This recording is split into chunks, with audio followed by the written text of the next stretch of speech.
Hello and welcome. Today, Boss Daddy will take you into a world of forbidden love, deep passion, and dark secrets. Sit back, put on your headphones, and let yourself get lost in this story. Don't forget to like, comment, and subscribe for more audiobooks. Let's begin. Chapter 1. Erin. You'll do as I say, woman. Or you're done. I'm sitting across from Misha Grinkov in his stale, smoke-choked office, doing everything I can not to gag on the scent of his cheap cologne and cigars. He leans back in his oversized chair, looking like a bloated toad on a throne, the leather creaking under his bulk. His predatory eyes scan me in the way he looks at all the girls here, and I hate it. You hear me? He asks. I know he's serious. I know him too well to think otherwise. The silk shirt he's wearing strains over the girth of his gut, a gold chain tangles in his chest hair, and his permanent sneer spreads across his face. He's a total sleaze, through and through, and though he looks like a cartoon villain, it would be deadly to underestimate him. I'm not going to do it, I say, a hard edge to my voice. He laughs, his belly shaking. For a second, I think the buttons of his shirt might pop off and spill all that bloat out. What, you think you're too good for it? He asks, placing his big hairy hands on the edge of the desk. That's part of the job. All the girls here know that now, and then they have to go the extra mile. And trust me, it'll be worth your while. Those customers are big spenders. You give them a nice little show, hell, they'll send you out of here with a month's pay stuffed into your little pink panties. I want to puke.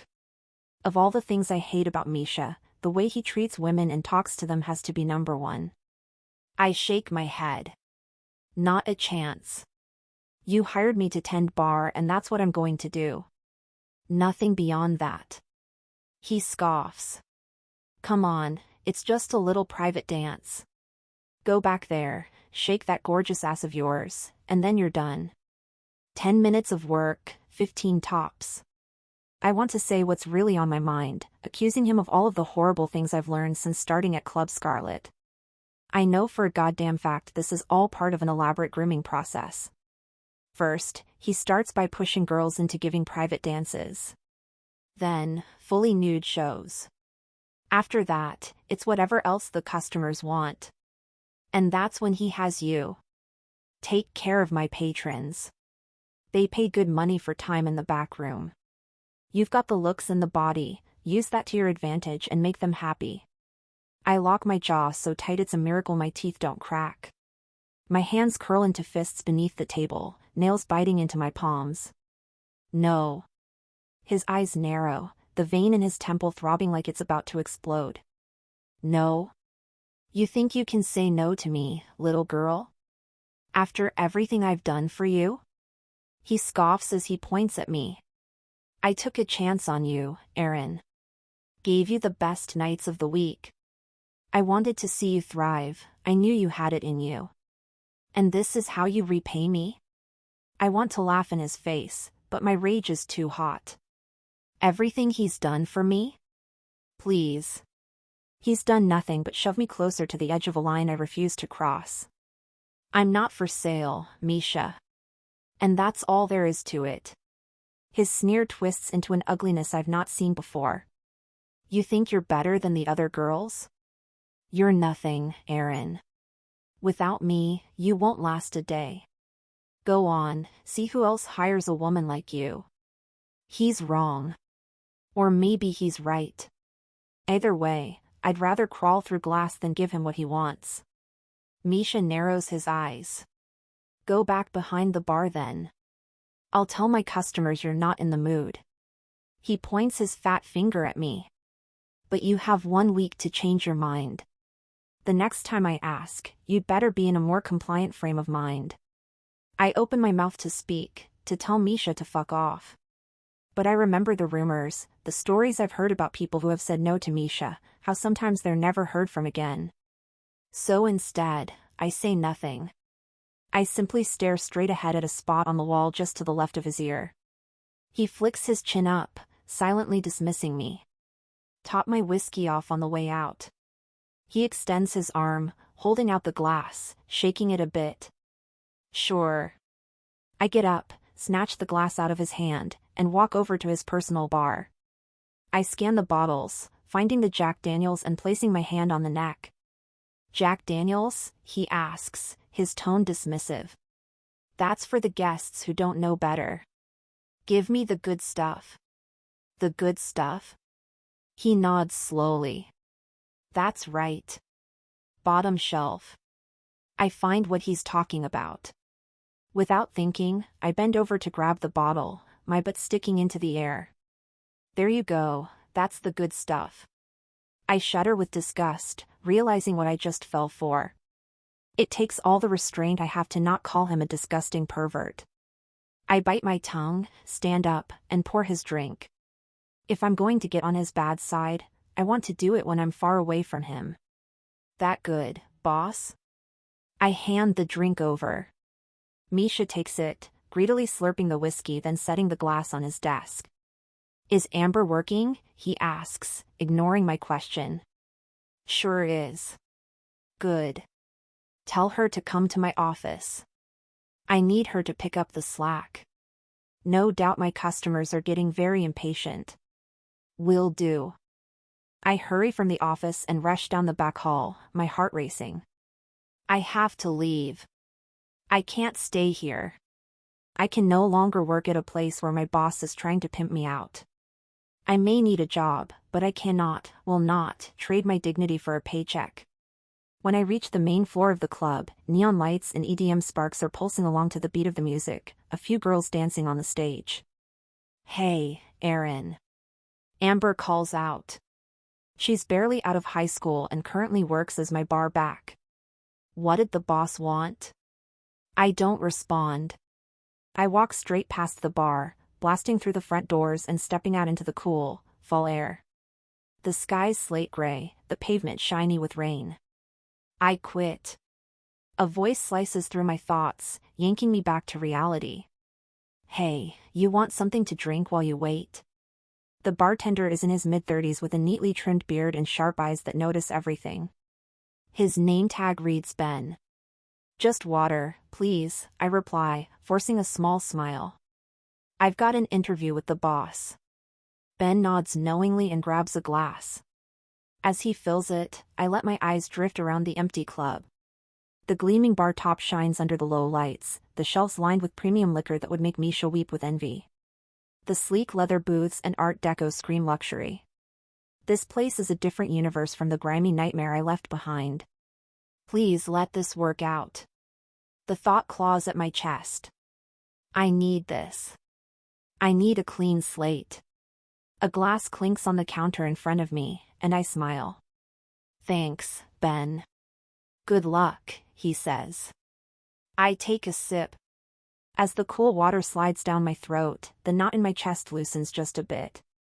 Down at the other end of the bar, I notice a kid, barely out of his teens, by the looks of it, trying to make what appears to be a Manhattan. He's going about it all wrong. The proportions are off, and he's putting way too much ice into the mixer. I can't help myself, my fingers itch to fix it. I glance at Ben, arching an eyebrow. "Hey, you mind if I help him out before he accidentally poisons someone?" Ben chuckles. "Go for it. Kid's new, could use the help." Grinning, I slip off the bar stool and walk around to the other side of the bar. The kid looks at me in surprise. His eyes are wide, his hands trembling around the mixing glass. Hi," he stammers. "I'm, trying to make a Manhattan." "I can see that. Let me show you how it's done." I grab a chilled glass.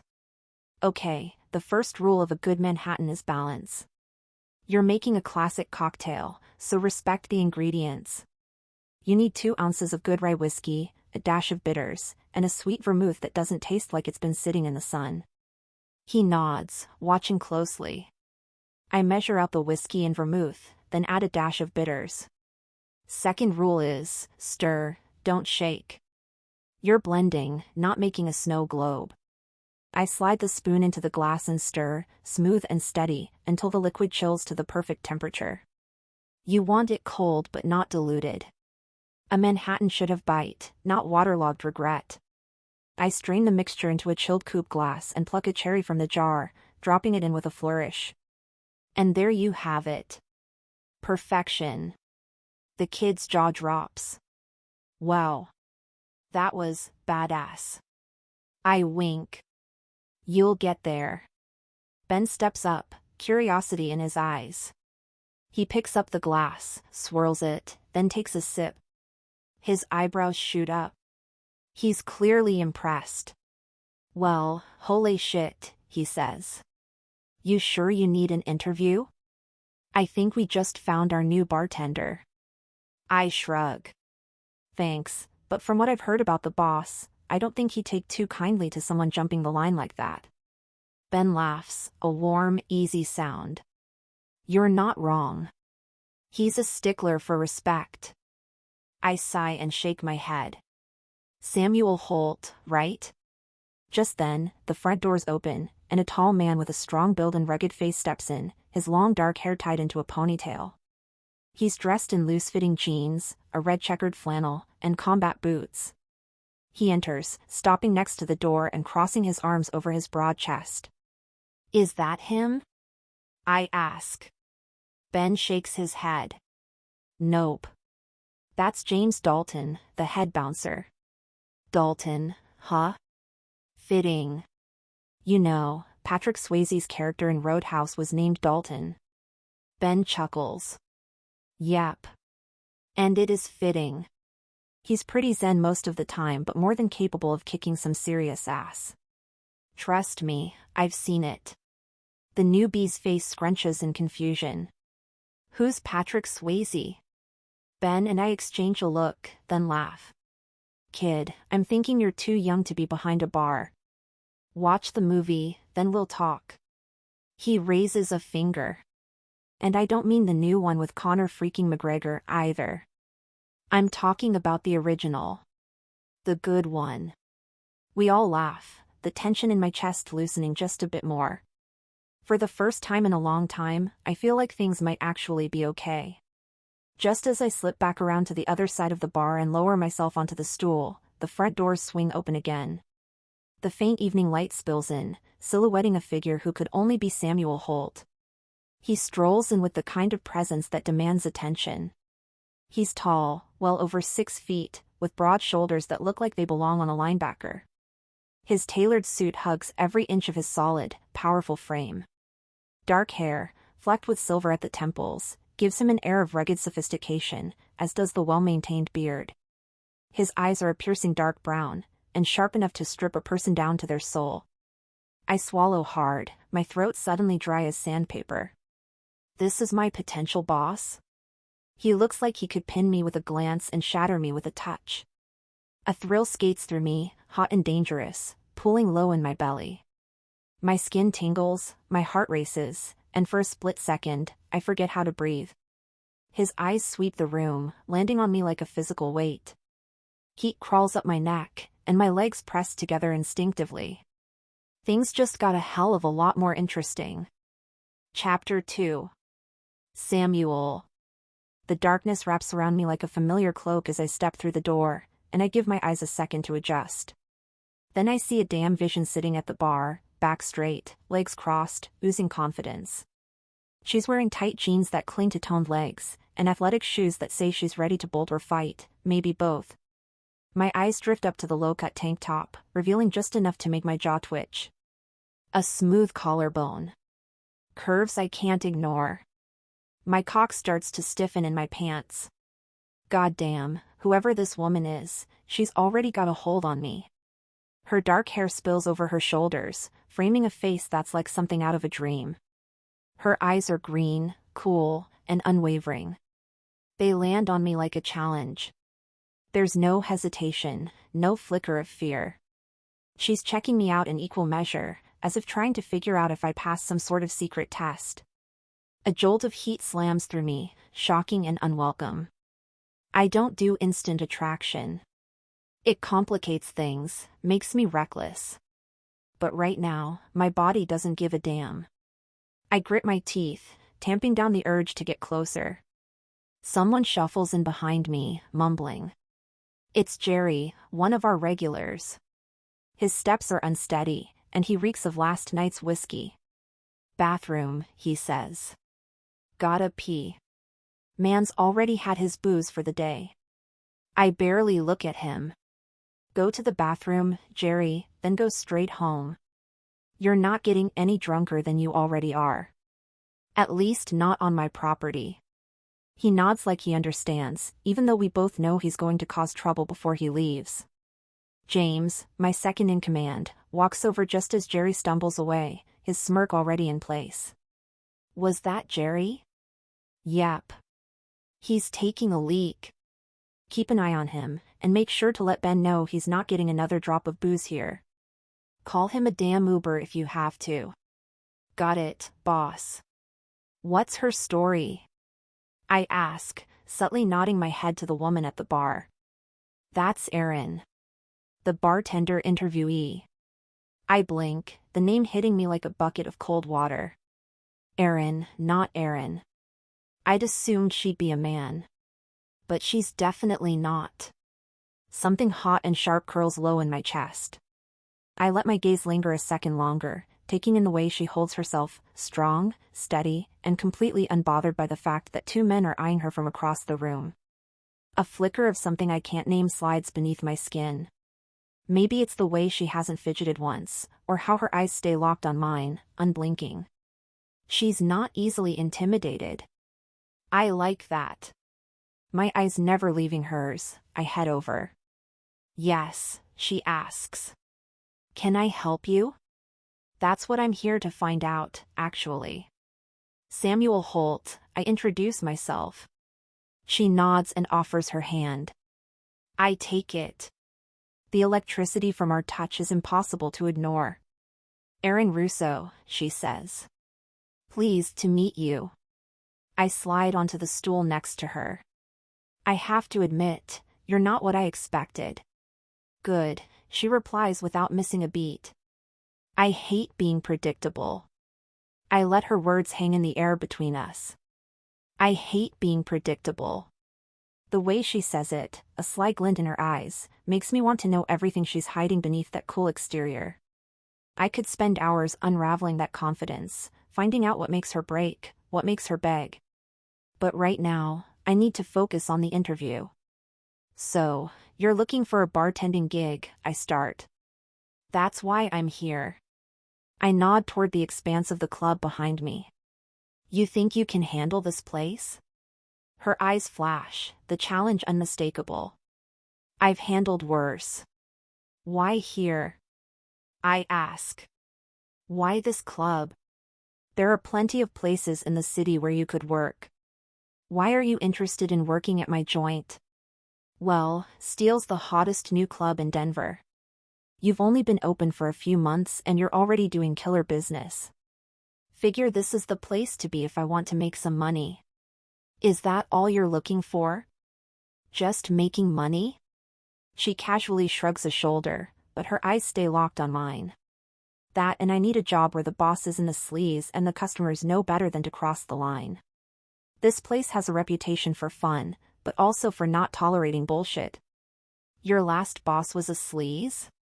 She tenses. For the first time since I sat down next to her, she appears uncomfortable. Yeah, he was. I didn't care for it one bit, either. I don't doubt it. There's an edge to her voice, a toughness that's been earned the hard way. It stirs my dark, protective nature in me. Whatever she's been through, I want to know. More than that, I want to make damn sure no one ever puts her through it again. Tell me about this last boss of yours. Is it any of your business? Yeah, actually it is. If you want to work here, I need to know your work history.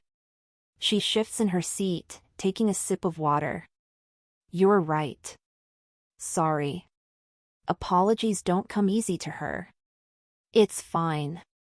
I don't need the gory details, just a little bit about why it didn't work out. Erin nods, glancing away for a moment, as if trying to find the right words. My last boss was pushy with girls. Tried to get them to do things they hadn't been hired to do. And he didn't like it when women told him no. My jaw clenches, rage simmering low in my gut at the possibilities of what that could mean. The thought of anyone putting their hands on her in anger, or any woman for that matter, makes my blood boil. I'm sorry to hear that. Yeah, well, it is what it is. Or was what it was. That's not the kind of operation we run here. This is a bar, which means there's a certain level of bullshit that comes with it, but we treat our staff with respect. And we expect our customers to do the same. Good to hear. Before the interview can go on any further, Jerry stumbles out of the restroom, weaving toward the bar. He flags down Ben. Yo, Benny boy. How about a little Southern comfort for your favorite customer? Ben flicks his eyes at me. I shake my head. The only thing you're getting here is a ride home. Consider it a courtesy, I tell him. Jerry sighs, annoyed by that response. Come on, Sam. I just want a little sip before I head back out into the cold. Sending me out on my ass thirsty, is that any way to treat one of your best customers? You take a shot here, I explain, then head out and crash your car, or God forbid something worse, I'm on the hook for it. You want to get fucked up, do it at your place. Yeah.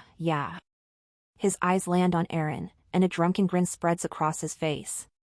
Well, hello there, sweetheart. Every muscle in my body begins to tense.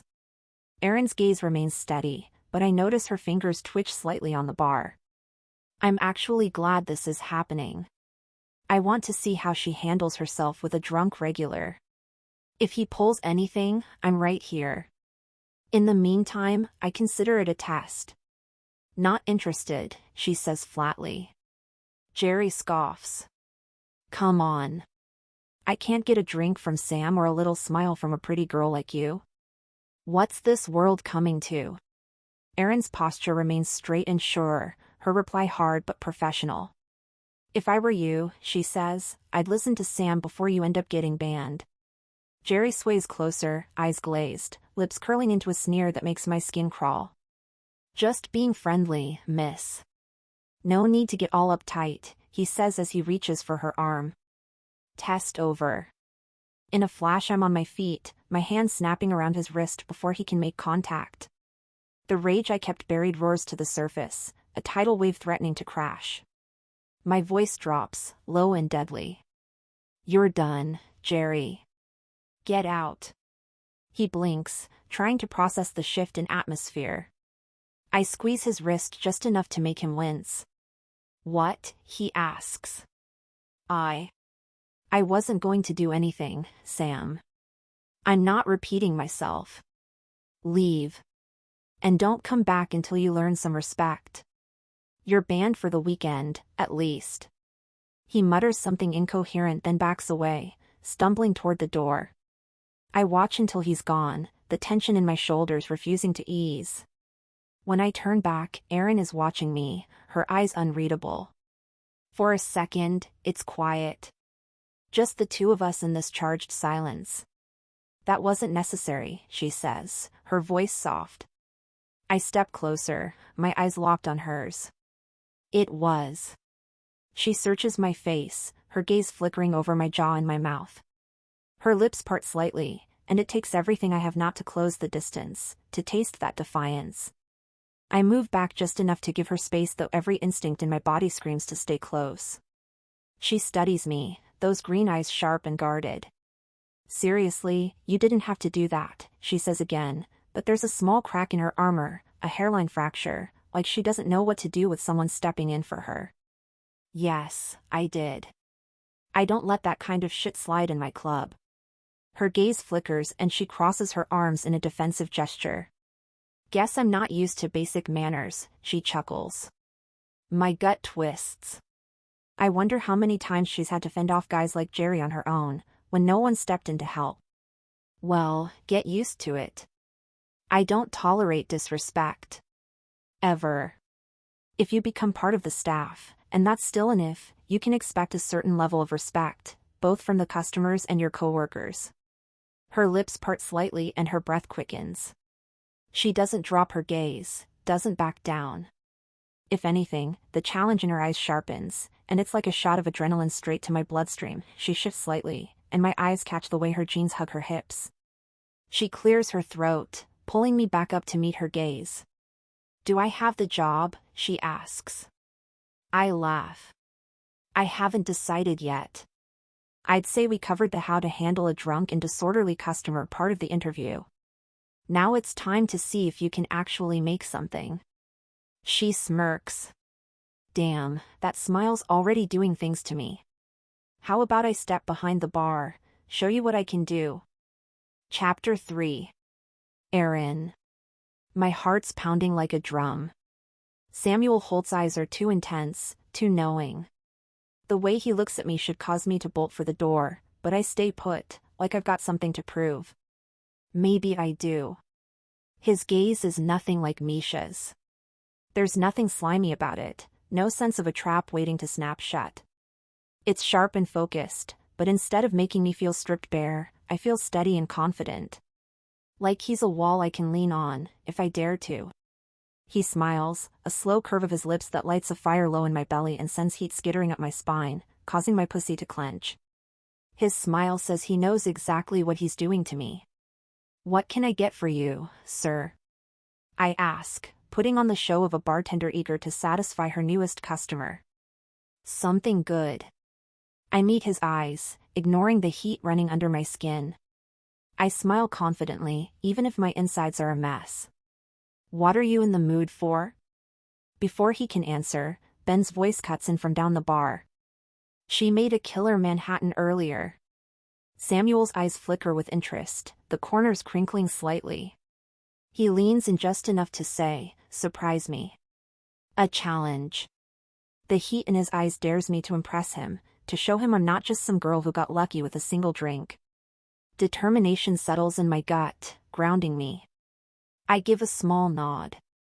My pulse is doing somersaults as I walk slowly around the bar, scoping out my options while hyper-aware of his eyes following my every movement.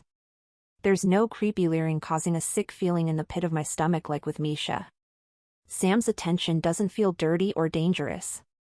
It feels exhilarating. I like the way he watches me. God help me, that's dangerous. My rule about bosses flashes through my mind: don't get involved, don't get burned, but that rule feels flimsy when his eyes are on me like this. "Surprise you," I mutter under my breath. Challenge accepted. My fingers reach for bottles and tools with practiced ease. The sound of clinking glass and the scent of citrus and bitters ground me, reminding me that here, behind the bar, I'm in control. Samuel's eyes stay on me. His stillness is unnerving, and it makes my pulse trip over itself, but I continue my task and stay focused. "Something classic, right? You seem like the type of man who appreciates the basics done perfectly." His lips curl into a slow, knowing smile. "You think you've got me figured out already?" I smirk, pouring a measure of bourbon into the mixing glass. "Somewhat. You seem like you don't tolerate any bullshit." I can respect that. I stir the drink, my movements fluid and precise. Respect is important. Especially when you're surrounded by drunk idiots 5 nights a week. I pause, meeting his gaze head-on. I like to know who I'm dealing with. He doesn't blink, doesn't look away. "And who do you think you're dealing with?" My heart thuds hard. That's what I'm still figuring out. Fair enough. I lift the strainer and pour the amber liquid into a crystal glass. I pluck an orange peel, twist it over the drink, and drop it in with a flourish. I slide the glass across the bar to him, my fingertips lingering on the edge. "One old-fashioned. No bullshit." He picks up the glass, his fingers brushing mine for just a second. The contact is brief, but it might as well have been a lightning strike. His eyes never leave mine as he lifts the drink to his lips. He takes a slow sip, his throat working, his jaw tightening just a little. He sets the glass down. "Perfect." My smile is small and restrained as I confidently reply, "Glad to hear it, boss." His eyes narrow slightly at the word boss, like it doesn't sit right with him. He leans in a fraction, his voice dropping low. You won't have much time for smooth talk when the place is packed. I arch an eyebrow. Don't worry. I'm good under pressure. I have no doubt. For a moment, we just look at each other. His gaze drops to my mouth, heat flaring beneath my skin once more, spreading like wildfire.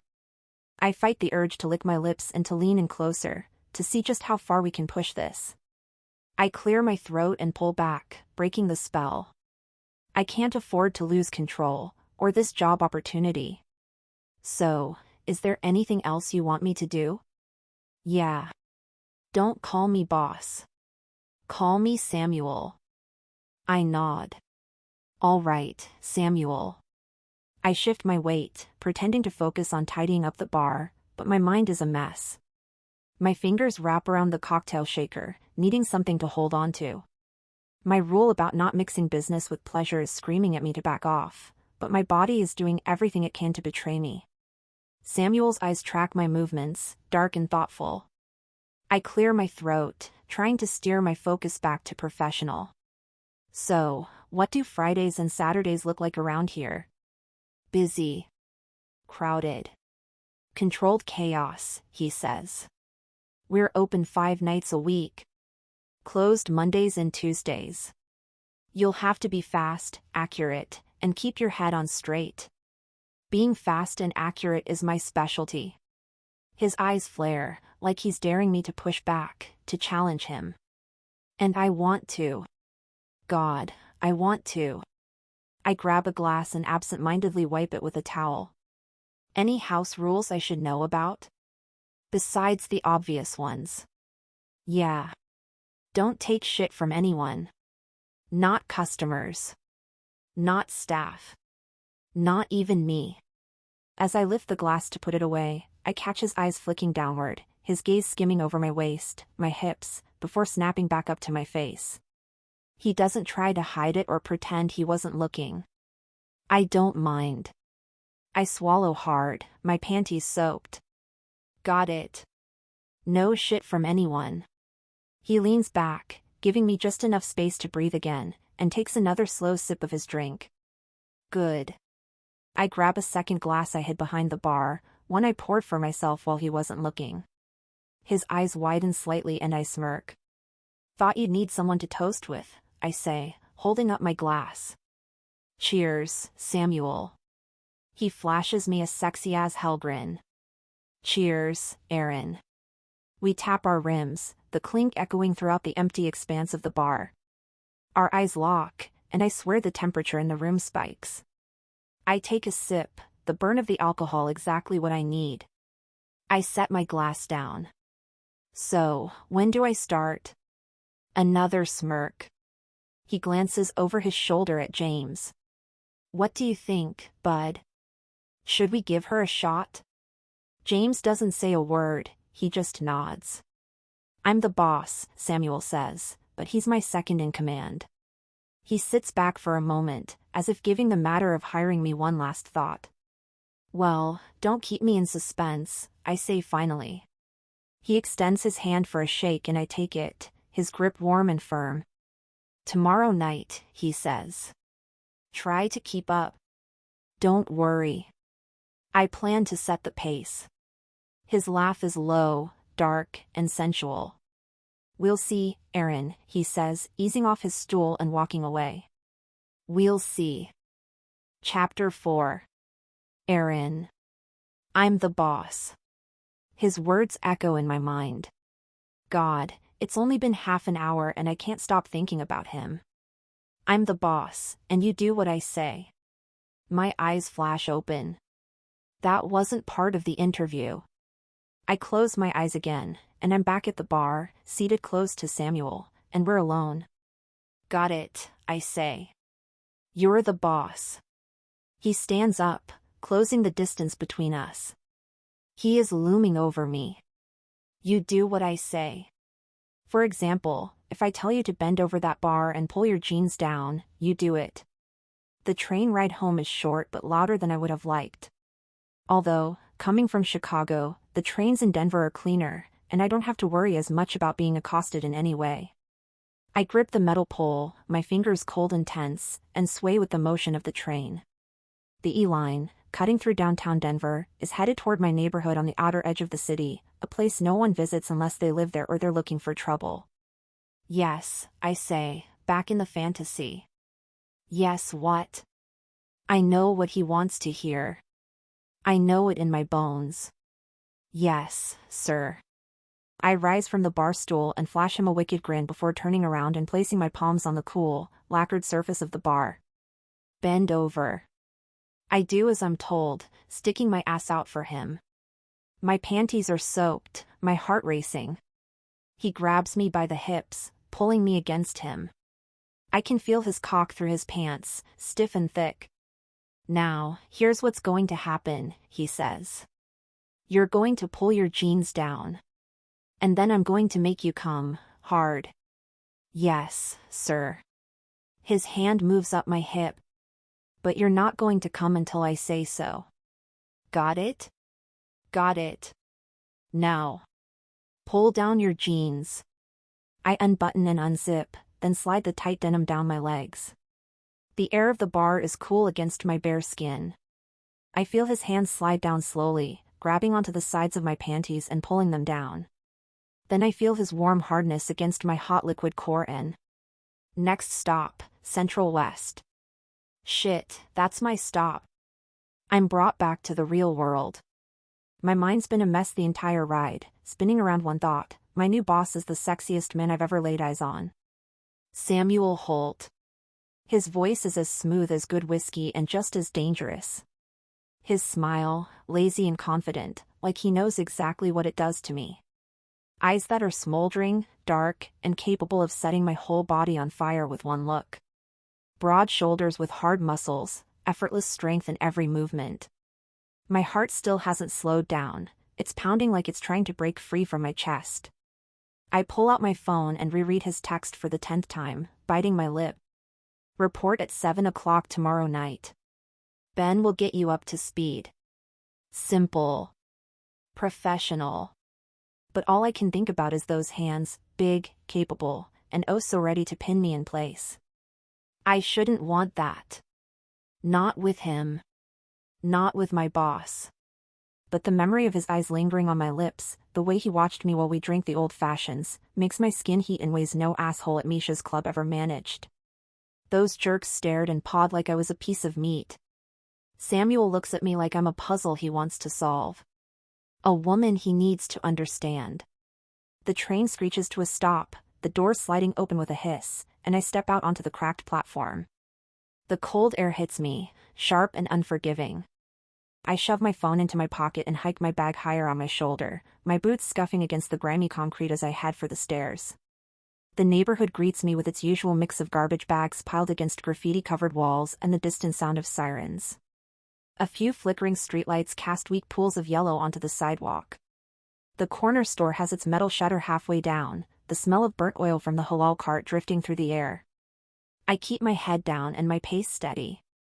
It's not the worst place to live, but it sure as hell isn't the best. Broken bottles glint in the gutter. A guy in a hoodie mutters something as I pass, but I don't catch it or look around. My building's up ahead, a crumbling 4-story walk-up with peeling paint and a front door that never quite latches. As I step inside, the hallway light flickers, a lone bulb doing its best to survive. I climb the stairs to the 3rd floor. My apartment, 3C, is locked. When I push open the door, the place is dark and silent. No roommates. Just the cold, empty quiet of a shitty apartment. I let out a slow breath, drop my bag by the door, and lean back against it. Tomorrow, everything changes. I have no idea if that's a good thing or the beginning of another mistake. On top of it all, I have no idea how Misha's taking my resignation. I simply walked out, and for all I know, he's still pissed about it. He's a piece of shit and I'm glad he's out of my life. But all the same, I can't help but worry about the consequences of being on the shit list of a man like him. Will he hold a grudge and try to exact some sort of revenge? Hopefully not. I flick on the light. The living room is a mismatched mess of secondhand furniture, clothes draped over the couch, and half-empty takeout containers littering the coffee table. The place isn't bad, considering I found it on Craigslist when I was desperate. The rent's cheap enough to split 4 ways, and aside from the occasional cockroach and peeling wallpaper, it's bearable. I share it with 3 roommates, Tiffany, Erica, and Kaylee. We're not exactly best friends, but we don't hate each other. Tiffany's the closest thing I have to a friend between the 3 of them, the one who doesn't mind sharing a room, a laugh, or the occasional bottle of wine. Erica and Kaylee are a different story. They're party girls, often stumbling in at 3 in the morning with a new set of guys in tow, laughing loudly, their heels clicking on the hardwood floor. I've learned to tune out the creaking bed frames and muffled moans. It's not like I have a choice. I cross the living room and head to the tiny bedroom Tiffany and I share. It's barely big enough for 2 beds and a dresser. I kick off my shoes and head to my bed, my eyes falling on the stack of books wedged between my mattress and the wall. Psychology 101, Social Work Fundamentals, Trauma and Healing. Dreams I can't afford to chase just yet. I run my fingers over the cracked spine of one of the textbooks. Someday, I'll trade this life for a classroom, then an office where I can help people escape their own nightmares. Someday. Right now it's hard to think about anything other than keeping my head above water, but I'm not giving up. I never do. With a sigh, I fall back on the bed and close my eyes. Instantly, Samuel's face appears in my mind. Am I crazy or was there really something happening between us? The conversation had been nothing more than an interview, but the moments spent with him felt like something beyond that. Maybe that's just how he is. Intense, the kind of guy who locks his eyes onto yours and makes you forget about everything other than him. I return to the fantasy from the train, imagining being bent over in front of him, my pussy soaked and ready. My heartbeat slows as I imagine his hands on my waist, his mouth tracing along my neck. My body hums at the thought, heat pulling low in my belly, making my pussy clench. Fuck it. I push up from the bed with a groan. Time alone in this place is a rare luxury, and I'm not about to waste it. I grab a towel and a pair of pajamas, then head for the bathroom before the others get home and ruin the quiet. The bathroom is small. The tiles are chipped, the grout is permanently gray, and the bathtub has seen better days. But the door locks so I know I can have a little privacy. I twist my hair up into a messy bun and turn on the faucet, the sound of hot water filling the tub a relaxing hum to my ears. I slip out of my clothes and step into the bath, the water stinging at first before the heat seeps into my muscles, forcing a pleasurable sigh from my lips. My eyes flutter shut and my mind drifts. Samuel's there, in the shadows behind my eyes. His hands, large and strong, trace up my thighs, his mouth brushing against my neck. I arch into him, his breath hot in my ear, his voice a low growl that sends shivers down my spine. You're playing with fire. I take a step closer. Maybe I like the burn. I close my eyes and slip my hand between my thighs, the fantasy playing out in my mind. The club is empty, it's just the 2 of us. The low hum of the refrigerator behind the bar is the only sound. It feels intimate and private. Samuel leans against the bar, his drink forgotten beside him. His eyes lock onto mine, dark and smoldering, stripping me bare without him so much as lifting a finger. My pulse is a drumbeat in my chest. His jaw tightens, and for a second, I think he's going to push me away. But his hand shoots out, fingers wrapping around my wrist, tugging me forward until I'm pressed against him. His body is a solid wall of heat, his scent wrapping around me. Careful, Aaron, he says, his lips hovering just inches from mine. I don't play fair. Good. Neither do I. His mouth crashes down on mine. The kiss is searing, a clash of heat and need. His lips are firm, demanding, and I meet him with equal fervor, my hands tangling in the lapels of his jacket, pulling him closer.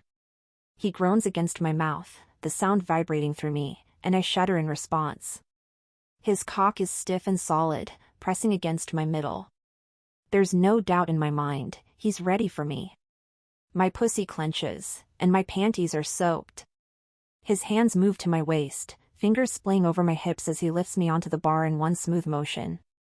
His hands are everywhere, gripping my ass, sliding up my back, tangling in my hair. Every touch sends sparks skittering across my skin, leaving me aching and breathless. I gasp as his lips leave mine, trailing a hot, open-mouthed path down my neck.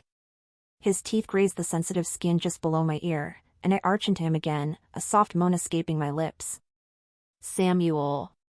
His name on my lips seems to jerk him out of the moment. He pulls back just enough to meet my gaze, his eyes blazing with lust. If you want me to stop, tell me to stop. I almost want to laugh at him for such a suggestion. I shake my head, his hands cupping my face. Don't you dare. That's all he needs to hear. His mouth claims mine again, his hands sliding beneath my shirt, fingers skimming over bare skin. I gasp at his touch, every inch of my skin breaking out into goosebumps. The heat is almost too much and I press closer, desperate for more. He tugs my shirt over my head, tossing it aside before his hands find the clasp of my bra. It's gone in a second, and then his mouth is on me, kissing, nipping, tasting. I sigh, throwing my head back and running my hands through his dark, thick hair as he scoops my breasts into his hands, sucking one nipple, then the other. I feel them harden in his mouth against the pressure of his tongue. For a moment, I wonder if I might come just from him doing that. I grip his shoulders, my nails digging into the fabric of his jacket. Too many clothes, I manage to say, tugging at the lapels. His lips curve into a wicked smile against my skin. Patience. I help him shrug out of his jacket, my fingers fumbling with the buttons of his shirt. The moment it's open, my hands roam over his chest, mapping the hard planes of muscle and the smooth warmth of his skin. He's perfect, and the way he looks at me, like I'm the only thing that matters, makes my knees weak, even though I'm already sitting. His hands move to the waistband of my jeans, unbuttoning them with practiced ease. He tugs them down, taking my panties with them, leaving me bare to his gaze. His eyes rake over me, his jaw clenches, the hunger in his expression overwhelming. God, you're fucking sexy. Before I can respond, he drops to his knees, his hands gripping my thighs as his mouth trails down my stomach. The first touch of his tongue makes me gasp, my head falling back as pleasure crashes over me in waves. He spreads my lips, the tip of his tongue finding my clit and flicking it. Holy shit. Samuel grins at me before going back to work, his tongue pushing deeper into my slick folds as his fingers dig into the soft flesh of my hips. The pleasure in my core coils tighter and tighter with every slow drag of his tongue. He doesn't rush, taking his time, driving me to the edge and pulling me back again and again until I'm trembling, begging. Samuel, please, I whisper, my voice breaking. He continues to lick me, slipping a finger inside and hitting my G-spot instantly. I'm right on the edge, bucking my hips into his face. Then the coil snaps, the orgasm rushing through me, my screams filling the empty bar. He rises, his body pressing against mine as he claims my mouth once more. I can taste myself on his lips, and it only makes me hotter. His hand moves between us, unbuckling his belt, unzipping his pants. The sound is almost too much to bear, and when he steps between my thighs, I just pull him closer. Our eyes meet, and for a moment, everything else fades away. He enters me in one smooth thrust. The connection is electric, a spark that ignites every nerve ending in my body. His cock is thick and perfect, his warmth plunging deep inside. He moves slowly at first, his forehead resting against mine, his breathing as ragged as my own. But as the tension builds, the rhythm shifts, becoming faster, harder, more desperate. Each thrust sends me higher, my fingers gripping his shoulders, my cries muffled against his neck. How's that feel, baby? He asks. So good. So goddamn good. You're not going to come again until I say so. Got it? Got it. Something about his tone, about how he has me right where he wants me, is almost too much to take. Each stroke, each deep plunge sends a fresh wave of heat cascading through me. I throw my head back as he pounds relentlessly, my breasts shaking from the impact. I can barely keep my eyes open, but I manage to peek a little, taking in the sight of his powerful, muscular body at work. Now, he says. Come for me. The release is explosive, shattering me in the best possible way. I cling to him, my body shaking, my heart racing, as he follows me over the edge, his groans low and guttural. His warmth fills me, his cock pulsing. For a long moment, neither of us moves. We're tangled together as our breathing slows down, the world outside creeping back in. In this quiet moment, there's nothing but the lingering warmth of his touch and the steady beat of his heart against mine. He chuckles. "Welcome aboard," he says, kissing me on the forehead. "Happy to be part of the team." The sound of a slamming door followed by giggling brings me back to the real world. Roommates are back. Fun's over. One of them hurries to the bathroom, grabbing the knob and shaking it. "Aaron?" Kaylee calls out. "Are you in there?" "Yeah, I'm taking a bath." "Well, hurry up. I have to pee so freaking bad." "1 second." I lean forward and pull the plug, the water swirling down the drain. Chapter 5.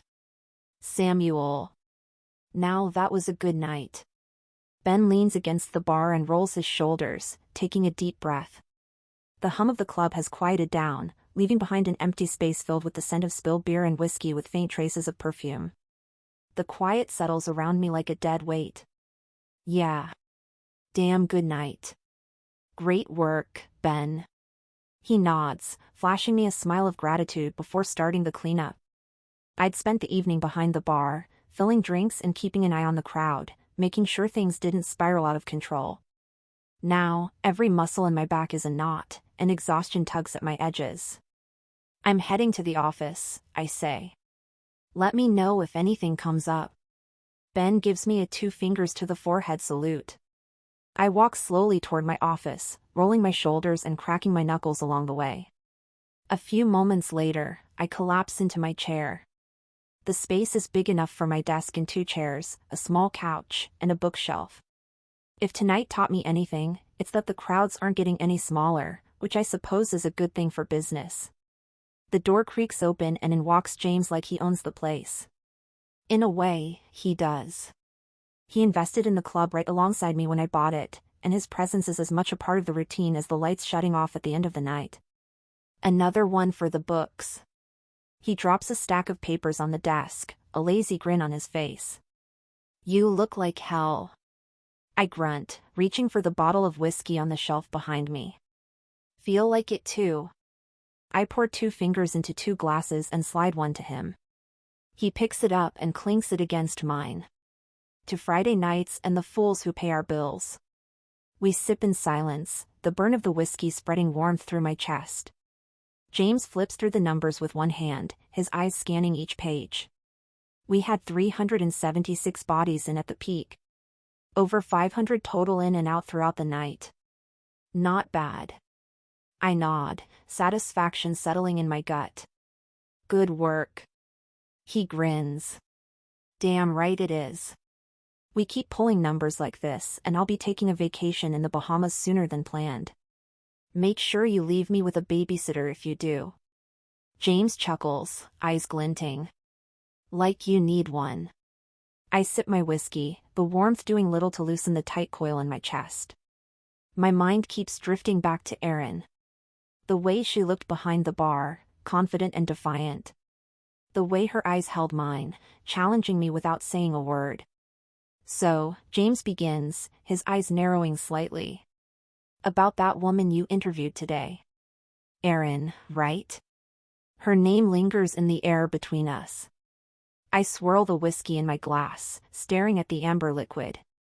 "Yeah. I hired her." James' eyebrows lift. "Starting her on a Saturday? Bold move." I shrug. "She can handle it." He releases a low whistle. "Hope so. Trial by fire will prove if she's got what it takes, eh?"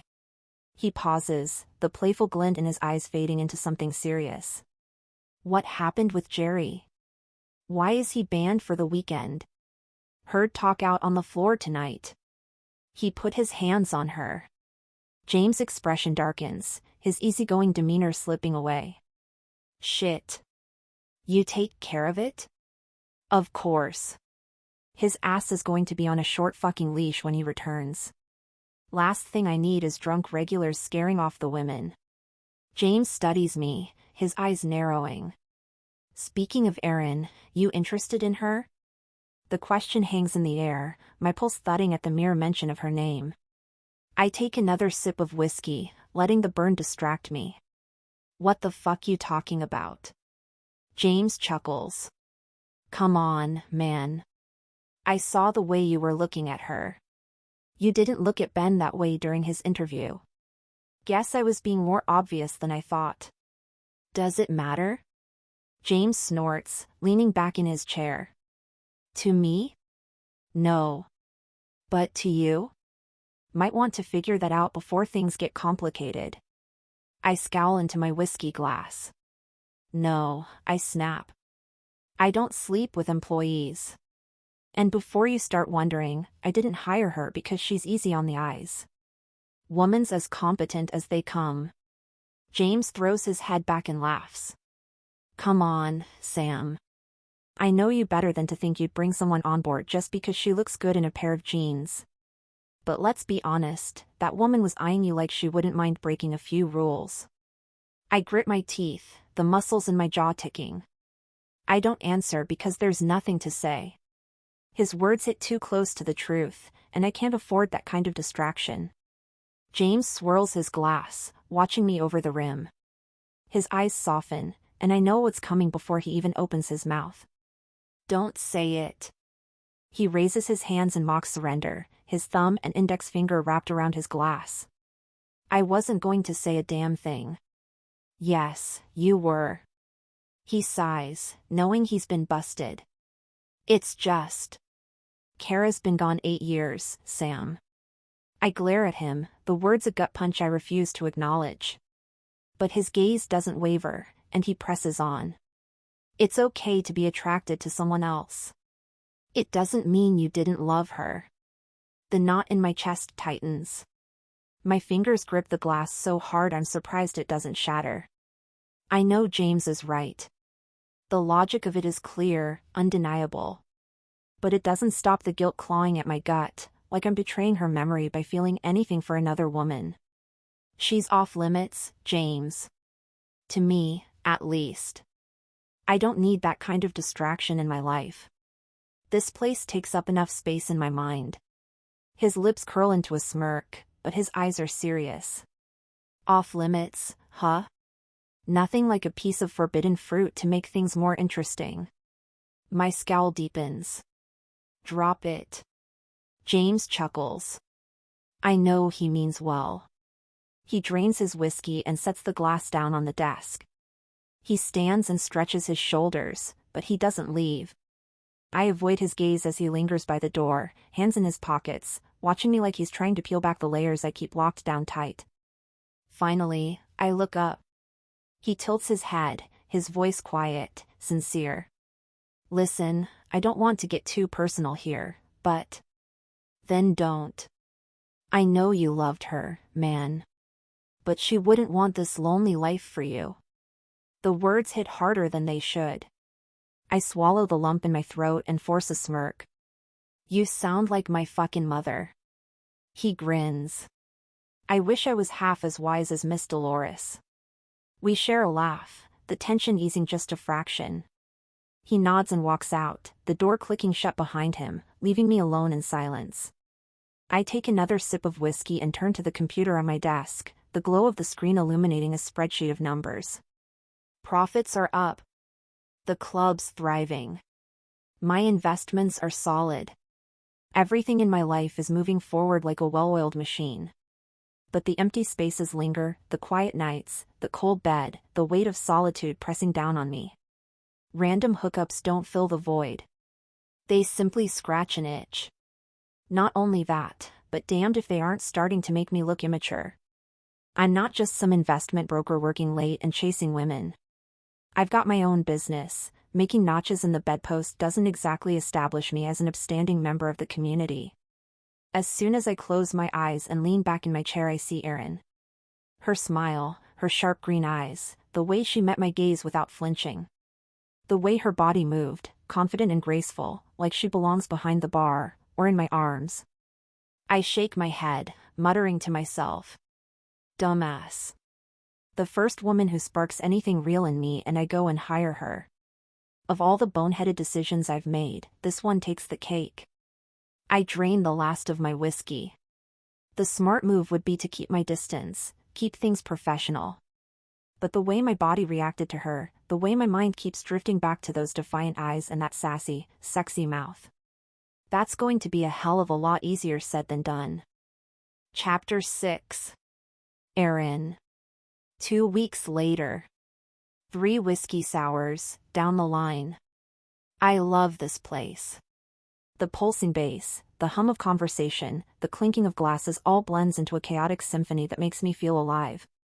The crowd never stops, a constant flow of bodies pressed together under flashing lights, but the pace is a thrill, a rush I didn't know I needed. From the moment I step behind the bar at 8, I don't stop moving, and I love it. It doesn't hurt that the tips are damn good. By the end of my shift, my pocket is stuffed with more cash than I ever made at Misha's. The other big difference? My new boss isn't trying to shove me into the back room for extra profit. It's my second Friday here, and the kid who couldn't make a Manhattan to save his life quit last night without notice. Ben's out of town for the weekend, so we're short-handed. Lucky for me, Samuel is behind the bar helping out. Or maybe that's unlucky, considering the way my body reacts to him. I don't need the distraction. Pardon me, Erin. He slides past me, his crotch grinding against my ass as he moves to the other side of the bar in the tight space. It's a totally unintended movement, but damn if the thought of him pressing against me doesn't get me thinking things I shouldn't. Samuel's a wall of dark heat and raw strength, moving behind the bar with a grace that shouldn't belong to a man his size. Tonight he's ditched the suit and is wearing a simple black t-shirt and dark jeans, a pair of black boots on his feet. His shirt hugs his broad chest and thick biceps. His sleeves are rolled up almost to his shoulders, his tanned arms dusted with dark hair. When he shakes a cocktail, the muscles in his forearms flex and tighten, and I have to bite my lip to keep from staring. I'm starting to wish I brought an extra pair of panties. As he leans down to grab a bottle of whiskey from the lower shelf, his dark hair, streaked with silver, falls across his forehead. The sharp lines of his jaw, the slight shadow of stubble, it all makes my mouth go dry. We're constantly moving, sliding past each other in the cramped space behind the bar. Each time his arm brushes mine or his hand schemes my waist, a jolt of heat races through me. You all right, there? He asks. He pulls the metal pour tip off an empty bottle, then tosses the bottle into the trash. Just trying to plan out my next few moves, I say, the excuse totally lame. You know, to stay a few steps ahead of the customers. You mean those customers? He asks. He nods to the very long line of folks waiting for one of us to get to them. My cheeks grow hot. Yep, those are the ones. He laughs, stepping over to the rail and pouring a few shots for the girls across the bar, girls who are obviously very interested in Samuel. First move? Make the drinks. Then make the next ones. Repeat until close. He pushes the shots toward the girls, who eagerly toss them back. Their eyes stay on him as they pay, flicking glances in his direction as they melt into the crowd. Samuel doesn't seem to even notice. Yeah. Thanks, I mumble. I feel like an idiot as I turn to the next customer in line. What can I get you? Gin and soda. Extra lime. I nod in turn, reaching for a bottle of gin. Sam reaches at the same time and our fingers collide. I pull in a breath, the contact sending sparks racing up my arm. Excuse me, he says. I force a laugh, trying to sound casual. No problem, boss. His eyes flick to mine, and for a second, I forget how to breathe.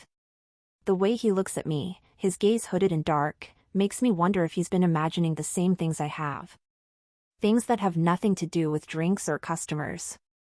I pivot to grab a shaker and his chest brushes my back. I freeze, my pulse pounding in my ears. He doesn't move right away, his breath warm against the back of my neck. My skin prickles, a wave of heat pooling low in my belly. You good? He asks, his voice a rough whisper. No, I'm not good. I'm one accidental touch away from needing to change my clothes. Yeah, fine, I managed to say. I step forward, putting space between us before I do something stupid, like turn around and kiss him. The night is long and the space behind the bar is small. Each time we pass each other, the tension coils tighter, until I'm practically vibrating with it. My cheeks are flushed, my breathing shallow, and it has nothing to do with the heat of the club. Focus, Aaron, he says as he moves past me, his delicious scent lingering in his wake. I try, but I can't help but continue to glance at Samuel out of the corner of my eye, watching the way his shirt stretches across his back as he reaches for a bottle on the top shelf. My fingers itch to slide under the fabric, to feel the body beneath. The thought sends a rush of heat straight between my legs, my pussy clenching. Yo. I'm heading to the back to get another crate of Titos. Miguel, the bar back, breaks me out of my reverie. I shake my head, focusing on the task at hand. I fall back into the groove, the actions of the job feeling like an extension of me, the bottles and shakers in my hands moving without thought. Soon, Samuel and I fall into a rhythm. He passes me a fresh glass before I even ask, and I slide a garnish tray toward him without a word when I see him reach for lemons. It's seamless, like we've done this 100 times before. The silent cadence builds, the two of us weaving around each other in the cramped space like a well-rehearsed dance. And God help me, I can't stop thinking about how easily this rhythm could transfer to other places. Like his bed. Or mine. The image hits hard, his body pressing against mine, moving with the same effortless precision, his hands finding all the right places. My cheeks flush, and I shake the thought away. Focus, Aaron. He's your boss. You can't afford to lose this job over a stupid fantasy. The desire is relentless and I can't shake it. Not when he's standing so close I can feel the heat radiating off him. Not when his scent, clean, woodsy, masculine, wraps around me every time we pass. I force myself to focus on the next customer in front of me when a man further down the bar lifts a finger, catching my eye. My stomach drops. He's familiar, too familiar. I recognize him from Misha's club. He's one of the regulars who always lingered too long, drank too much, and stared too hard. My first instinct is to let Samuel handle it, but he's busy with another customer. The man's eyes are locked on me, a smirk playing on his lips. There's no avoiding it. After pouring a quick beer for the customer immediately in front of me, I paste on my best fake smile and step in front of him. What can I get you? He leans against the bar, his eyes dragging over me in a way that makes my skin crawl. Aaron. I didn't expect to see you here. When did you start? The place is too busy, too insane for small talk. Couple weeks ago, I reply, pretending I don't recognize him. What can I get you to drink? He ignores the question, his smirk widening. Sure wish you were still at Misha's. Wish I would have been able to see you get naked. The words hit like a slap, but I don't flinch. My smile is fixed as my voice hardens. Because I'm nice, I'm going to give you two choices, either you tell me what you want to drink, or I'll reach across this bar and smack the shit out of you. Got it?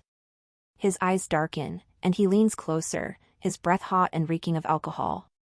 Forget the drink. I'd rather just fuck you. The air between us shifts, heavy and suffocating. My heart pounds, my fists clenching under the bar as I fight the urge to lash out. Every nerve in my body screams for me to step back, to put distance between us. But I don't. I stare him down instead, my voice calm and cutting as I reply, not gonna happen. Before another word is said, Samuel is at my side, his presence a wall of solid, unyielding heat. His eyes are cold, dark, and lethal. There's no way he could have heard what the guy said over the pounding bass and the roar of the music, but I'm guessing he was reading my body language. I'm grateful to have him beside me. You're done here, he says. Get out. You're no longer welcome. The man sneers, his expression twisting into something ugly and defiant. It's a public place, buddy. I can stand wherever the hell I want. Samuel doesn't flinch. He simply tilts his head toward the sign behind the bar that reads, "We reserve the right to refuse service," his jaw tightening. See that? It means I get to decide who stays and who goes. And my decision is that you're going. Now. The man's eyes narrow, his bravado faltering for a split second. I want to talk to the owner. Samuel's smile is icy and humorless. You're talking to him. The guy's eyes widen a fraction, but before he can say anything, James and another bouncer, a mountain of a man named Reggie, appear at the guy's back. They don't say a word, their expressions cold and expectant, their bodies tense and ready. The man lifts his hands in mock surrender. All right, all right. No need to get worked up. Just having a little fun with an old friend. We're not friends. We don't even know each other. He smiles as if he knows something I don't. But I refuse to let him see any flicker of fear. I cringe as he takes a step back. Misha won't be happy to know you're working here. Shit. My stomach drops, ice replacing the heat in my veins.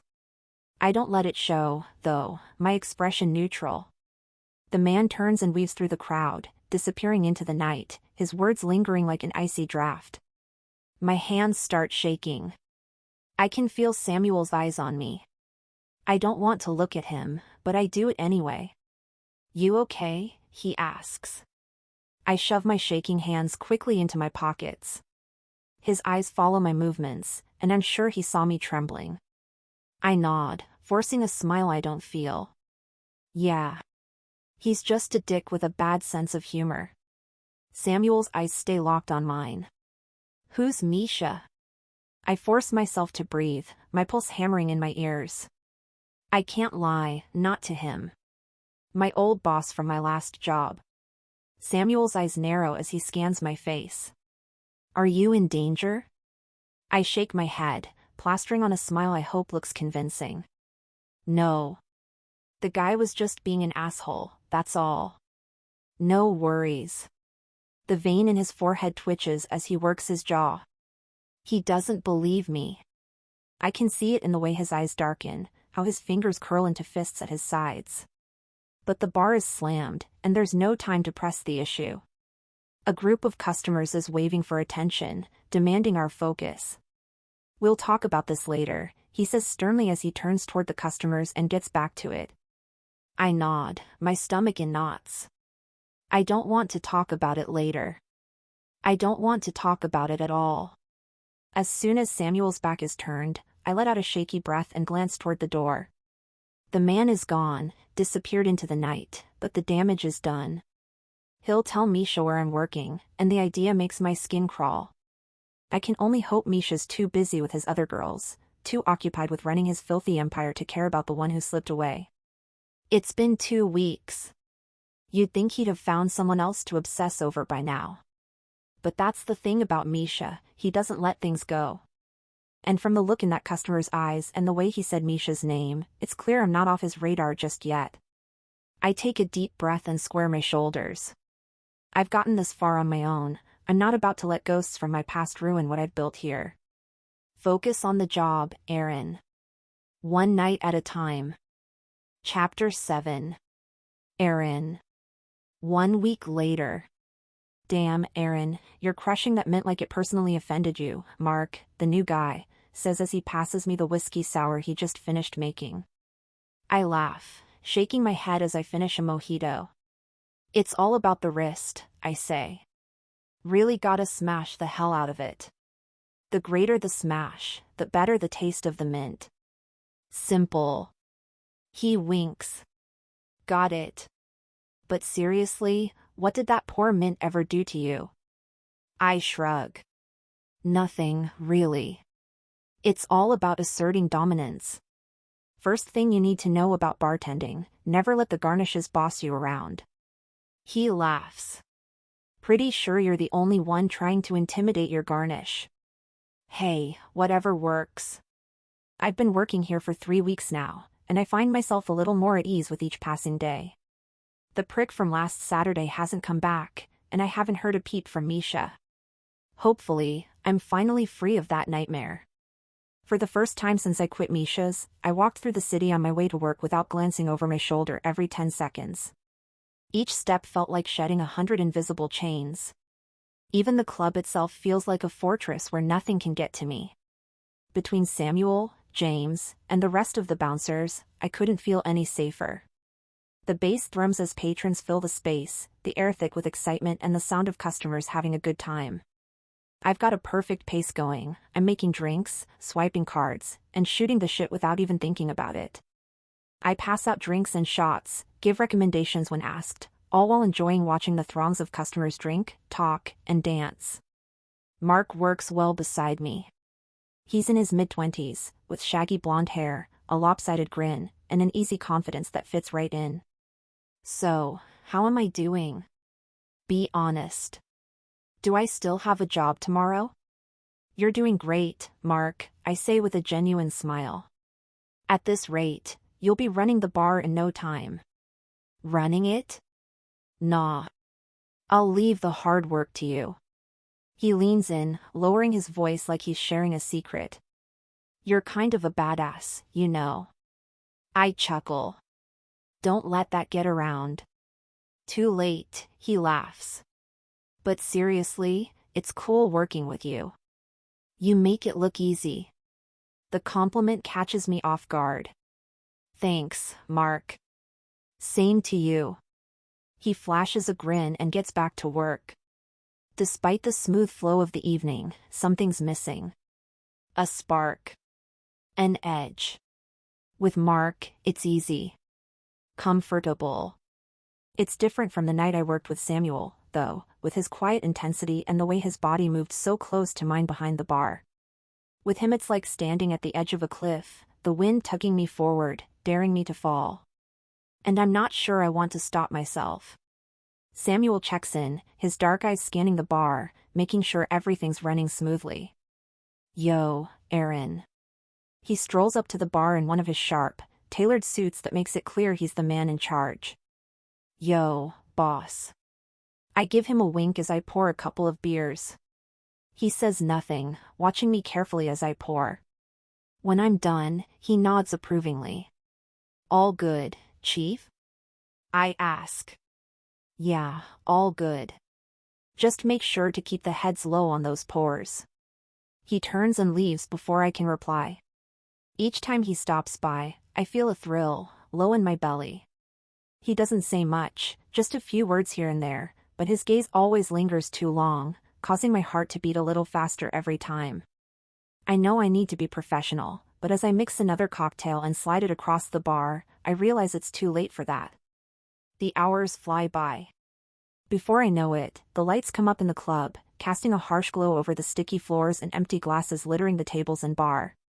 The thumping bass is finally quiet, replaced by the low hum of tired chatter from the last of the staff cleaning up. My shoulders ache and my feet throb, but there's a calm satisfaction in the exhaustion. Another successful night down. James strolls over with his usual easy grin, clipboard in hand. How'd it go tonight? He looks between Mark and me. For both of you? Mark stretches his arms over his head, yawning. Smooth. Almost too smooth. In fact, it was actually pretty easy. Think I might bring a book to read next shift. He flashes a grin, making it clear he's only messing around. I chuckle, wiping down the bar. You're cocky now, but wait until we have a really rough night. You'll be crying for mommy. James laughs, shaking his head. Don't listen to her, kid. You're doing fine. Thanks, Mark says. But if I do end up crying on the job, I'll make sure to do it in the walk-in fridge where no one can see me. Don't want to mess with the vibe. That gets a laugh out of James and me. Mark really is a nice guy. No sleazy comments, no weird vibes. Just an easygoing presence that makes the long shifts bearable. Shots, James announces. He reaches over the bar for a bottle of Maker's Mark. We did good tonight, lots of happy customers, and I only had to break up 2 fights. Shots it is, I say. I line up glasses for the staff, pour the bourbon, and together we throw them back. I make sure to never drink until after the shift is over, so the burn hits extra nice. Well, I'm out, Mark says, wiping his mouth and tossing his rag into the laundry bin. See you guys tomorrow. Same her, James says. See you guys tomorrow. See you guys, I reply, waving as Mark heads toward the back door and James to the storeroom. The rest of the staff files out one by one, and before I know it, I'm all alone. The sound of the door clicking shut makes the space feel even emptier. As I finish the last few tasks I feel it, that familiar, electric charge. I look up, and there he is. Samuel walks toward the bar, his stride confident, his dark eyes locked on me. My stomach does its usual flutter and clench routine, and I have to remind myself to keep breathing. How'd the night go? I nod, swallowing hard. It went great. He leans a hip against the bar. How did Mark do? Did he work out well, or do I need to send him out on his ass? He did really good, I say with a small chuckle. He might be a little too nice for this place, but he fits in and it works. He nods. That's what I was hoping for. I figured we had enough hard asses working here. Kind of a good cop bad cop thing, right? Another nod. Now you're getting it. Mark is the son of an old friend of mine from a past life. He needs a little extra money, so I figured I'd help him out. A past life? Time before here. I chuckle and ask, what, were you a professional hitman or something? He laughs. Close. Finance guy. For real? A Wall Street bro? No way. You're kidding, right? Not kidding at all. He reaches over the bar and pours himself a glass of water. But that's a story for another night. He drinks deeply, and I'm transfixed by the way his Adam's apple bobs up and down. There's something hypnotic about it. Anyway, just wanted to make sure Mark wasn't cramping your style. Nah, he was good. But I liked working with you better. The words just tumble out of my mouth, and I regret them right away. His eyes flash and he cocks his head to the side. Yeah. Why's that? I shrug, suddenly shy. We just had a rhythm, that's all. It worked well. A silence settles between us, heavy and charged. His eyes hold mine, and for a moment, the rest of the world fades. My heart pounds in my ears, and I wonder if something is about to happen between us, but he just smiles. Well, with a full staff, I won't need to be behind the bar, other than for fun every now and then. He sets the glass down. I'm going to finish some paperwork in my office. Have a good night. You too. He turns and heads toward the back hall. Of course, my eyes fall to his ass. I've never been the type to be all that impressed by suits, but something about the way the fabric hugs his rear. He pauses and my cheeks turn red. Did he know I was looking somehow? You need a walk to the station, he asks, glancing over his shoulder. Or I can give you a ride. I bet you can. I scold myself for the thought. Nah, I'm good. It's just a few blocks to the subway. Thanks, though. He turns, another thought occurring to him. Where do you live, anyway? Central West. Bit of a walk from Union Station. You serious? It's not so bad. It can be a little, colorful, but it's fine. He raises an eyebrow. All right. Stay safe out there. You know where the keys are. And don't forget there's pepper spray attached if you need it. I nod, and he heads into his office. I grab my bag, slinging it over my shoulder and turning toward the door. Each step away from him feels like a missed opportunity, a chance slipping through my fingers. Samuel Holt, you're going to be the death of me. I step out of the club, the night air sharp and cool against my skin. I turn and lock the heavy steel door, slipping the keys into my purse. The city is quiet at this hour, the hum of traffic reduced to a low murmur in the distance. I tighten my jacket around me and start the 3-block walk to the train station, my boots echoing softly against the pavement. My mind drifts, settling on Samuel. His dark eyes, his steady presence, that voice, low and smooth, like a soft caress. He's the first decent man I've met in a long time, one who doesn't make me feel like prey when he looks at me. Well, maybe a little, but in a good way, in a way I like. The wind picks up, a chill slipping under my jacket. The street seems darker tonight, the shadows stretching longer than usual. I glance over my shoulder, the empty sidewalk behind me doing little to ease the feeling of vulnerability creeping along my spine. I shake it off and walk a little faster, my eyes focused on the glow of the train station up ahead. Almost there. Hello, Aaron.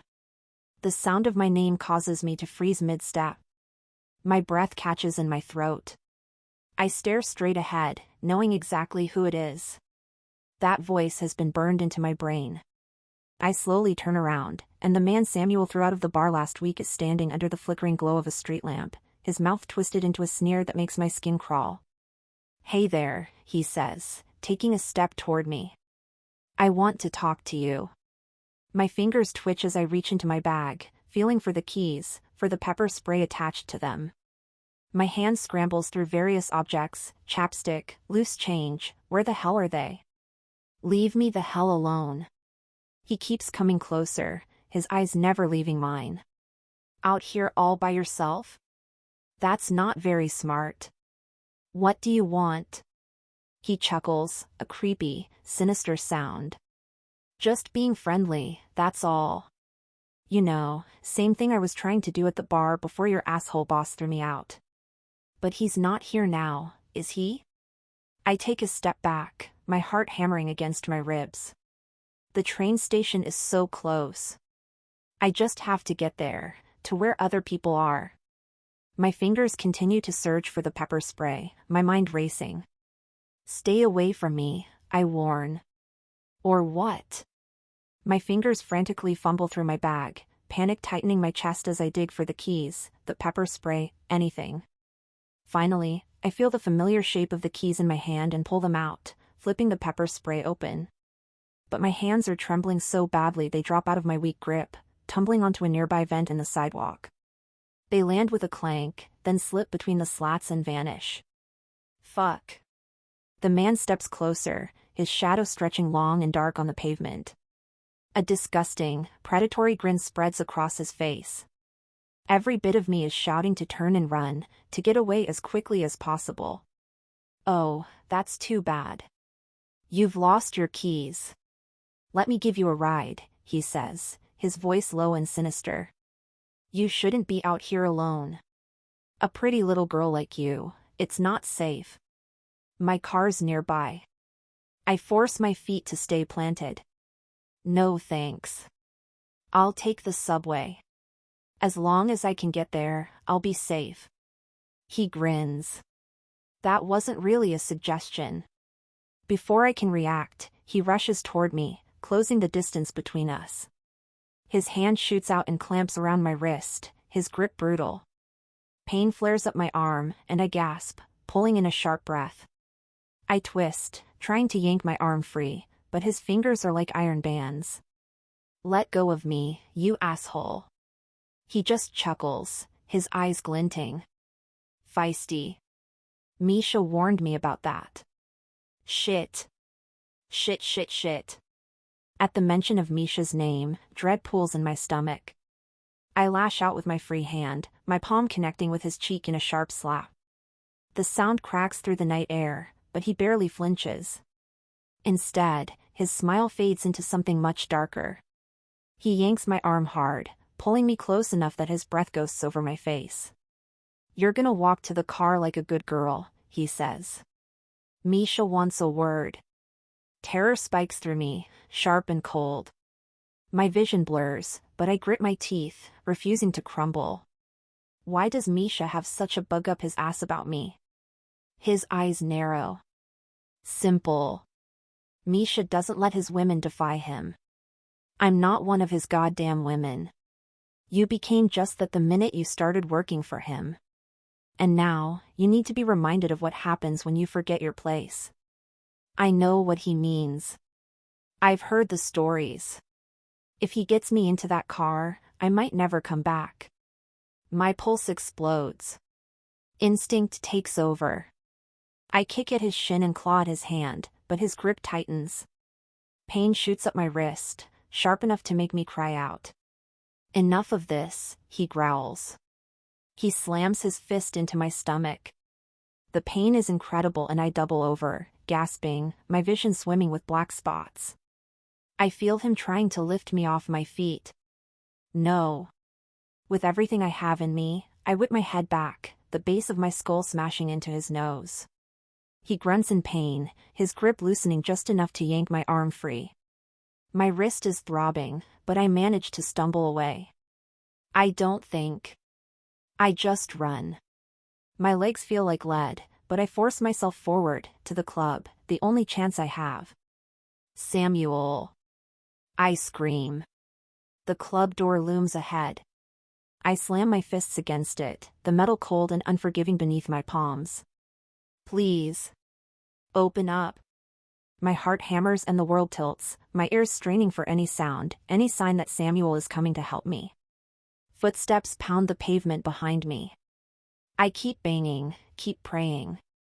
Please, I whisper. Samuel, please. Chapter 8. Samuel. The sound of frantic pounding on the door caused my head to snap up, my gut twisting with a sick sense of dread. I turned to the security monitor on my desk, my eyes locking onto the grainy feed from the front door camera. Erin. Banging and yelling. Fear is written all over her face, her eyes wide, her fists slamming against the metal. The feed is only visual, so I can't hear what she's saying. I don't need to. Everything in me goes cold and sharp and I'm on my feet in an instant. The hallway blurs as I sprint toward the front door, my heart hammering. I grip the handle, wrenching it open just in time to see the bastard from last week raise his hand and slap Erin hard across the face. The sharp crack of the slap cuts through the night. All I see is red. I don't think. I just move. A roar rips from my throat as I charge forward, the world narrowing to the son of a bitch in front of me.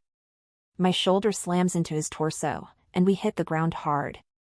The impact is painful as hell, but the only thing on my mind is taking this asshole down and making sure Erin is safe. I roll over, meeting the eyes of the attacker, grabbing his shoulder and pinning him to the sidewalk. I see his face, the sneer, the twisted satisfaction, and my fist flies. 1. The crunch of bone beneath my knuckles barely registers. He groans, his head snapping to the side, but I don't stop. 2. His nose shatters, blood spraying across his face. I don't care. He hit her. He'll pay. 3. My fist connects with his jaw, sending pain through my hand and straight up my arm. One more like that and I might kill him. I hear Erin's voice in the distance, but it's muffled, lost in the fury roaring through me. Samuel, she shouts, panicked. Suddenly, arms wrap around my chest, hauling me back. Easy, man. You want to kill the guy? It's James. I'm breathing hard, every muscle in my body straining to go back, to finish the job, but James holds on tight. The bastard rolls onto his side, groaning, blood dripping from his busted nose. He tries to push himself up. Erin steps forward, her eyes blazing. Before I can process what's happening, she swings her leg back and drives her boot into his gut. He folds with a choked sound, collapsing onto the concrete. I chuckle at the sight, a bit of pride surging through me. The rage begins to slip away, and I start to calm down, though my chest still heaves with each breath. I take her hand and pull her toward the club. James, I growl over my shoulder, get that motherfucker off my sidewalk. You got it. Erin and I enter the club and shut the door. What James has in store for the prick, I can only guess. He was already dragging the asshole away by the back of his jacket, like a piece of trash that needs disposing of. Erin's eyes blaze with a fire that knocks me off guard.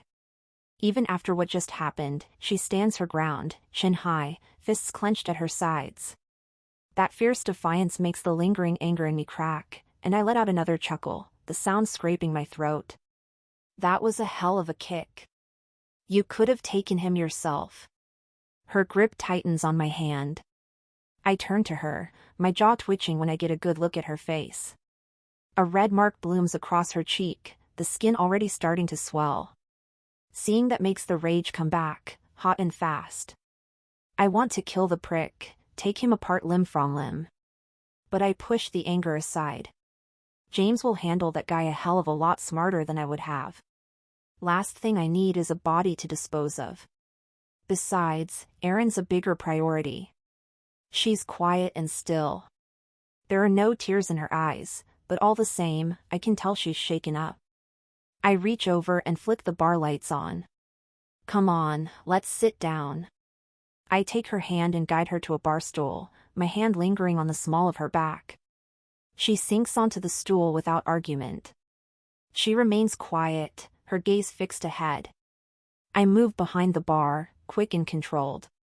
Ice rattles in the bucket as I grab a scoopful, evenly dumping it into 2 clean bar towels. I wrap each of them up tight, the cold seeping through the fabric, numbing my knuckles where the bruises are already darkening. I walk back to her, pressing one ice pack gently to her cheek, the cold drawing a soft hiss from her lips. Easy, I say. You know the drill, ice for swelling. Her hand comes up and covers mine, her fingers resting lightly over my bruised knuckles. Her touch is doing things to me, even with the violence still lingering in the air. She leans into the ice, her eyes finally meeting mine. Her cheek presses against my hand, and for a moment, the world stills. Thank you, she whispers. I nod, my throat tight. I lift the second ice pack and press it to my knuckles, the cold biting into my skin, dulling the ache. Her eyes flick to my hand, and she smirks. You really should take care of those fists. Punches like those can do just as much damage to you as to the other guy. I'll survive. I gaze at her. What was going on out there, Erin? Her eyes flash, the defiance wavering for just a second before the walls come up again. It's nothing. I lean in. Not a chance in hell I'm going to let this go so easily. Bullshit. What was that about? Her shoulders sag, the fight draining out of her. She lets out a shaky sigh, her eyes glancing down to the bar top before meeting mine again. He works for my old boss, she says. Misha. Misha. She'd said that name before. Misha what? Misha Grinkov. The name lands like a punch to the gut. My fingers curl into fists, my knuckles aching all over again. I know that name. I know what kind of man Misha Grinkov is. She swallows hard. I quit because Misha tried to force me to strip, among other unsavory things. She says it quickly, like ripping off a bandage. A surge of protectiveness roars through me, and I feel the need to shield her, to fight for her, to destroy anyone who dares to lay a finger on her. My vision goes red again for a split second before I pull it back under control. You don't have to deal with this alone. You understand me, Erin?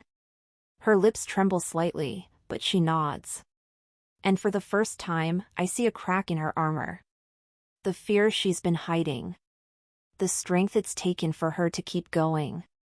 I have my own history with Misha, and unfortunately, I know him well. Years ago, I made the mistake of handling some of his investments. The numbers checked out and the returns were good, until I realized the money was dirty, laundered through his goddamn strip clubs and other sleazy operations. The second I figured it out, I severed ties. Misha Grinkov is pure poison. Misha's bad news, Erin. She lets out a short, bitter laugh. Yeah, I figured that out. I look at her, the red mark still blooming across her cheek, her hands gripping the edge of the bar so tightly her knuckles are white. Anger bubbles up, threatening to break the surface, but I force it down. Right now, she needs me to stay calm. My anger won't do anyone any good. Is he after you? I take a breath. Erin, tell me honestly, did you steal from him anything like that? No. The word shoots out of her mouth, indignation flashing in her eyes. I'm good at catching liars. She's not one of them. The guy out there said Misha wants to talk to me. Her voice wavers, but she stays steady on the stool. Because you quit, I say. People quit jobs all the time. What makes me so special? I exhale slowly, my fists clenching so hard my knuckles scream in protest. The answer to that question is Misha doesn't tolerate defiance, especially not from a woman who can bruise his ego just by walking away. Erin is the kind of woman who would cause his twisted possessiveness to bubble to the surface. She's strong, stunning, and smart enough to escape his grasp. That alone would drive a man like Misha insane. In his world, you don't have a woman like her and let her slip away. Does he know where you live? Her eyes drop to the floor. Yeah. I had to give him all my info when I started working for him. You're coming to stay with me. The words come out of my mouth without thinking about what I'm saying. She raises her eyebrows. I'm what? You heard me. You're staying with me. Her eyes widen. Samuel, I cut her off. I'm not letting you go back to your apartment, not when he knows where you live. Her lips part, like she's about to protest, but then she closes her mouth. The fight flickers in her eyes again, but it's dulled by exhaustion, by the weight of everything she's been carrying. Samuel, I can't just stay with you. I barely know you.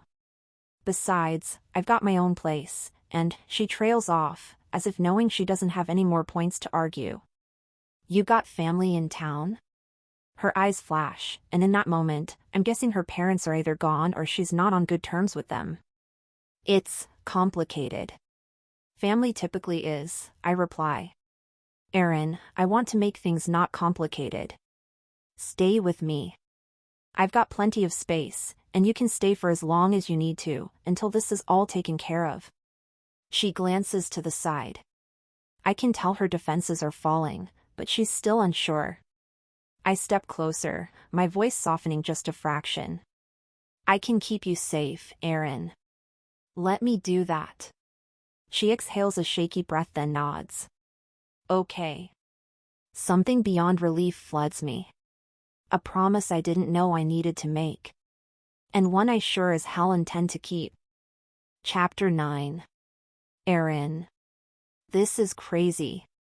I know I agreed just a few minutes ago, but the reality of what Samuel proposed is suddenly hitting me hard. I can't move into your place. Erin, listen to me.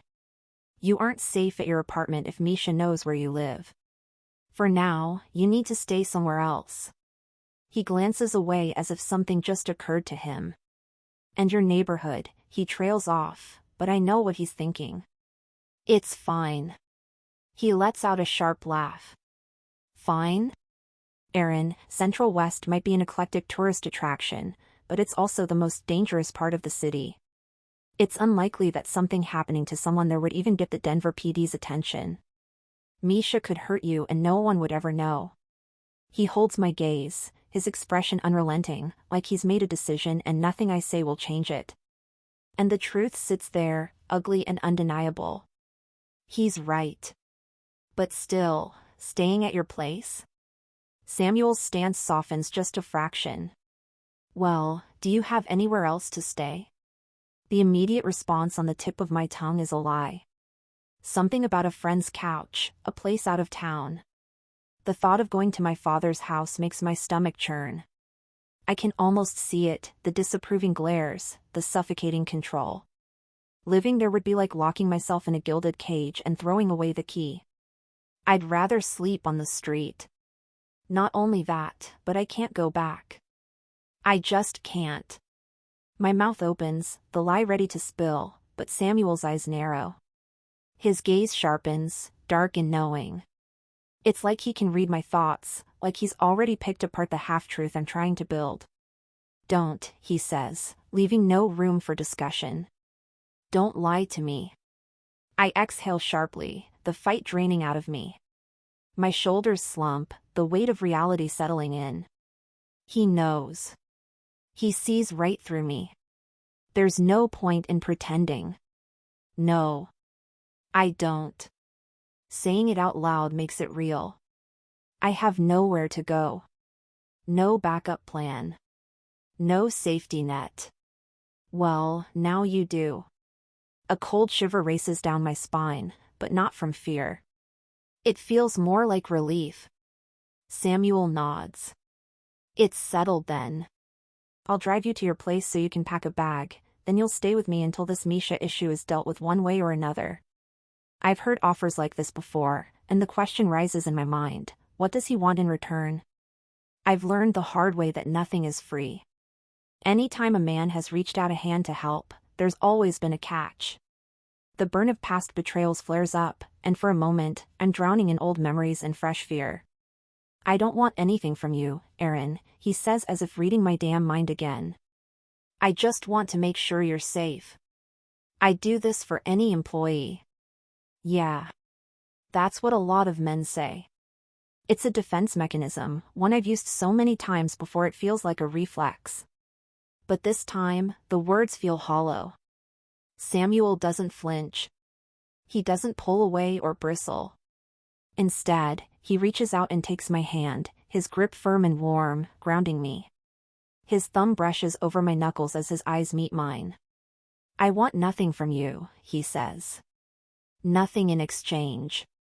All I'm thinking about right now is your safety. Is that right? That's right. Hell, if you need me to, I'll give you some money to get you out of the city. But what? The corner of his lips curls slightly. But I kind of like having you here. I search his eyes for any sign of deceit, any shadow of hidden intention. But all I see is truth. Dependability. A man who means exactly what he says. The walls I've built crack just a little. Maybe I should let myself believe him, but fear still curls in my gut.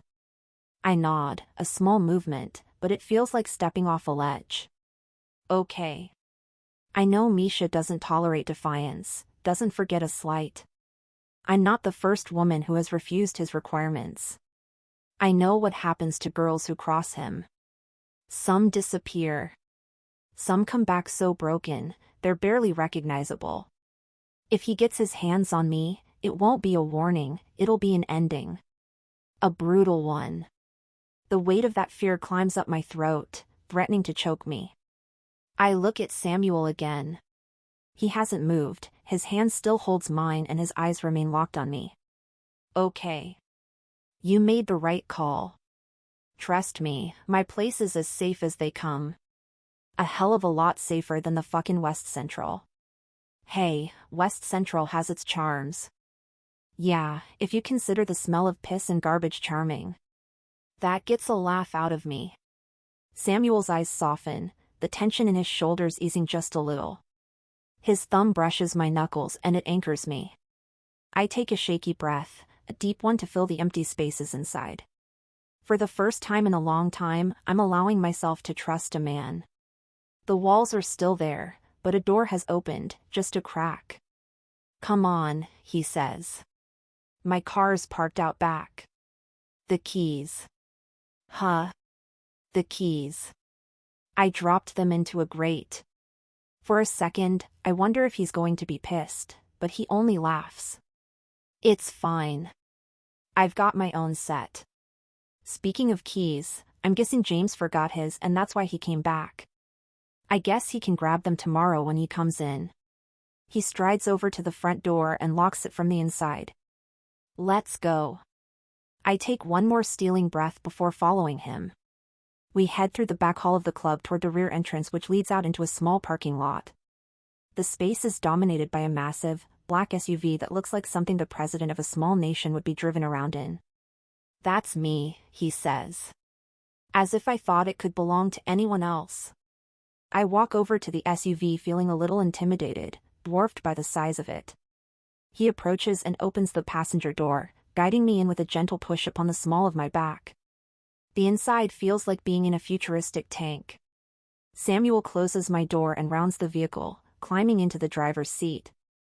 The SUV rumbles to life, the low growl of the engine vibrating through the seats. It's the kind of ride that looks like it could bulldoze through anything, and right now, that's exactly what I need. Ready? Ready. I feel safe. It's an unfamiliar feeling, and I'm not sure if I should lean into it or question it. Samuel's hands grip the wheel, his eyes focused on the road. I'll drive you to and from work. Don't worry about getting around. I don't know, Samuel. Having a personal chauffeur doesn't feel right. He laughs. I'm going to guess being stalked by a former boss doesn't feel right either. Just a matter of picking your poison. I flick my eyes over at him. Good point. He takes in a slow draw of air through his nose. Listen, I know this is 6 different kinds of fucked up, but I'm going to do my best to make sure you're taken care of, that you're safe. All I can do is nod, my throat tight. The lights of Denver blur past, streaks of neon and headlights flashing through the tinted windows. My mind spins, trying to process everything that just happened. I stare out the window, words jumbling in my head, none of them making any sense. After a while, I clear my throat. So, what's your place like? He glances at me briefly before answering. I have a cabin about 30 minutes outside of town. Nothing fancy, just comfortable. You own land in Denver? 30 acres. No big deal, he replies. I raise an eyebrow. You don't think 30 acres in Denver is a big deal? Hate to see what you think is. A ghost of a smile tugs at his lips. You'll see for yourself. I feel a flicker of excitement bubble up and it surprises me. I've never been in a fancy cabin out in the middle of nowhere. Most of my life has been a series of cramped, rundown spaces in big cities. Part of me wonders if I'll feel out of place, but another part is curious, eager to see a world that's always been out of reach. The excitement fades as we turn onto my street. The buildings loom dark and grimy. My jaw tightens as he scans the surroundings, his eyes sharp. He pulls to a stop and glances around the dimly lit block, his hand reaching for the glove compartment. He pops it open, and I catch a glimpse of a gun inside. My breath hitches. He came prepared. He looks at me, his voice low. You want me to come with you? I'll be fine. He studies me for a second then nods. I'll be right here. I grip the door handle, taking a deep breath. The night air feels colder now. I step out, squaring my shoulders. The door clicks shut behind me, and I walk toward the building. One bag. In and out. Chapter 10. Erin. Holy shit, Erin. Tiffany's standing there when I open the door, her phone in her hand. Her eyes lift from her screen, widening slightly when they land on me. Oh my God. Are you okay? My gut tightens. She should be at work at the bar. Damn it. I was hoping to get in and out with no complications. Why is she here? My mind flashes to Misha, to his obsession, to the way he always seems to be 2 steps ahead. Did he send her? Is she here to keep tabs on me? I shove the paranoia down, forcing myself to breathe. My fingers loosen their grip on the doorknob. Hey. I try my best to sound chipper, like I'm totally happy to see her. Of course I'm okay, why wouldn't I be? What's up, girly? I catch my reflection when I follow her gaze toward the hallway mirror. The slap from earlier still burns, a faint red mark across my cheek, stark against my pale skin. Tiffany sets her phone down on the coffee table.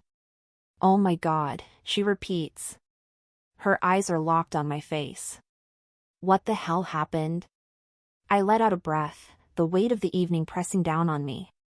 The truth is acid in my mouth, but there's no point in hiding it. Misha sent someone after me. Her eyes flash. Are you fucking serious? One of Misha's goons tried to take me to him. He crept up on me when I was walking to the subway. When I refused to go with him, he slapped me. I glance at her, trying to gauge her reaction. My new boss took care of it. Tiffany's eyes widen again, her lips parting slightly. Shock registers on her face, clear and raw. For a second, she just stares at me, the color draining from her cheeks. He hit you? Yeah. It's fine now. Like I said, my new boss took care of it. I head straight to the bedroom, my steps heavy, my mind a blur. The walls of our tiny, shared space seem to close in on me, suffocating. I reach under the bed and grab my duffel bag. As I unzip it, I glance around the room. I need to cram my whole life into this bag and I have no idea where to start. I begin by throwing random clothes in, shirts, jeans, a couple of hoodies, underthings. My movements are quick and mechanical. I don't have much, but suddenly it feels like a lot. "What's happening?" she asks, watching me as I pack. "Misha sends some asshole to hurt you, your boss takes care of it, whatever that means, and now you're packing a bag. Aaron, you've got to tell me what's going on." I take a deep breath before turning around. Tiffany leans in the doorway, her arms crossed tightly over her chest. "I'm going away for a while," I say, my tone clipped. "If you guys need a new roommate, go ahead. I'll figure something out later." She gasps. "You're moving out? Just like that?" Tiffany and I aren't that close, but I should tell her the truth. I know this sounds insane, but I'm going to stay with Samuel until Misha cools off. "Your boss? Seriously? You're going to stay with him? Like, at his place?" Like I said, I know it sounds insane. But I'd hoped Misha was done with me. Apparently, he's not. So, I either have to leave town or stay with Samuel until this all blows over. Tiffany sits down next to me. "You're right, this does sound insane. But you do have to get somewhere safe. Samuel's still a big question mark, but right now he's my safest bet." "Exactly. Anyway, listen, he's waiting for me outside, so I need to go." She springs up and rushes to the window in the living room. I sling the duffel bag over my shoulder and head to the bathroom. I grab my toiletries and personal effects and toss them into a smaller bag. Holy shit, nice ride. He'd better not idle it there for too long in this neighborhood, though. I bet every pair of eyes on the block is on it right now.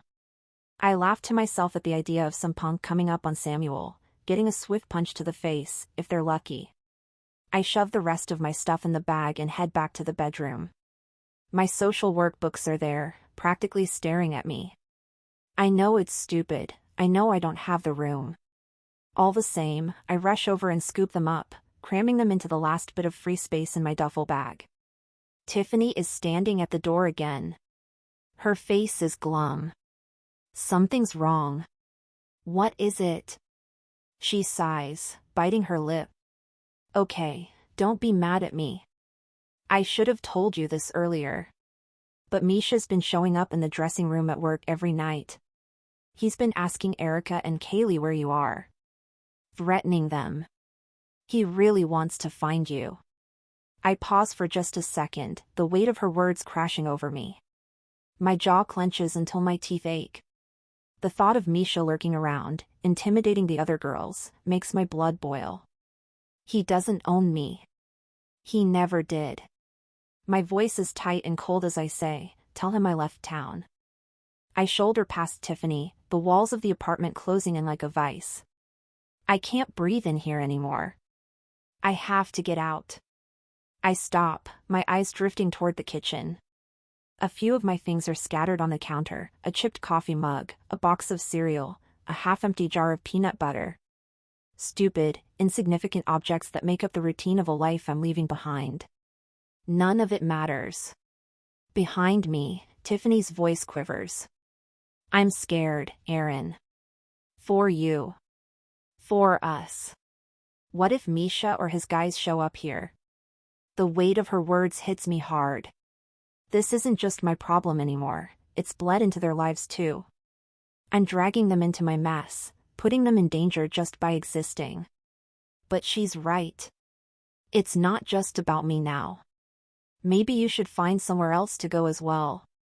Tiffany's shoulders sag, her arms wrapping tighter around her midsection like she's trying to hold herself together. I don't have anywhere else to go. I don't have some rich guy's apartment to run to, she whispers. She glances at the clock on the wall. Anyway, I have to get to work. Her words hang in the air, heavy and hopeless. But I know she does have somewhere to go. Her mom lives just 30 minutes away in Queens. They're still close, despite everything. She's clinging to this life out of habit, out of fear of change. I get it. I've been doing the same thing. Go stay with your mom, Tiff. Get a new job. This isn't worth it. Her eyes flick up to meet mine, uncertainty clouding her expression. She doesn't answer, but I can see the idea sinking in, the thought of escape finally taking root. It's just. I made such a big deal about moving out on my own. Mom lost her mind when I told her I was going to move to freaking West Central. But I was like, no way, I can totally do it. Having to crawl back is going to be tough. I step over to Tiffany and place my hand on her upper arm, giving it a squeeze. I know it's a shitty situation and I'm sorry. But we knew what we were getting into when Misha started roping us into his bullshit. She looks down at the floor and nods. Yeah. Good money but bad people. Guess it was only a matter of time before one of us got in too deep. She looks at my bag again. Where are you going? Huh? To Samuel's. Like I said.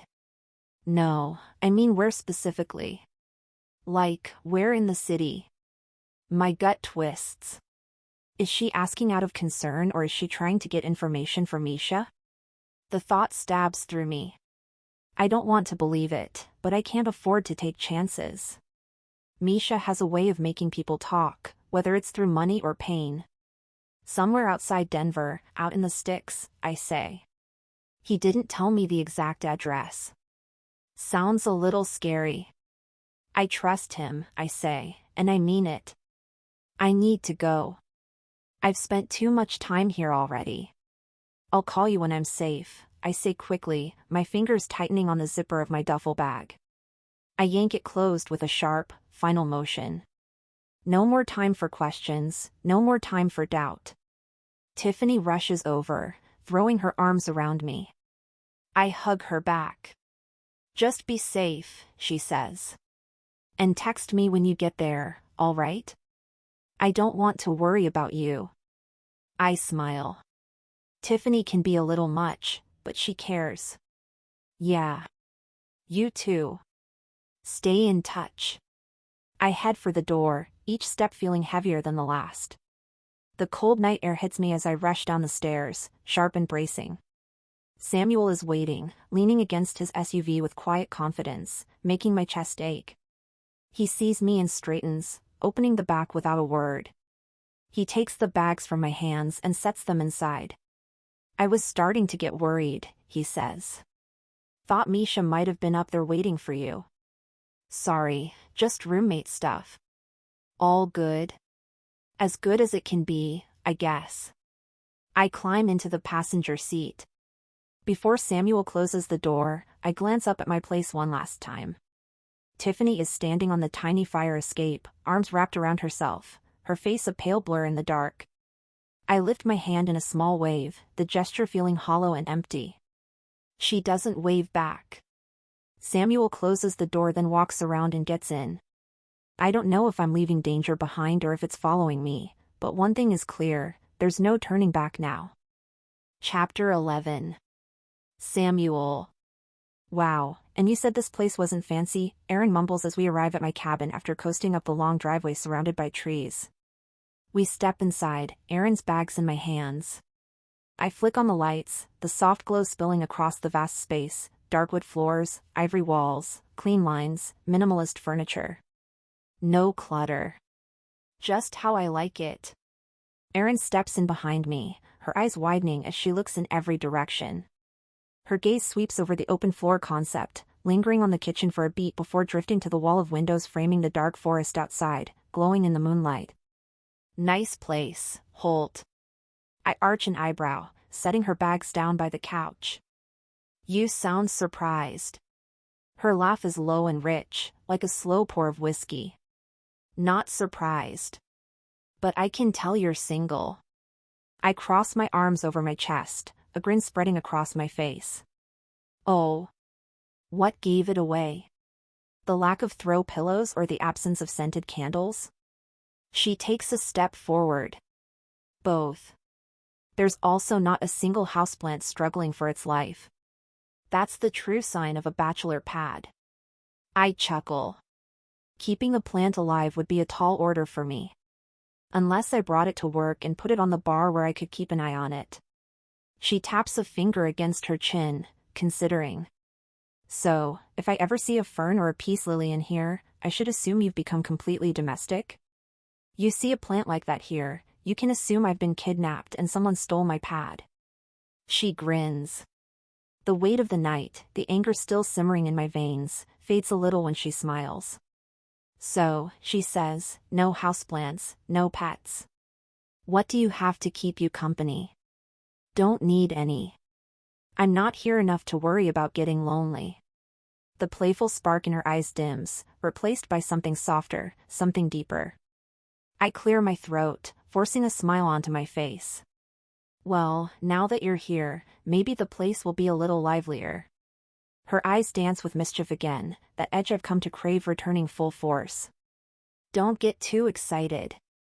I snore. I'll take my chances. I know I shouldn't be enjoying this, enjoying her, as much as I am. But damn if I can stop myself. I carry her bags down the hall to the guest room. I open the door and flick on the light. The room is simple, a cozy bed, nightstand with a lamp, and a large dresser. The walls are bare. Functional, nothing more. I don't want to sound like a city girl, but the idea of living out here in the middle of nowhere with no one around is a little spooky. I laugh. I can promise you're safer here than anywhere on the planet. Is the room okay? She heads over to the bed and sits down at the foot of it. Her hair and breasts bounce as she lands, and it's all I can do to not stare. Suits me just fine, she says with a small smile. The sight of her on a bed puts all kinds of dirty thoughts in my mind. My heart starts beating faster, but I push the urges away. She's been through enough tonight. I drop her bags by the bed and step back, giving her space. I gesture around. It's all yours. And soot bathroom with a large tub too. And needless to say, whatever you want from the kitchen, help yourself. If there's something you want that I don't have, just make a list and we can pick it up.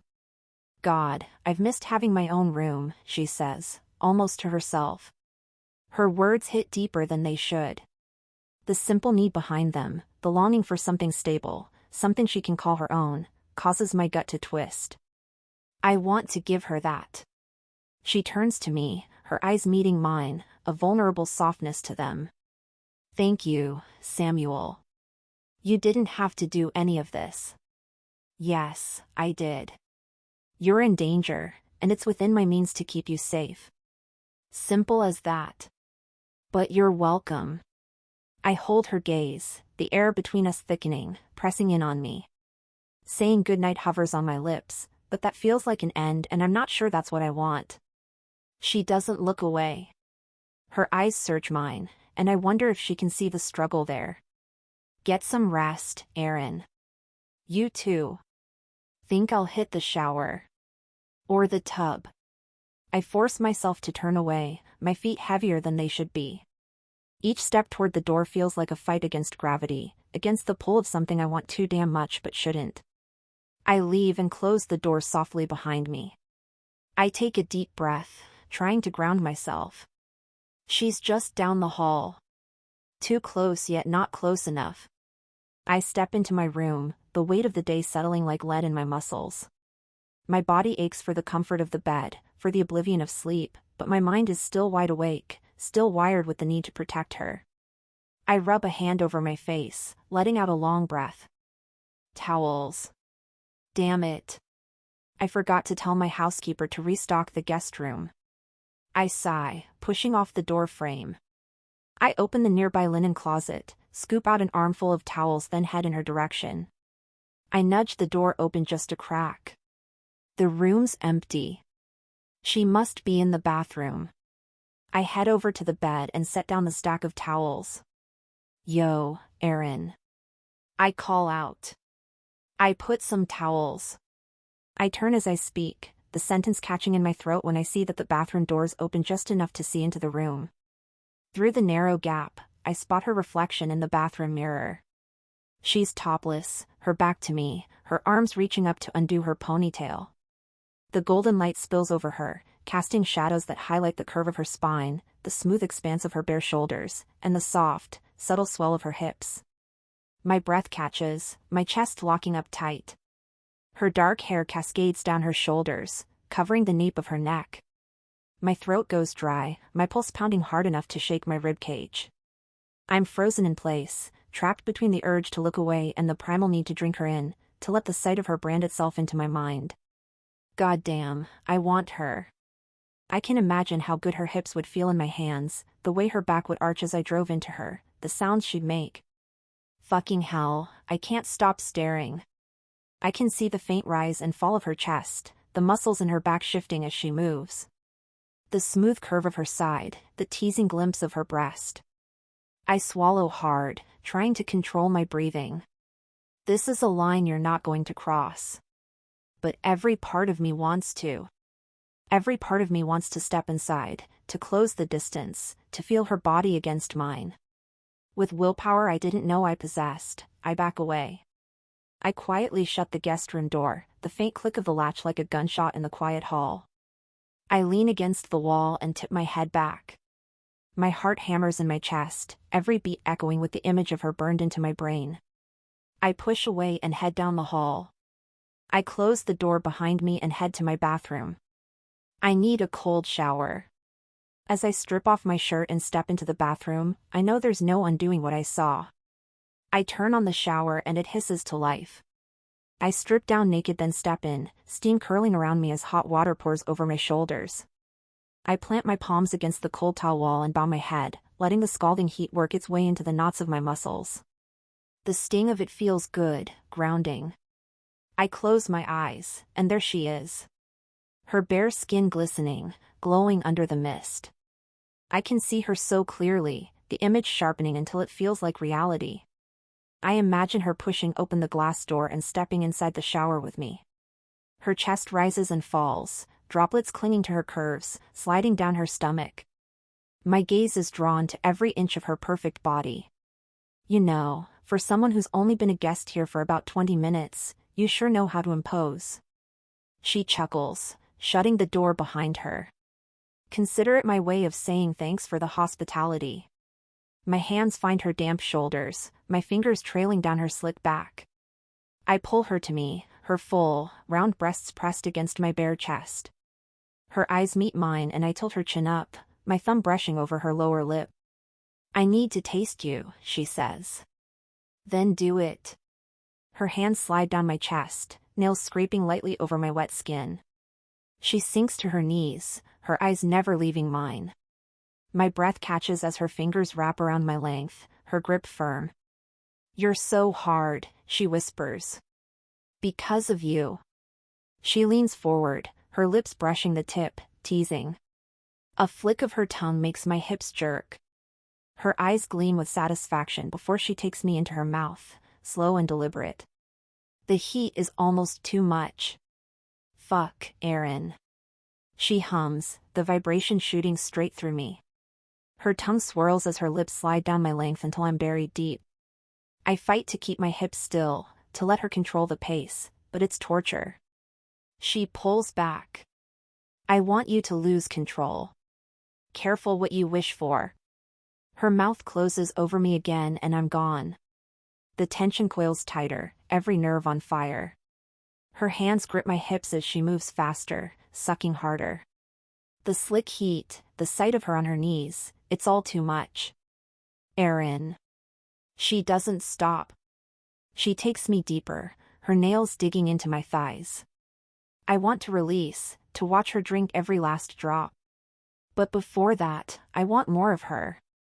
I pull her to a standing position, my mouth crashing down on hers. My hands slide down to cup her ass, lifting her effortlessly. I need you, I growl.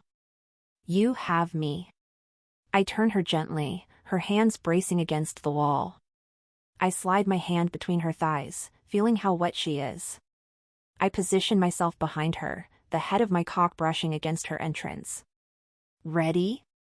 Hell yes. I thrust into her, burying myself to the hilt.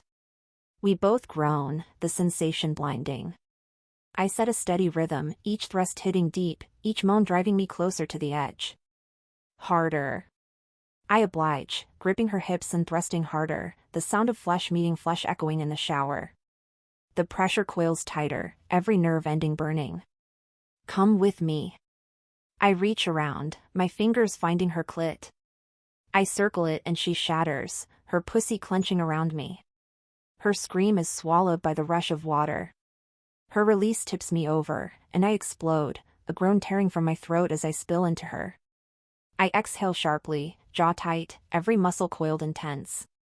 Just like that, I'm back to reality, alone in the shower, my hand wrapped around my throbbing cock. Fuck. I can't be thinking like this. I shouldn't be fantasizing about her in this way. She works for me, she's an employee of mine, yet she's in my home, just down the hall. Every fucking rule I've ever lived by, every line I swore I would never cross, flashes through my mind like a warning siren. My head drops forward, water dripping off my brow. One thought pounds in my brain, relentless and clear.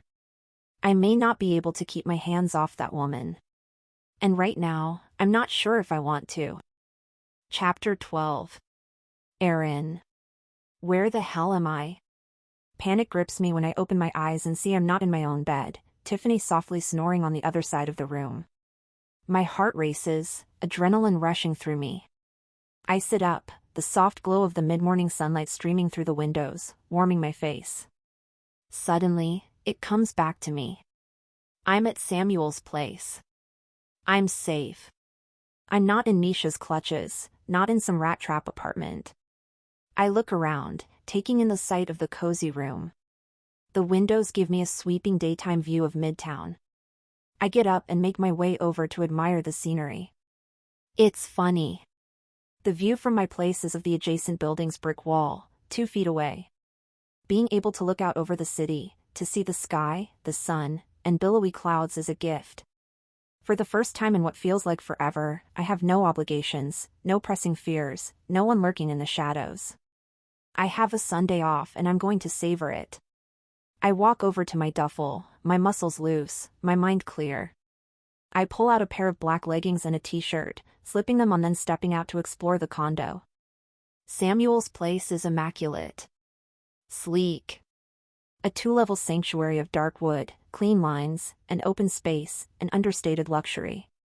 The living room is all leather and steel, with tall, expansive windows with views of the mountains almost obscured by the beautiful trees. The kitchen is spotless, every knife and pan exactly where it should be. The bedrooms are tucked away on the other end of the first floor, the space somehow expansive and minimalist at the same time, as well as very inviting.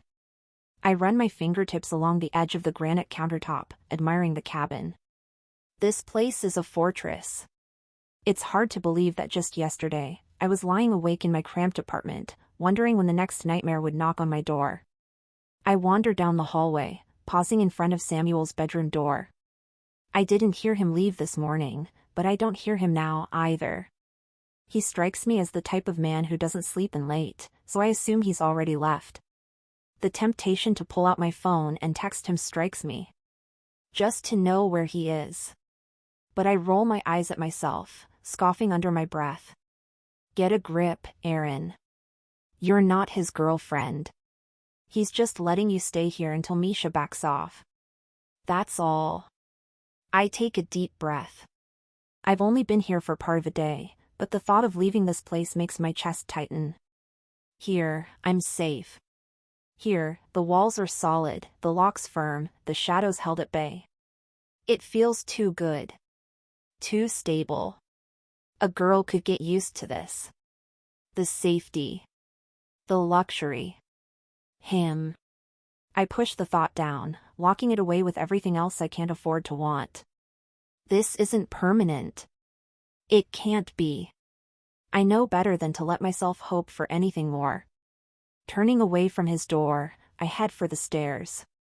There's a whole second floor, and I want to see it. As I reach the top of the stairway, I notice the first door to my right leads into a large home gym, filled with weights and cardio machines. Samuel's in killer shape, the gym explains that. Another door leads to an office, stately and imposing. Beyond that is a cozy library, complete with a gas fireplace. This man sure knows how to live. I reach the final door, laughing when I see what's inside. A polished pool table gleams under overhead lights in the middle of the room. There's a wet bar, a dartboard, a shelf of board games, and a small sitting area. A humidor's tucked into the corner. I grab a stick, head over to the pool table, and rack the balls. The weight of the cue stick is familiar in my hands. With everything going on, this feels like control, a simple game with clear rules and satisfying outcomes. I bend over the table, eyes narrowed, lining up a particularly tricky shot. My tongue peeks between my teeth as I focus, my fingers steady on the cue. The world narrows to the geometry of the table, the sharp angles, and the path of the ball. Just as I'm about to take the shot, a low throat-clearing slices through the silence. I squeal, straightening so fast I nearly drop the stick. My heart leaps into my throat, adrenaline shooting through me. I spin around, holding the stick like a weapon, ready to jab whoever decided to creep up on me. Samuel stands in the doorway, hands raised in surrender, that infuriatingly sexy smirk curving his lips. His eyes sparkle with amusement, glinting under the soft lighting. "Whoa," he says. "Didn't plan to die today." I press a hand to my chest, my heart pounding, but the tension seeps out of me like a deflating balloon. Laughter slips free before I can stop it. "You should know better than to sneak up on a girl holding a big stick." He chuckles. "Sorry, should have been a little more considerate, especially with everything going on." "It's fine. Seriously. Don't blame yourself for me being jumpy. It's not like you grabbed me and shouted boo."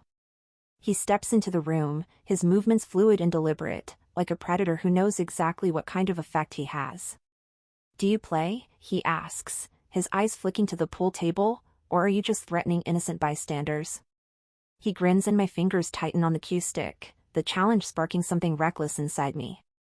I lift my chin, smirking back. "Been known to play a little. You don't work in bars all your life without picking up a few things here and there." "Sounds like a challenge. Only if you're up for one." His eyes lock onto mine. A delicious shiver snakes down my spine, but I don't back down. His gaze drops to my lips, then slides back up. "You want to make it interesting?" I ask. The corner of his mouth lifts, his gaze burning into me. "What did you have in mind?" I can smell the faint hint of his cologne, dark, musky, intoxicating. My mind flashes to things that have nothing to do with pool and everything to do with the way his body would feel against mine. I shrug. "Friendly match. Maybe one pocket, if you're into that." "I am. Just need to grab a stick." He steps over and reaches for the cue stick I'm holding, his fingers brushing mine.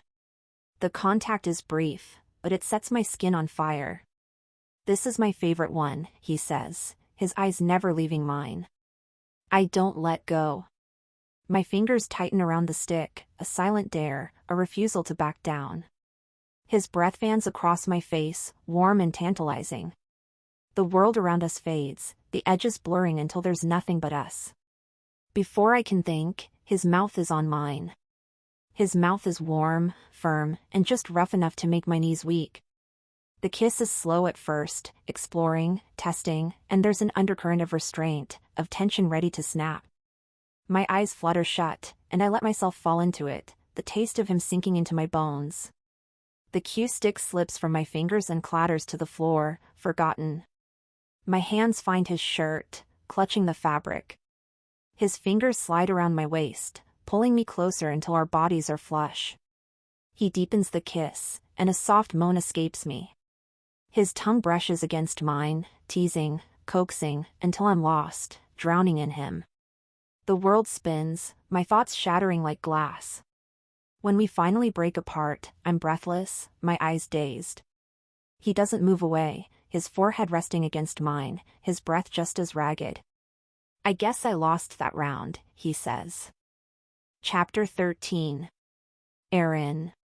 God, you're fucking delicious, he says, taking his lips from mine just long enough to speak before crashing his mouth back into me. He's relentless, his hands firmly gripping my waist, anchoring me to him. I can feel his erection pressing against my middle.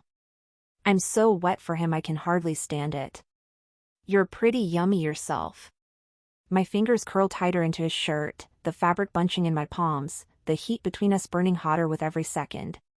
He pulls back just enough for me to catch a breath. His eyes are dark, blazing with an intensity that sends a shiver racing down my spine. Tell me to stop. His words come out in a rough growl. He's giving me an out, a chance to tell him this is a mistake, that we should stop, but that's the last thing I want. I shake my head. Don't you dare. A mischievous smile curves his mouth before he claims mine again, harder this time. His tongue sweeps in, dominating, demanding, and I'm more than willing to give him everything he wants. He slides his hands down my curves, reaching around to cup my ass. I gasp when he squeezes hard, as if he's claiming it.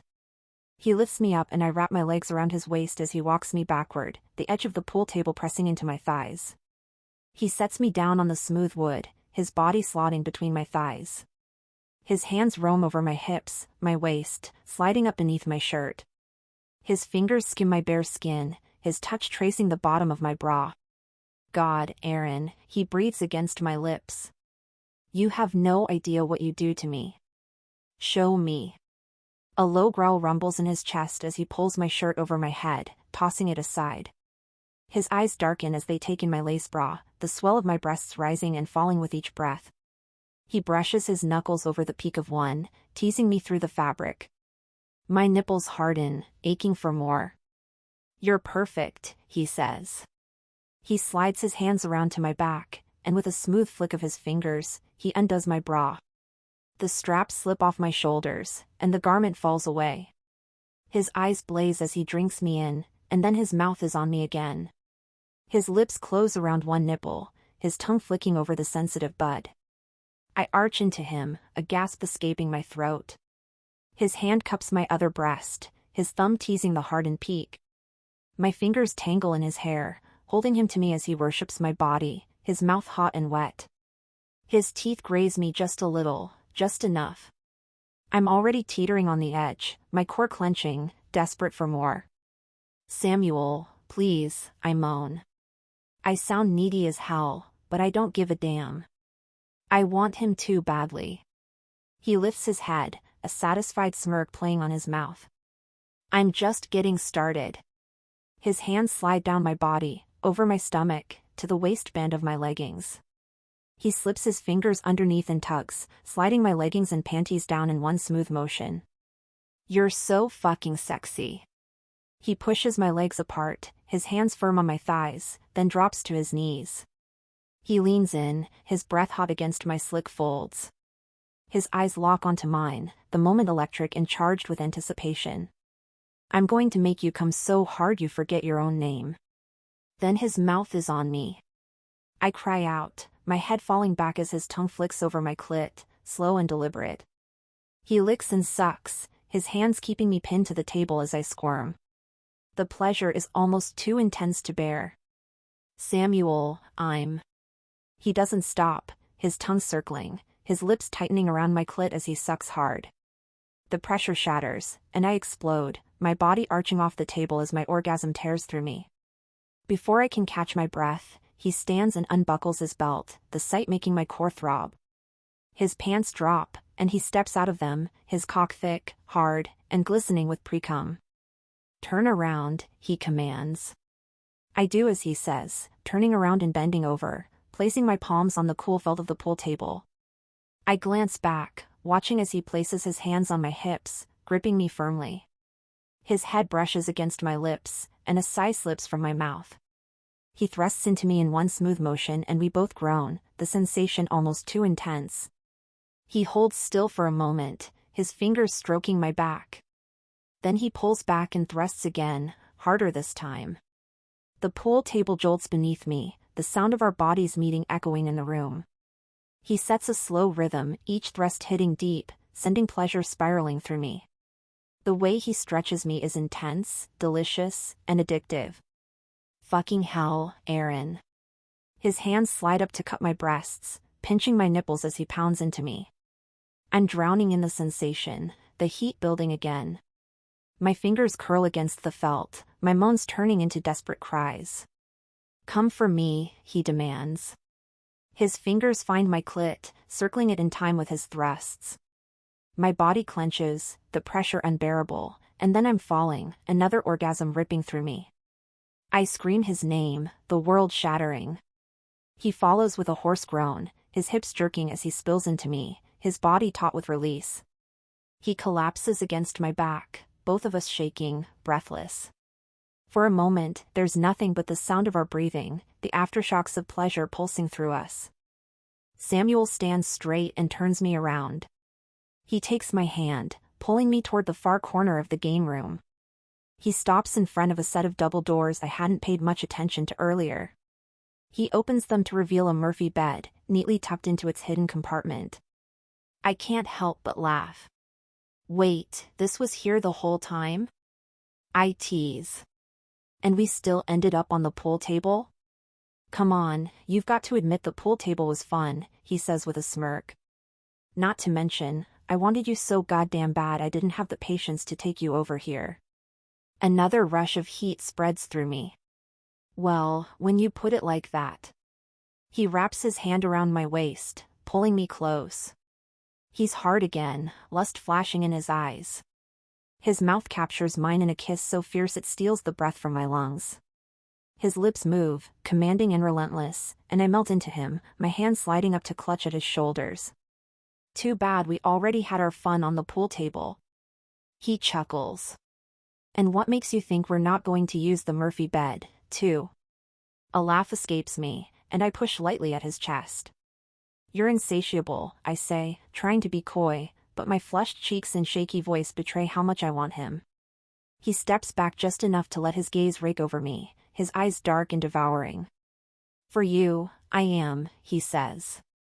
Then, with a playful slap on my bare ass, he adds, now get in that bed. The sting of his hand is more teasing than anything else, but it sends a delicious thrill down my spine. I shoot him a mock glare over my shoulder as I climb onto the bed, my heart pounding in anticipation. Bossy, I mutter. I'm a man who knows what I want. And I want you. He crawls onto the bed, positioning his powerful body over mine. Now, let's see if I can make you scream louder than last time.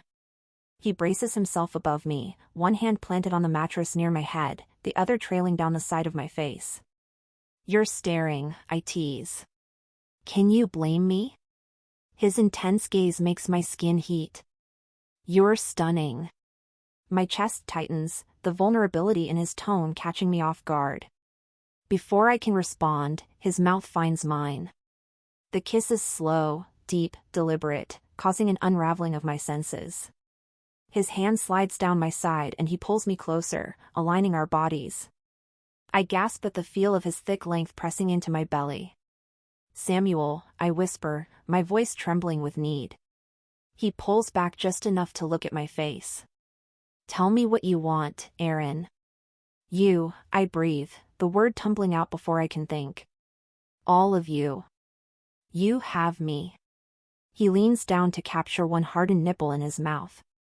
The sensation is electric, his tongue flicking and teasing until I'm arching into him, my fingers gripping his shoulders for support. His hand trails lower, finding me wet and ready for him. Perfect, he whispers. When his finger flicks over my clit, I cry out, my body arching off the mattress. He works me with a precision that leaves me breathless, his touch dragging me closer and closer to the edge. I'm gripping the sheets, my moans filling the room, when the wave finally crashes over me, and I'm trembling in its wake. Before I can recover, he settles between my thighs, pushing into me in one smooth stroke, stretching and filling me until he's buried to the hilt. He stills, giving me a moment to adjust, and I wrap my legs around his waist, pulling him closer. It doesn't take long for the pleasure to build again, his thrusts growing harder, faster, each one hitting deeper, drawing gasps from my lips. I fall over the edge again, a silent scream on my lips. He follows with a husky growl as he chases his own release. I feel his cock pulse inside, then his body collapses onto mine. For a moment, neither of us move, the only sound in the room our breathing. "You're incredible," he says. He pulls me close, his big arm wrapping around me as I rest my head on his chest. "You're not so bad yourself, boss." Chapter 14. Samuel. I still don't know why you didn't go with the red paisley tie I picked. Rain drums against the windshield, relentless and steady, the wipers fighting a losing battle to keep the glass clear. I glance at her, the faint glow of the dashboard casting light on her serene face. "Because this one matches your dress better. Besides, paisley is like something out of the 70s. She chuckles, the sound light and familiar. "Look at you, fashionista. I thought the paisley was cute." I smirk, shaking my head as I turn my attention back to the road. Believe it or not, looking cute isn't at the top of my list of what I aim for when getting dressed. She laughs and her hand finds my arm, her touch grounding. A small smile tugs at the corner of my mouth. The rain picks up, the scenery outside of the car becoming a blur of dark shapes and glistening pavement. She shifts beside me, her fingers drumming lightly on the armrest. God, this storm's a mess. I crane my neck to look up, as if I might see the culprit behind it all up there in the dark sky. "It's coming down harder," she says. "Maybe we should pull over?" There's a thread of worry in her voice. She's usually calm and composed, but I've learned her tells over the years. I shake my head. "We're fine. It's just rain. I've driven through worse." She sighs. "It's not you I'm worried about, it's the other drivers. It's Friday night, Sam. You know the roads are packed with drunk idiots." "I've got this," I tell her. My eyes flick down to the GPS. We're 5 minutes away. "Just a little longer." She doesn't push because she trusts me. She's always trusted me. Up ahead, I see it. Headlights. Too close. Too fast. Wrong lane. "Samuel." I react instinctively, jerking the wheel to the side, but it's too late. The oncoming car barrels toward us, the glare of its headlights blinding. Her scream slices through the air. I throw my arm over to protect her in whatever way I can. Metal crunches. The car tilts and rolls. Pain tears through my chest as the seatbelt bites into my skin. Her scream cuts off abruptly, too abruptly. The car spins, the rain blurring into alternating streaks of light and darkness. And then there's nothing. Everything goes black. The silence is absolute, choking, but her voice lingers, an echo in the void. She screamed my name. I couldn't stop it. Couldn't save her. I don't feel anything anymore. Darkness pulls me under, and there's no escape. The soft glow of late morning filters through the curtains. I open my eyes and check my phone on the nightstand. It's almost 10:30. I'm in my bed, not in the nightmare I was having. Erin's back is snug against me, her breathing soft and steady. My arm is draped over her waist, holding her close as if I'm afraid she might vanish if I let go. I smile to myself. We'd had fun in the game room, too much fun, it seems. After I'd taken her on the Murphy bed, we'd gone to my room to relax and ended up tangled in each other again before falling asleep. I don't move, don't dare disturb her. She looks so peaceful, her hair a mess of dark waves against the pillow, the blanket pulled low enough to reveal the smooth curve of her shoulder and the faint line of her spine. She's stunning, even now, without trying. I have no idea what the hell I've gotten myself into. This bed, my bed, has been mine alone for 8 years. No one else has ever been in it. Until her. The thought is a heavy weight in my chest. Erin doesn't belong in the same category as the one-night stands I've entertained in guest rooms or hotels. I can already tell she's something else entirely, someone who's managed to burrow under my skin in a way I can't explain. Yet as natural as this feels, it's impossible to ignore the ghost lingering in the room. My eyes drift to the nightstand. Kara's picture is still there, same place it's been since I moved in. Her face smiles back at me, soft and serene, her blue eyes filled with the kind of warmth that makes your world stand still. Guilt grips me hard. I'm lying here with a woman in my arms, my late wife staring at me from the nightstand. Losing Kara shattered me. It broke me in ways I'd never been broken before, ways that made me damn certain I'd never be whole again. Erin has awoken something I thought died along with Kara. She's bold, daring, and infuriatingly stubborn, the complete opposite of Kara in so many ways. Yet she's here, fitting into this space like she was always meant to, and it terrifies me. I take a slow breath, careful not to wake her, and gently slip my arm from her waist. She stirs but doesn't wake, and I study her for a moment, the way her lashes fan against her cheeks, the slight part of her lips, the soft rise and fall of her chest. I feel something I haven't allowed myself to feel in years, hope. It's dangerous. I sit up, dragging a hand down my face. The picture of Kara catches my eye again, and I know what I have to do. My chest tightens as I reach for the frame. My fingers brush the glass, and for a moment, I hesitate. Kara wouldn't want me to bear this guilt. She'd tell me to live, to find happiness, but moving forward feels like betrayal. All the same, it needs to be done. Picture in hand, I slowly open the nightstand drawer and slip the frame inside. The last thing I see before sliding the drawer shut is Kara's eyes, blue as the sky. It feels wrong, but also necessary. My past doesn't define me, but it's part of me. And if I want to have a future with Erin, a real one, I need to make space for her. Not to mention the sight of a woman's picture on my nightstand would make Erin want to ask questions I'm not ready to answer. Quietly, I slip out of the room, tugging on sweatpants and a t-shirt as I make my way downstairs. The kitchen is calm and quiet, the only sound the hum of the fridge. I fill a glass of water and drink it quickly, like I'm trying to put out a fire inside. Breakfast. My stomach grumbles, as if agreeing with the thought, and I go to work.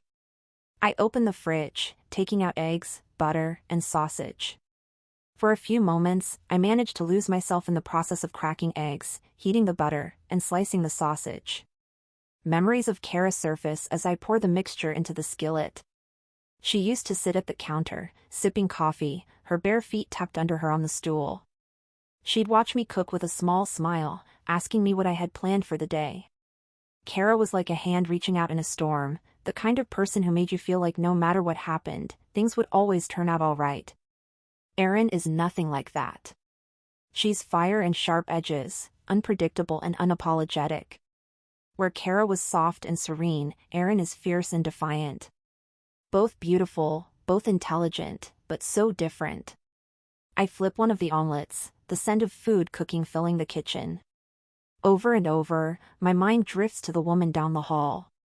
I find myself thinking of her face, her smell, the way she feels underneath me. She's something entirely new, she's intoxicating and exciting, but damned if it doesn't scare the hell out of me. Chapter 15. Erin. Oh, man. The sun sneaks through the curtains, teasing my eyelids open. I stretch a little, my body aching from the previous night's activities. I roll over and check my phone. It's almost 11. I hear the faint clatter of dishes coming from down the hall, mingling with the heavenly scent of breakfast. My stomach growls, reminding me I barely ate last night. Stretching lazily, I again feel that delicious ache in my muscles.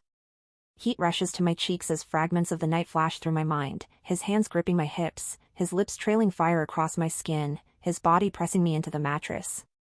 I remember the way he looked on top of me, those gorgeous muscles flexing and tensing. I remember the final thrust, the one that pushed us both over the edge, his cock erupting inside me. The way he pulled me close afterward, his hand absently tracing circles on my back, his steady breathing lulling me into a peace I hadn't felt in years. The cuddling. That part still surprises me. I've never been the type. It can become too messy. Too intimate. But with Samuel, it felt right. Like I belonged there, wrapped up in him. The faint scent of him lingers in the sheets, woodsy and masculine, and I bury my face in the pillow for a moment, breathing it in. I want to bottle it up, wrap myself in it. I get up and head over to the window, the view taking my breath away. The trees sway in a gentle breeze, and I'm amazed again by the quiet and pure beauty. Although the view from the guest room is nice, this is a sight I haven't seen in a long time. My apartment views offered nothing but rusted fire escapes and trash-strewn alleys. This is something else entirely. My stomach growls again, louder this time, and I chuckle softly to myself. I turn, hoping to find one of his t-shirts to put on, spotting a nightstand drawer not fully closed. It's not my business, but all the same, I can't help myself. I need to know who the hell Samuel is, even if I have to snoop a little to find out. I go over to the drawer and pull it open. Inside is a framed photo of a beautiful woman. She looks to be in her early 30s, with dark, almost black, curly hair and eyes blue as the sky. I take out the photo and stare. She's stunning. The warm smile on her face makes it seem like the person taking the picture is the only thing that matters to her. Who is she? A clatter sounds from the kitchen, and I come back to my senses. I slip the picture back into the drawer and shut it. I slip out into the hall and pad over to the room Samuel had originally shown me as mine. The sheets are untouched, the room pristine, and it feels foreign compared to the warmth of his space. I rummage through my bag and pull on a tank top and shorts. As I do, the woman from the photo appears in my mind again. Is he married? My stomach tenses at the idea. I'd been in such a daze when he'd carried me up to the bedroom last night that I hadn't noticed the picture. Had he forgotten to hide it? But if he's married, why would he insist on me staying with him? Is this really his home, or just a place he brings women he wants to fuck? He doesn't seem the type, but then again, I don't really know him. I push all of those thoughts from my mind and finish getting dressed. As I head down the hall, the sounds of the kitchen grow louder.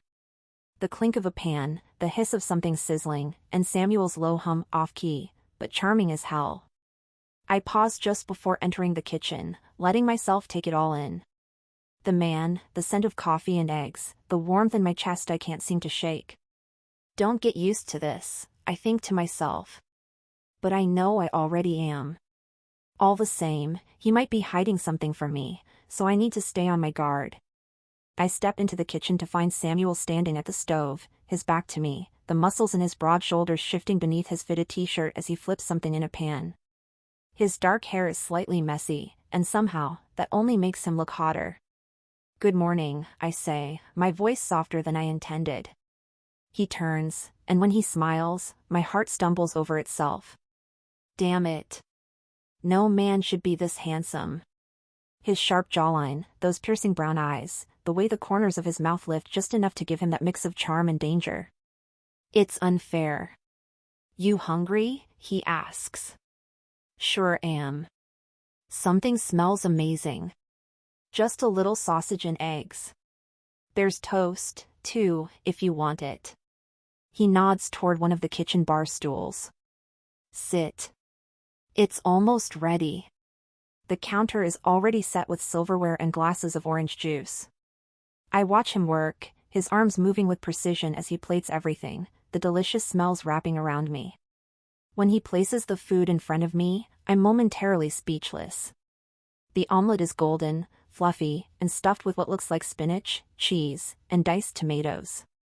Next to it, perfectly cooked sausage glistens under the morning light, paired with toast just the right shade of brown.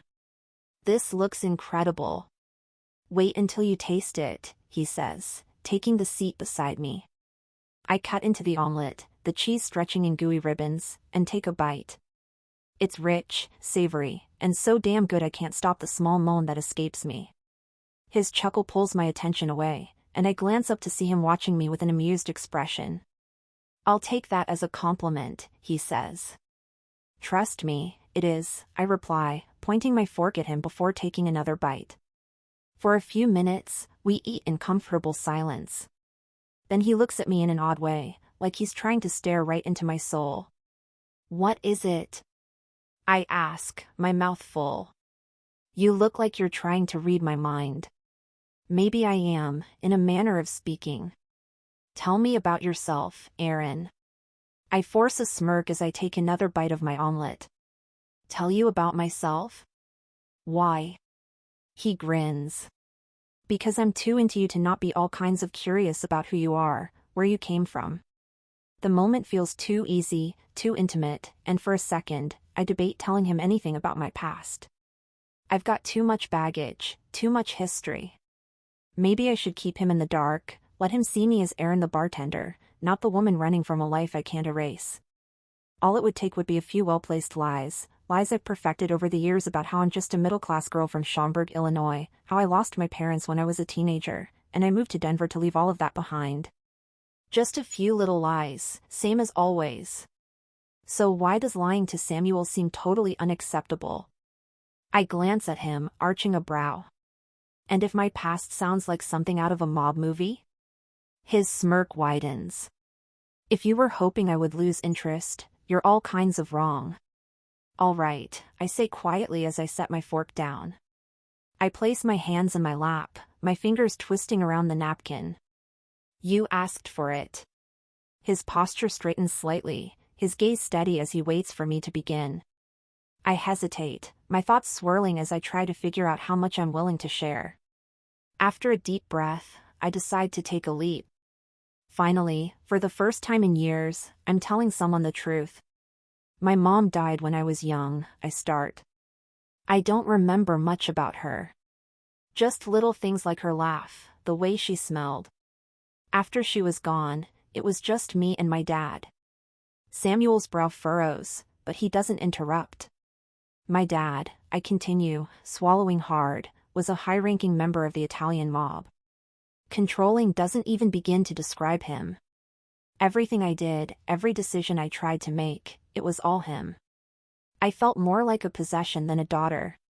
Samuel's eyes darken, and a muscle begins ticking in his jaw, but he stays silent. I can tell he hates the idea of me being controlled. When I turned 18, I couldn't do it anymore. I packed what I could carry, changed my name, and disappeared. I moved here from Chicago. I worked for years in the city, and I thought I was free, but I trail off, the memory of Misha's leering face flickering in my mind. Then I got mixed up with Misha. Misha, Samuel repeats, a disgusted tone to his voice. Yeah. I worked at his strip club as a bartender. It seemed like a good way to stay under the radar, but he had other ideas. He wanted more from me, wanted me to become a backroom girl, and when I said no, things got ugly. I shrugged. And that's where you come into the story. His hands flex on the counter, his knuckles whitening slightly. Does your dad know him? Sounds like they're in the same kind of business. I shake my head. Not as far as I know. They're from different circles. They should be enemies, actually. But that doesn't mean my dad's reach couldn't find me if he wanted to. So your dad just let you go? I shrug. I'm guessing he was glad to be done with me. The man always treated me like a burden anyway, a distraction from his empire, as he called it. Samuel takes a moment to process it all, shaking his head and running his hand through his hair. That's a hell of a story, Erin. I force a small, tight smile, shrugging like it's nothing. I know it is. And now you know why I don't hand it out freely.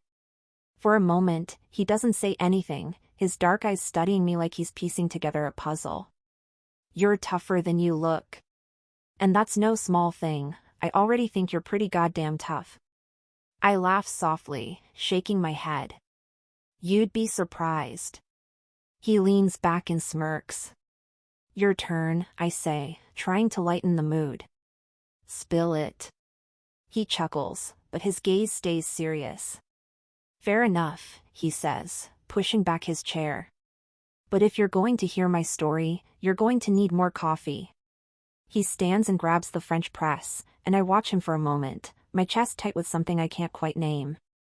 It's not fear, not anymore. Either way, I'm at the point where every little move he makes turns me on.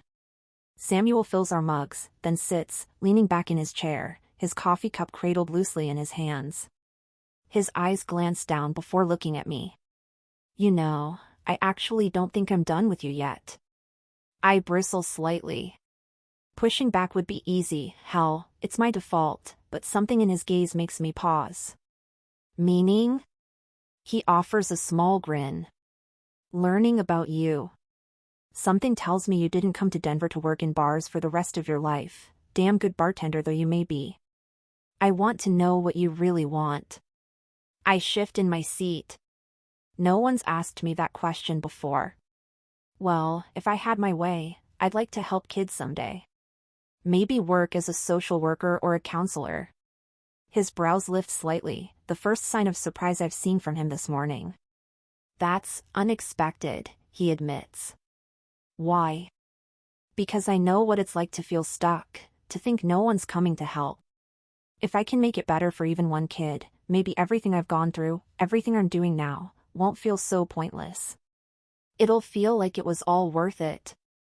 The words continue to tumble out, as if I have no control over them. When I was growing up, I had so much. I didn't even think about it. It was just natural, like the air I breathed. When I got old enough to consider it, I figured I was just lucky. Then I learned where it all came from, what my father did to be able to provide our life of luxury.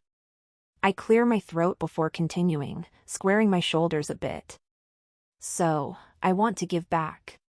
As corny as that might sound, I want to make the world a better place, instead of just taking up space. It's the least I can do. It might be a silly reason, but it's mine. My words hang in the air. I've never spoken them aloud before. That's a damn good reason, if you ask me. His approval shouldn't matter, but it does, and the realization makes me uncomfortable. Time to pivot. What about you? I ask. How does an ex-Wall Street guy end up running a nightclub? He chuckles. Wall Street was everything you'd expect: money, power, long hours, constant pressure. The kind of lifestyle that chews you up and spits you out if you don't learn to play dirty. I tilt my head, intrigued despite myself. Sounds thrilling. It was, he admits. Until it wasn't. I got tired of living for numbers on a screen, tired of the bullshit. Moved to Denver, thought I'd get away from it, but the dirty followed. How's that? You remember what I said about Misha, how he wanted me to launder his cash, do illegal work for him? I nod. He wasn't the only one. I don't want to sound like an arrogant prick, but I was damn good at what I did. Problem with that is there was no shortage of men like Misha who wanted me to use my skills for their illegal bullshit. How did you even meet Misha? Mutual friends who are friends of mine no longer. He takes a sip of coffee before continuing. So I cashed out, found something real, something I could actually build, something that wasn't just moving money around and watching lines go up. So you chose a nightclub? I press, sensing there's more to the story. He shrugs. It felt right. I get to work with my hands, look people in the eye, build real relationships. And it keeps me busy. It's an unsatisfying answer, leaving more questions than it resolves, but before I can push further, the doorbell rings, jarring and unexpected. Samuel frowns, setting his cup down with deliberate care. Who the hell is that? Isn't this place private? He nods. It is. Few people know where to find this place. And those who do know, they'd better call before just showing up. My chest tightens, the sound triggering a jolt of irrational panic. My mind races. Is it Misha? Did he send someone to drag me back into his world?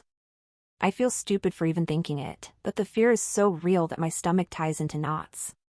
Maybe we shouldn't answer it, I blurt, my voice sounding more fearful than I intended. Samuel takes my hand. Nothing is going to happen to you while you're with me. I nod, still not sure what to think. I watch as he slips his phone out of his pocket, opening the Ring app and pulling up a camera feed. You've gotta be freaking kidding me. Who is it? My in-laws. Chapter 16. Aaron. Your in-laws? What the hell, Samuel, you're married? His jaw tightens. He looks slightly annoyed, like it's a big inconvenience for him. I'll explain later. He brushes past me and heads toward the door. Later? My anger's bubbling up. Samuel turns back to me for half a second, the look in his eyes unreadable. Tell me what the hell is going on, I demand. He pauses for a moment, as if considering whether or not to tell me.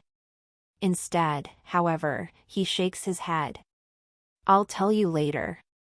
Let me handle this first. What the actual fuck? I mumble as he leaves the room. I stand there, my hands clenched into fists. Handle it? Handle what? My chest tightens, panic and fury twisting together into a knot. My stomach churns as I watch him disappear around the corner, leaving me with nothing but more questions. I glance down and realize with a jolt that I'm still in my tank and shorts. No bra, no panties. Definitely not what I want to be wearing if I'm going to be ripped apart by his in-laws. My cheeks burn and I hurry to my room, my mind racing. As I reach the guest room, I grab the first thing I can find that doesn't scream morning after. A pair of jeans and a flannel shirt will have to do. I pull the tank over my head and replace it with the flannel, buttoning it quickly, my hands trembling with frustration. My mind spins as I try to piece everything together. I consider again how he doesn't behave like a married man. Nothing so far has indicated that he has a wife. But what if I'm wrong? What if I missed something? No. I won't be that woman. I won't stay under the roof of a married man. I will not be used, and I sure as hell won't be the reason someone else's marriage falls apart. I'll pack up and go before I'll let that happen. Simple as that. I grab my bag and start shoving things inside, what little I unpacked last night after Samuel insisted I stay. I sling the bag over my shoulder and head for the door. If this is about to blow up, I'm going to face it fully dressed, head on, and ready to walk away if necessary.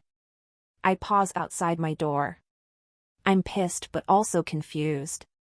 I glance around, my gaze noting the clean, masculine decor, dark woods, leather accents, minimal clutter. Nothing about this place screams married.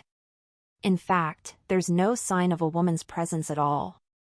No stray shoes in the corner, no floral touches, no forgotten hair ties or makeup in the bathroom. I head down the hall and look at the space with new eyes. The entire place is clean lines and dark tones, a bachelor's dream. The kitchen is pristine, aside from the breakfast dishes. No family photos, no feminine touches. The guest bathroom is the same, functional, masculine, devoid of personality. I step into the living room, stopping short at the sight in front of me. On the couch is an older couple, both of them nicely dressed, looking fairly well-to-do. They both exude warmth, the kind of people who belong in a cozy family portrait. I hang back, unnoticed for a moment, listening to their conversation. We were worried about you, the woman says, her voice soft. It's been a while since we've checked in. Samuel leans back in his chair, uncomfortably rubbing the back of his neck. Sorry. I've been really busy, he replies. There's a lightness to his tone I've never heard before. Not an excuse, I know. But it's how it's been. It's fine, Sam, the man says. How's work? The club's doing well, Robert, thanks for asking. Better than expected, actually. Found some great new hires, finally getting the kinks out of the daily flow. The man chuckles, crossing one leg over the other. I knew you'd make it work. You've always had a way with business. Not to mention numbers, the woman adds, smiling. Samuel shakes his head, a small smile on his lips. Nice of you both to say. But it's more about me being too damn stubborn to let it fail. The woman laughs softly. Well, we're proud of you. Kara would have been, too. Kara. Would have been. That's not the way you talk about someone who's still alive. The couple doesn't seem upset or uneasy. There's a comfort between all of them, a sense of mutual affection that doesn't fit the narrative I've been spinning in my head. The man glances toward the hall and notices me standing there. He rises smoothly, his expression brightening with a friendly smile. Oh, I see you have company, he says, his voice warm. The woman stands as well, her eyes kind as they sweep over me. Well, aren't you a beauty? Samuel turns to me, his eyes flashing. He doesn't look upset that I've walked in. But at the same time, it's not like he's tripping over himself to welcome me into the conversation. His silence makes the moment stretch out a little bit in an awkward sort of way. Hi, I manage. I give a little wave as I speak, feeling like a little girl who's walked into a grown-up conversation. I take a step forward, trying to hide the nerves buzzing underneath my skin. Whatever's happening here, I'm about to find out. I step forward, forcing a polite smile, and hold out my hand to the woman. I'm Erin. Nice to meet you. Her smile widens, warm and genuine, and she takes my hand in both of hers. It's lovely to meet you, Erin. I'm Diane, she says. We've heard so much about you. Confused, I blink but manage to keep my smile intact. You have? My tone is light, but my mind is spinning. Before I can piece it together, the man steps forward, his handshake firm and enthusiastic. And I'm Robert, he says with a grin. We love Sam, but he's always been terrible about introducing people. It's great to finally put a face to the name. I glance at Samuel, my expression carefully neutral, though inside, I'm screaming. What name? What face? What the hell is going on? But Samuel just stands there, looking far too relaxed for my liking. Thank you, I finally manage. So, Robert says, turning his attention back to Samuel, how about some lunch? We could go to that cafe on Madison you've mentioned before. 2 o'clock work for you too? Lunch? With these people? I glance at Samuel again, hoping for some kind of clarification, but he's unreadable, as usual. His calm only feeds my confusion. That sounds great, Samuel replies smoothly. He looks at Diane and Robert, giving them one of his rare, genuine smiles. We'll meet you there. They both nod, clearly satisfied.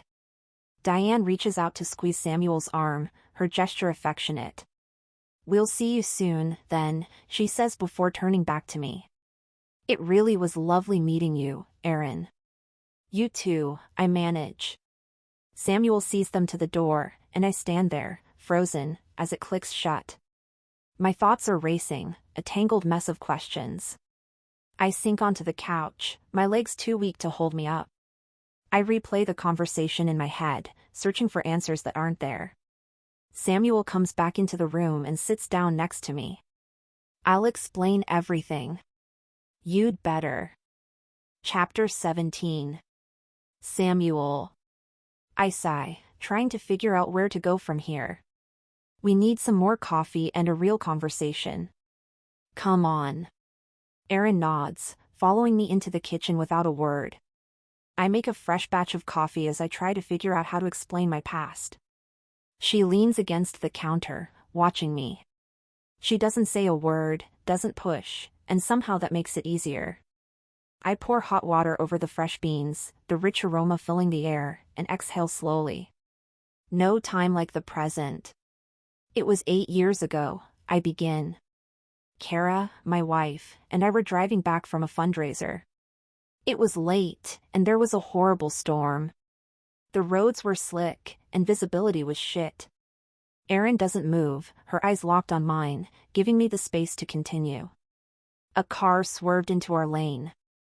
My grip tightens on the handle of the French press. I tried to avoid it, but there wasn't enough time. We crashed. She died on impact. She takes a sharp breath but doesn't speak immediately. I glance at her, then press down slowly on the plunger, letting the coffee settle. Oh my God, she says softly. I'm so sorry. I've carried that night, and the guilt, with me ever since, I say. It was my fault. I was driving. I shouldn't have been such a goddamn stubborn son of a bitch. I should have listened to her when she asked me to pull over. It wasn't your fault. I know what you're trying to say, I cut her off. But it doesn't change the fact that I was behind the wheel that night. And for a long time, I didn't think I deserved to move on. She doesn't respond right away, just watches me, her expression softening. But you're trying to now. Maybe, I say, pouring the coffee into 2 clean mugs and sliding one toward her. But it's not easy. Hell, I'm not even sure if moving on is an option. Erin takes the mug, her fingers brushing mine briefly, and something in her gaze shifts. I didn't mean to pry, she says. I just needed to know. And now that you do, where does that leave us? She holds my gaze and takes my hand. I'm still here, aren't I? I hold onto her hand longer than I probably should, but I don't care. There's a calmness in her presence I don't understand, and maybe I don't need to. For the first time in a long time, it doesn't feel like I'm standing on the edge of something ready to collapse. She breaks the silence. So, Diane and Robert. What's the deal there? Her question brings a smile to my face. I set my mug down, crossing my arms over my chest as I lean back against the counter. They're Kara's parents, as I'm sure you've figured out. After the accident, they were all I had, and I was all they had. We got through the worst of it together. She raises an eyebrow. And now? Now, I continue, we meet up every so often. A cup of coffee, a conversation. Lunch, now and then. They ask how I'm doing. We talk about Kara sometimes we don't. It's not complicated. Her lips twitch, but it's not quite a smile. That's decent of you. I let out a dry laugh, shaking my head. It wasn't about being decent. We needed each other. I'm not the kind of man to keep people in my life if I don't want them there. They stayed family because we survived a tragedy together. Her eyes flash and I know there's more coming. They sure seem to know a lot about me. He shrugs. I may have mentioned my stellar new bartender once or twice. And they're not upset to find another woman in their son-in-law's home? They don't think I'm trying to make you forget Kara? You're not trying to do that, I say. She purses her lips. You're right. And I'd never ask you to forget her. But they don't know that. I straighten, my gaze locking onto hers. You think too much. They've been telling me for years to find someone. Saying Kara wouldn't want me to be alone. That she'd want me to move on. I think seeing you here made them happy. She blinks, caught off guard. Happy, she echoes. You're telling me they were happy to see you with a new woman? You're damn right. You should hear them, I say with a chuckle. They're always trying to set me up with one friend's daughter or another. They know I'll never forget Kara. But they don't want me dwelling on it either, just like she wouldn't have. Silence fills the air, and there's no doubt in my mind Erin doesn't know quite what to say. Finally, she steps closer, her hands finding mine again, her grip firm. Thank you, she says. For telling me. For trusting me with this. I look at her, my heart warming as I gaze at her face, her steady gaze, the raw honesty there. She deserves more than words. I let go of her hands to cup her face, tilting her chin up. There's no hesitation as I claim her mouth with mine. She melts into me, her hands sliding up to grip my shirt, holding on like I'm the only thing keeping her steady. When I finally pull back, her lips are swollen, her breathing uneven, but she doesn't look away. I press my forehead to hers, my voice low. You're not going anywhere. Not now. Not ever. Erin's lips are soft, pliant, and I lose myself in her taste, in the way her body molds against me like she was made to fit. My hands grip her waist, pulling her closer, needing to feel every inch of her. I need you, she whispers. I don't say a word, just lift her into my arms, her legs wrapping around my waist. Her hands find my shoulders, holding on as I carry her to the bedroom. It's not a slow walk, I'm a man on a mission, and that mission is her. By the time I lower her onto the bed, I'm barely holding on to what's left of my control. She looks up at me, her eyes dark and full of lust, her hair a wild mess against the pillows. You're staring again, she teases. Can you blame me? I claim her mouth again, my kiss hard, demanding. My hands unbutton her shirt just enough to push it up and over her head, exposing smooth, bare skin. Her bra follows, and I take a moment to look at her, to let my eyes roam over every curve, every inch. She shivers under my gaze. I lower my head, my lips finding the curve of her neck, the dip of her collarbone, before finally closing around her nipple. She arches into me. Her taste, her scent, her sounds, everything about her is addictive. I'll never get enough. I trail my hands down her body, undoing the button on her jeans and sliding them down her legs, smirking at the sight of no panties. She's bare and all mine. Samuel, she breathes. I lower myself between her legs, my hands gripping her thighs, spreading her wide, her pink slit glistening. I take my time, letting her feel my breath against her, the anticipation making her squirm. Then I taste her. She moans, her back arching. I hold her steady as my tongue works her in slow, firm strokes. She tastes like honey. She trembles as I push her closer and closer to the edge. When she finally falls, her cries fill the room, her fingers gripping the sheets as she comes undone. I don't let her rest. I keep going, coaxing another climax from her, watching as she falls apart again, her body arching, her thighs trembling. By the time I move up her body, her chest is heaving, her skin flushed, and she's looking at me like I'm her whole damn world. Please, she whispers. I need more. I free myself from my sweatpants, my body already aching for hers. I take hold of my cock by the base, pushing into her slowly, closing my eyes and focusing on the way her pussy grips me, warm and perfect. I hold fast for a moment, wanting to savor the feeling. But then she moves her hips, her body urging mine, and I lose the last shred of my restraint. I set a rhythm, slow at first, letting her feel every inch of me, but it doesn't take long before the need overtakes us both. I move faster, drinking in the way she looks underneath me, her legs wrapped around my waist, her breasts bouncing with each deep plunge. Samuel, she gasps, her nails digging into my shoulders. Her body tightens around me, and I know she's close. Come for me, I growl, my fingers finding her clit, circling it in time with my movements. Her body clenches, and she cries out again, her release pulling me even deeper into her. I keep moving, chasing my own climax, as she pulls me down for a kiss, her lips soft and yielding. One more, she whispers. I give her everything, my pace relentless, my hands gripping her hips as I drive us both over the edge. She falls first, her body tightening, her moans muffled against my shoulder. The sensation pulls me under, and with one last thrust, I follow her, my release ripping through me as I bury myself to the root. When I'm done, I slide out of her slowly, falling to her side and wrapping her in my arms. She nuzzles her face into my shoulder, kissing me gently.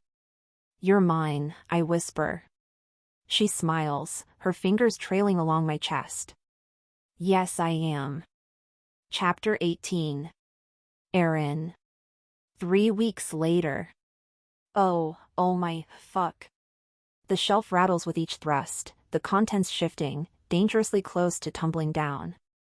I grip the edge tightly, my knuckles white as Samuel's cock drives into me from behind, his hands holding my hips with a firmness that leaves no room for doubt. He owns me in this moment.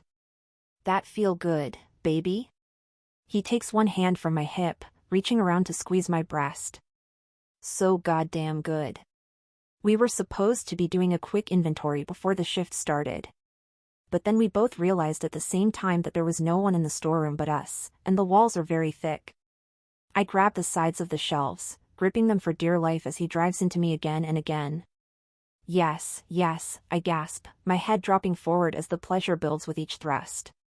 His grip tightens, his pace relentless as he leans in, his lips brushing against my ear. Come for me, Aaron. Come all over my cock. He moves his hand from my breast, his fingers finding my clit with unerring precision. I cry out, my body arching as he works me with an intensity that leaves me breathless. Oh my God, Samuel, I gasp, clutching the shelf harder as my body clenches, the orgasm crashing over me like a tidal wave. That's it. Come for me, baby. I do, the pleasure tearing through me in waves. Seconds later, he follows, a low, guttural groan escaping from his throat, his hips jerking as he spills into me. The shelf wobbles again, and I let out a breathy laugh, pressing my forehead against the steel to steady myself. You're gonna owe the storeroom a makeover if that thing breaks, I say, still catching my breath. Samuel leans back, his hands running up and down my sides before he turns me to face him. Let it break, he mutters, his lips finding mine in a slow, deep kiss that makes me forget what we were even talking about. You know, I whisper, we should probably get back out there. People are going to start asking questions. I doubt they would question me, but yeah, we probably should. As we start to redress, the reality of our situation settles in.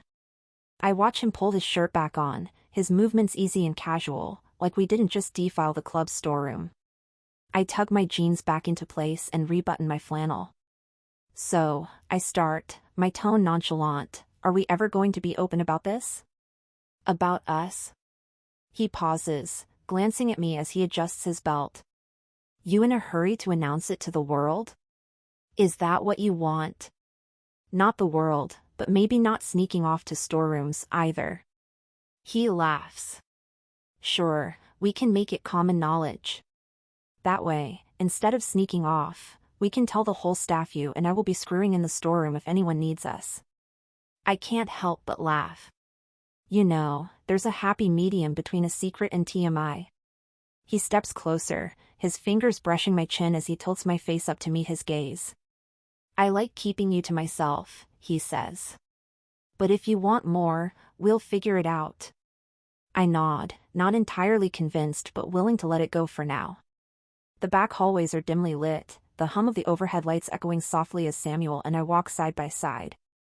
It's silly, really, how much these moments mean, the stolen glances, the quiet touches, the easy silence between us.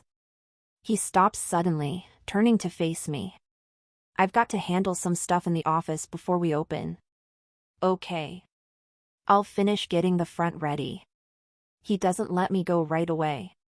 Instead, he steps closer, his hand sliding to my waist as he pulls me in for a deep, slow kiss. His cock is hard again, and I press against it through his slacks, moaning just a little bit.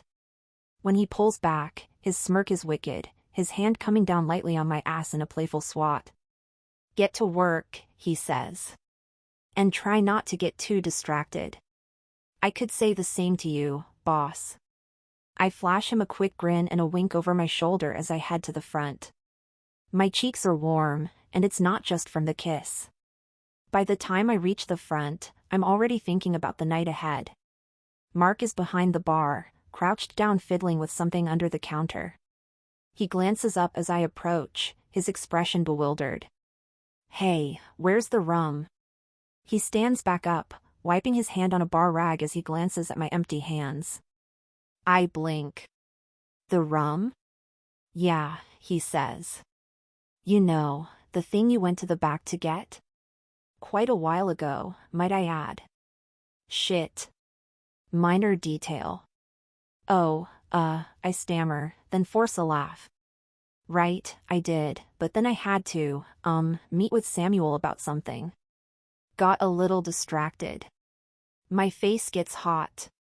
God, for someone who's used to lying constantly about her past, this particular secret sure as hell seems hard to keep. Mark raises an eyebrow. In the storeroom? Yeah, I say quickly, already backing away. Inventory stuff. Anyway, be right back with the rum. I don't wait for his response, spinning on my heel and heading back to the storeroom before he can ask any more questions. As I make my way back down the hall, my thoughts drift to what my life has been like lately. The routine Samuel and I have fallen into is something I never thought I'd have or even want. We ride to work together, ride home together, and spend most of our nights tangled up in each other. The sex is incredible, it's the other stuff that's getting to me. The quiet mornings. The way he looks at me when he thinks I'm not paying attention. It makes me nervous how much I'm getting used to it all. I step back into the storeroom, the scent of sex still in the air. I close my eyes, letting it wrap around me. Okay. Rum. Where is it? I scan the shelves, spotting the box. Grabbing the rum from the shelf, I return to the bar. I set the box of Kraken down on the counter, still feeling like I'm wearing a neon sign that says, "I just got thoroughly screwed in the storeroom." My cheeks are warm, my hair's probably a little messy, and I'm pretty sure I have the post-bliss glow that no amount of denial is going to hide. I should have made a pit stop to the restroom to make sure I don't look totally obvious. Oh well, too late now. Mark glances up from where he's wiping down the counter. There's the good stuff. He comes over to help me take the bottles out of the box. He flicks his eyes in my direction as he does, as if he's suspicious of something. Something I can help you with, sir? I ask with a sly smile. Nope. Not a thing. Just making a mental note that the next time I ask you to run to the back, there's a good chance you'll forget why you went back there. He smirks, letting me know he's busting my balls. Noted, I quip, giving him a cheeky grin. Inside, I'm silently praying he doesn't notice how wrecked I look.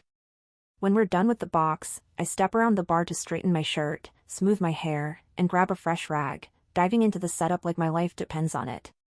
Mark and I make small talk as we finish setting up the bar.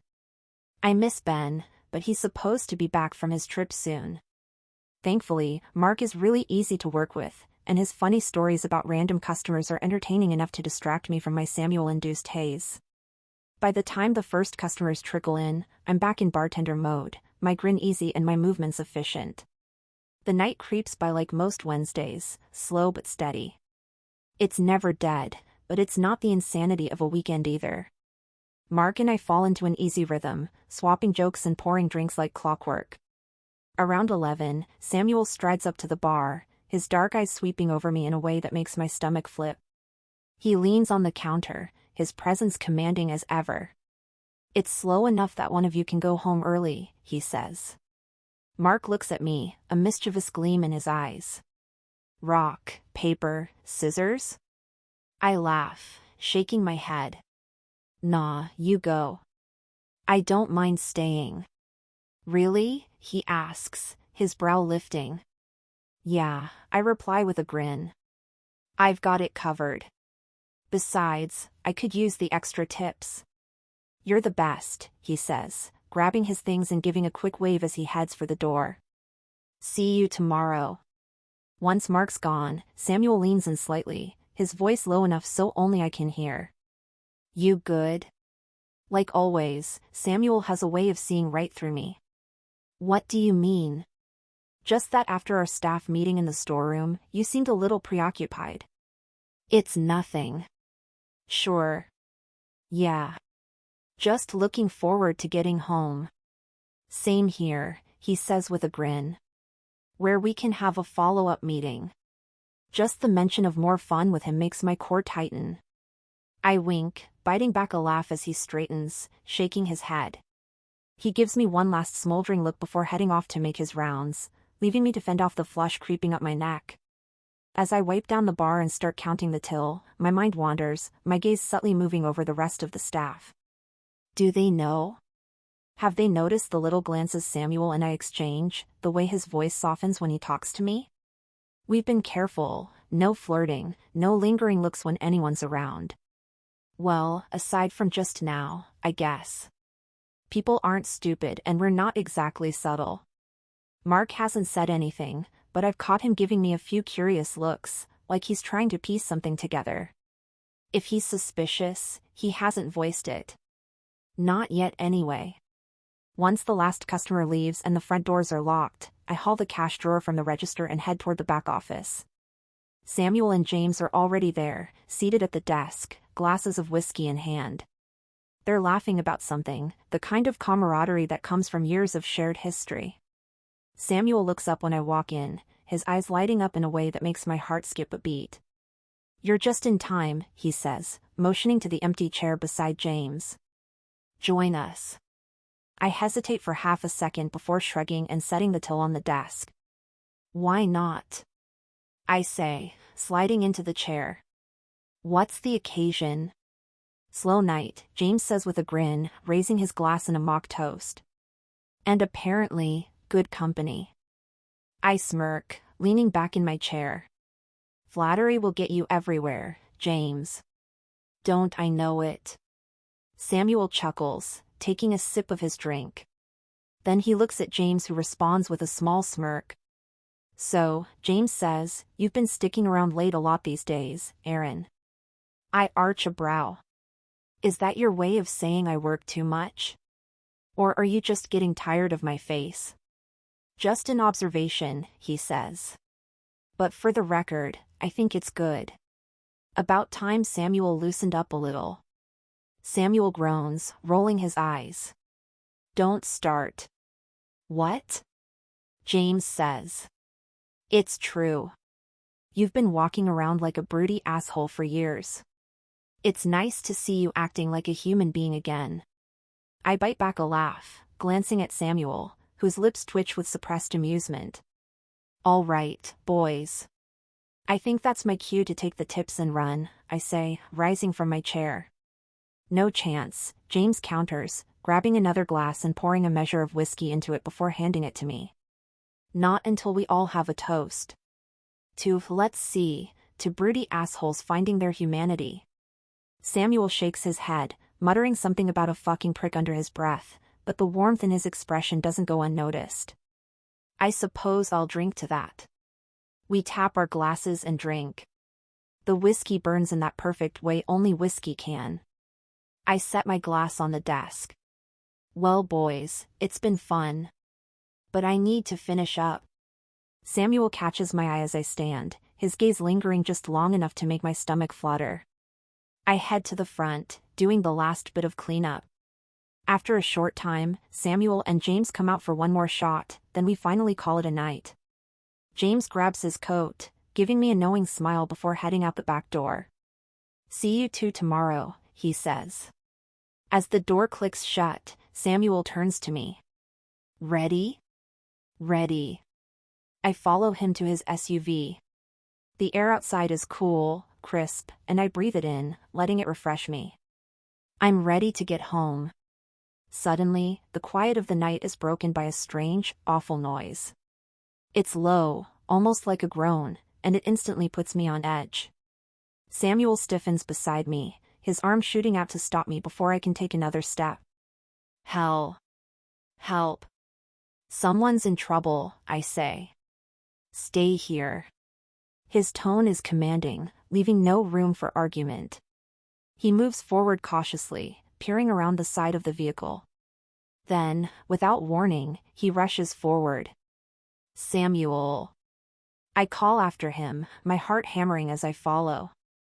The fear curling in my stomach grows sharper when I see what, or rather who, he's running toward. Tiffany. She's slumped against the side of the SUV, her body crumpled near the tire.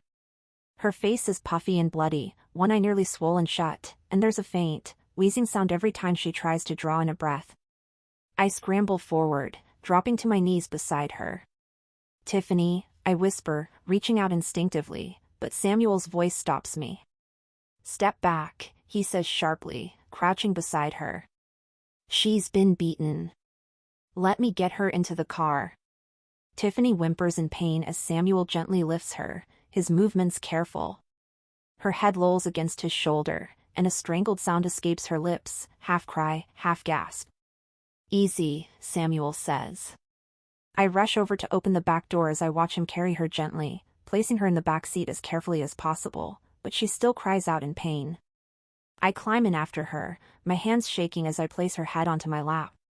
She looks bad. I can't believe what I'm seeing. You're going to be okay, Tiff, I say, even though I don't believe it myself. We've got you. Samuel gets behind the wheel. The hospital is close, we'll be there in a few minutes.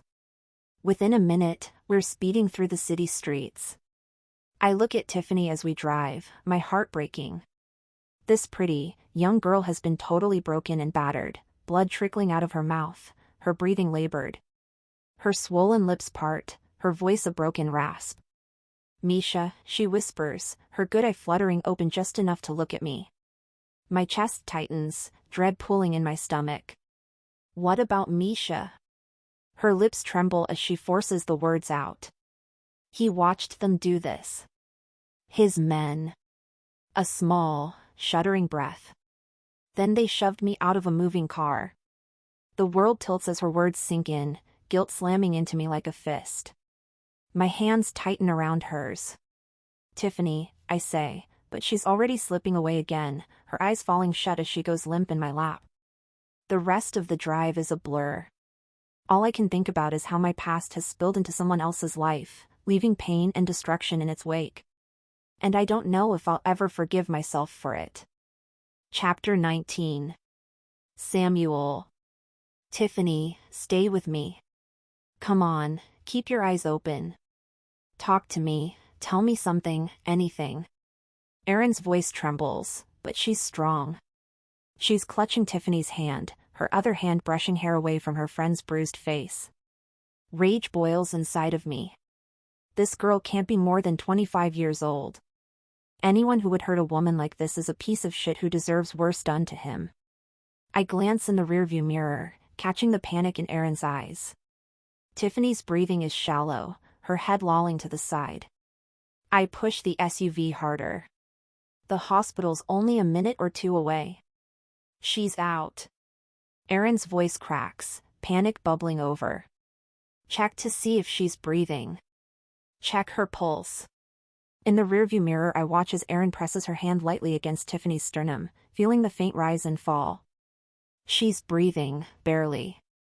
Thank God. We need to get there now, Samuel. We're almost there, I assure her. Erin pulls in a deep breath, her tension radiating through the car. She holds onto Tiffany as if letting go would shatter her. I pull the SUV to a halt in front of the ER and slam it into park. I jump out of the driver's seat in seconds.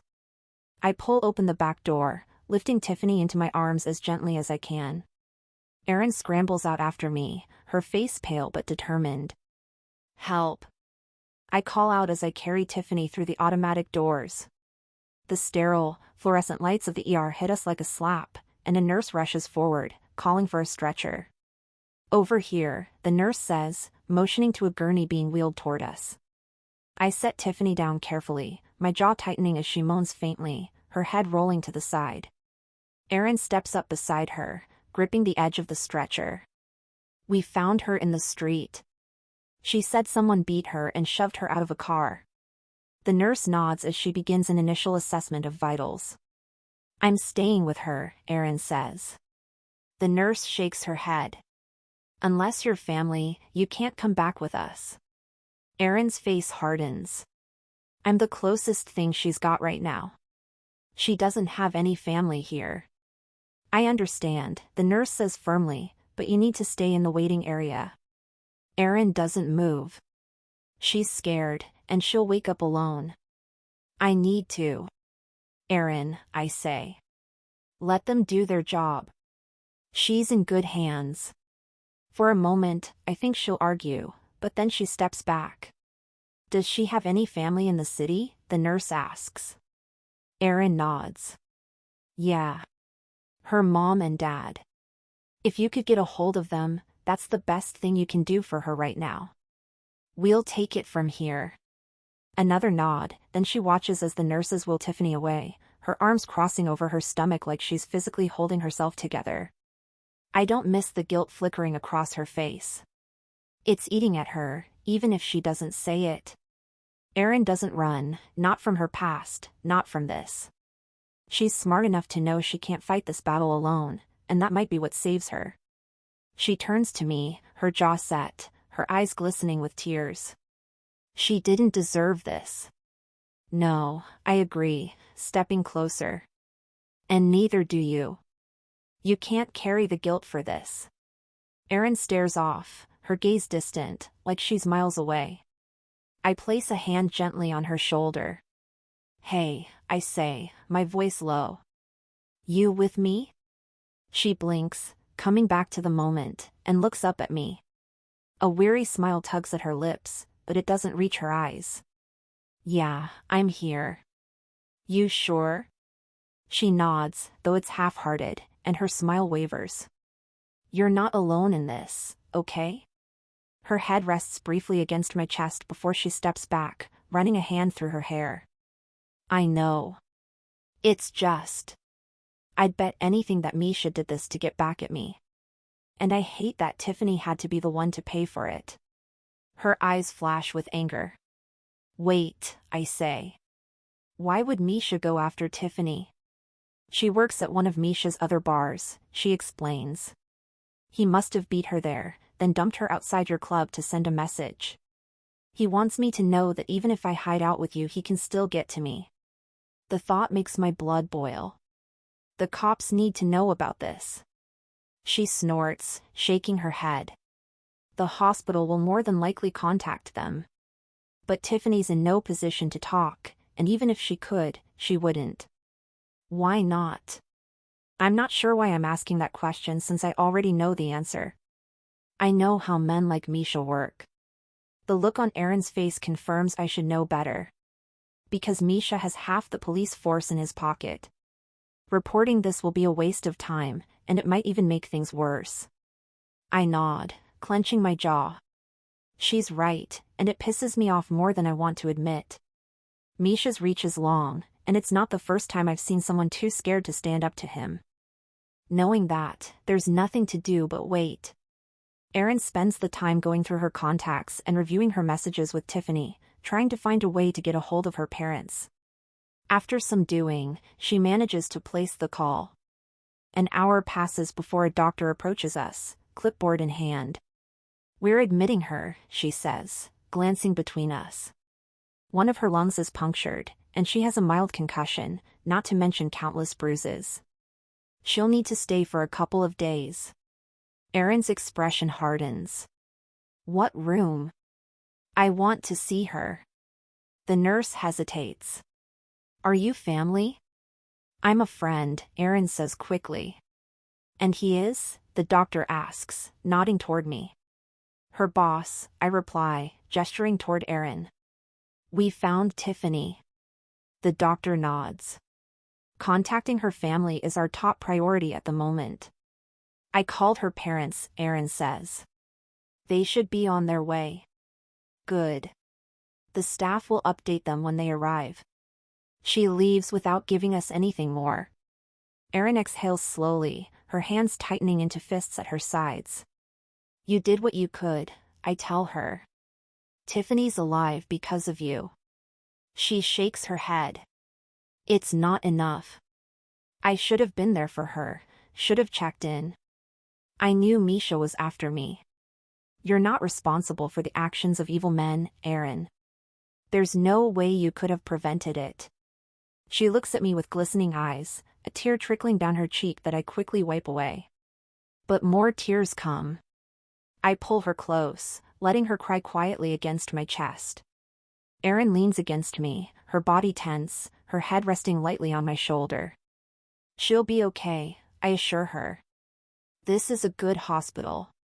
They'll take good care of her. She nods, but I can feel the stress radiating from her, guilt and anger pressing down like a stone. It's almost 4 a.m, and she's been running on fumes for hours. She'll need rest. I'll stay close, just to make sure she gets it. I've already decided she's taking the night off whether she likes it or not.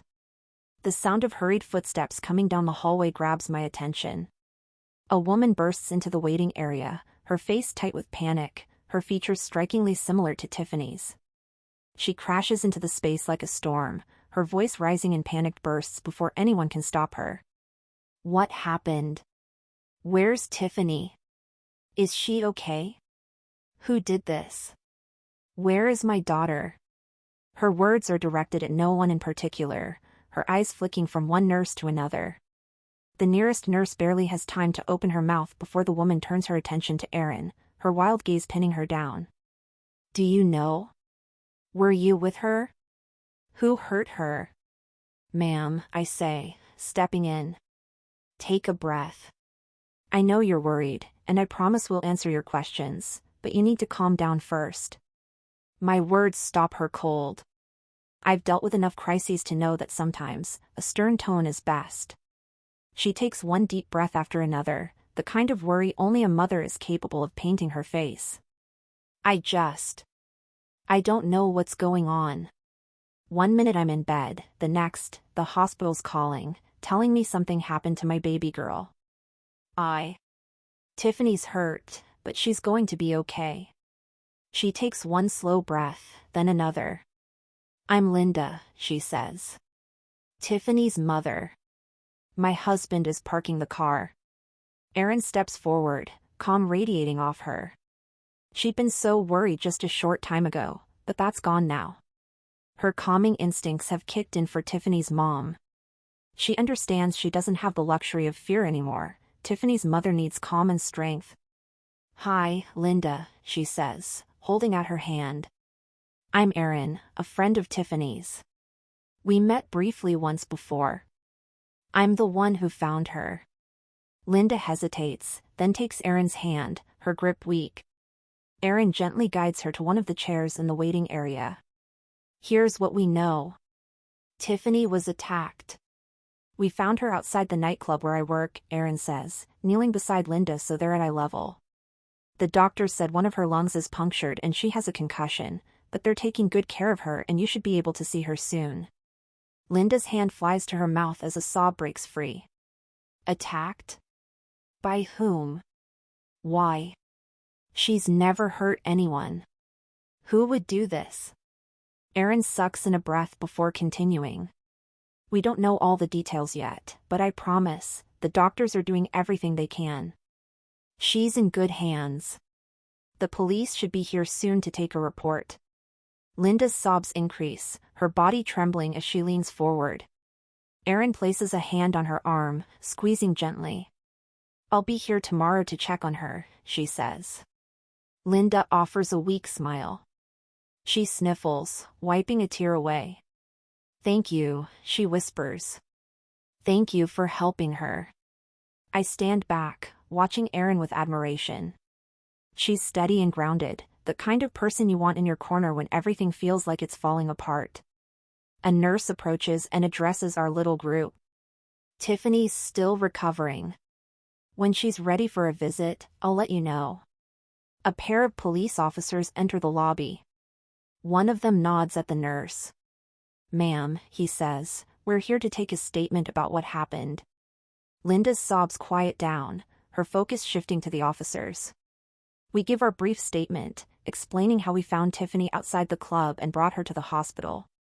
Erin doesn't tell them what Tiffany said about Misha, and I don't press her. After we're done, Erin squeezes Linda's shoulder one last time before walking over to me, worry etched on her face. You handled that well, I tell her, watching the officers lead Linda out of the room. Not everyone has what it takes to stay calm in a situation like that. That's what happens when you grow up in the mob. I nod. Though there's something else that happens when you grow up like I did, she adds. What's that? You don't leave shit like this to the cops. You find the bastards and handle it yourself. Chapter 20. Erin. The club is a madhouse. Just how I like it. Customers are packed around the bar yelling orders, their voices all blending into one loud din. I'm moving like a machine, pouring drinks, filling shots and sliding cocktails across the bar. Mark's working the other end, equally swamped but still managing to crack a joke here and there. 2 mojitos, a Long Island, and a shot of tequila, someone shouts. I smirk, shaking the cocktail shaker in one hand while grabbing a bottle of rum with the other. Coming right up. I call back. In less than a minute, the mojitos are garnished and on the counter, and I'm already pouring the Long Island mix. You're a magician, Erin, a guy says, lifting his glass. I prefer expert in my craft, but magician works too. The tips are flowing as fast as the drinks. Things are moving non-stop, and I feel the familiar rush of satisfaction. The crowd finally thins a little, and I'm wiping down the counter, catching my breath. Mark sidles up next to me, holding a tray of glasses. You're killing it tonight. Thanks, I say, grabbing a fresh rag. You too, but we're not done yet. Nope, and that's why you're taking a break. He points toward the back door. I raise an eyebrow. A break? Do you see this crowd? Mark laughs. Exactly why you need one. Go take 5 before the next rush hits. I've got this. I open my mouth to argue, but he holds up a hand, shaking his head. Nope. Break. Now. I roll my eyes but can't help the small smile tugging at my lips. Fine, but only because I trust you not to burn the place down. Gee, thanks. He winks before turning back to the bar and the crowd of customers on the other side. As I step out into the alley, the cool night air hits my face, and I take a deep breath, letting it calm the buzz in my head. It's peaceful out here. Almost too peaceful, really. As soon as I'm alone, I realize I'd rather be back in the action. Then I hear a scream. It cuts through the quiet, high-pitched, and full of terror. My head snaps up and I see Tiffany, running across the street, panic all over her face. 2 men are chasing her, both dressed head to toe in black. My heart's racing. I need to help her. Tiffany. I shout. She doesn't hear me. She's too focused on running, her steps uneven as she stumbles. I run to the end of the alley, my heart pounding, but when I try to step out, I slam into an invisible wall. The force jolts me backward, and I reach out, my hands pressing against what feels like solid glass, though there's nothing there. What the hell? Tiffany runs further down the street, but the men are getting closer. I have to do something. I whirl around to head back inside to get Samuel, but the door is gone. How is this possible? The door I just stepped through is now nothing but solid brick. I rush back to the invisible wall, spotting Tiffany again. Tiffany! I scream, pounding on the invisible barrier as if sheer willpower could break it. She's slowing now, her legs giving out as the men close in. Tiffany, run. I shout, but my voice feels small, swallowed by the night. One of the men grabs her arm, and she screams. And so do I. I jolt awake, gasping for breath, my heart hammering against my ribs. The room is dark and quiet, the only sound the faint ticking of the clock on the nightstand. I'm in Samuel's bed, alone. It wasn't real, only a horrible nightmare. I press a hand to my chest, trying to steady myself. But even as the fear fades, the image of Tiffany running, the sound of her screaming, lingers in my mind. As much as I want to be at work, I know Samuel made the right call in making me take the night off. I check my phone, hoping for a text from Tiffany's mom. There's nothing. She's probably doting on her daughter. I need to find Samuel. A quick check of the clock on the nightstand reveals that it's a little after 9. He's in his home office, seated at his massive desk. He's dressed casually in a fitted gray Henley that stretches across his broad chest and arms, paired with dark jeans. The way he leans back in his chair, one hand absently rubbing his jaw as he stares at his laptop screen, makes him look effortlessly sexy. My body reacts in the annoying, uncontrollable way it always does around him. He glances up, and when his eyes meet mine, a slow, warm smile spreads across his face. Damn him. Hey. What are you doing up? Thinking about making coffee, I reply, stepping into the room. Want me to bring you a cup? Way ahead of you. But if you wouldn't mind topping me off. He gestures to the big, dark green mug on his desk. His smile is so disarming and I find myself grinning back, my earlier tension melting away. I'll see what I can do. The way his eyes linger on me as I turn toward the kitchen sends a spark of heat through me. How are you feeling? Better. I think. Still a little shaken up from everything, but better. He gets up from his chair, moving toward me in smooth strides. He takes my hand, his touch sending a cool wave of relief through me. You're going to be okay. Just give it time. I know. But I'm not the one I'm worried about. I called to check on Tiffany a little bit ago and was able to talk to her mom. She's doing well, considering. They're thinking another couple of days and she'll be well enough to leave. Relief rushes through me. I want to see her later. Of course, he replies, his thumb brushing over my knuckles. But I'm going to drive you there and back. No arguments.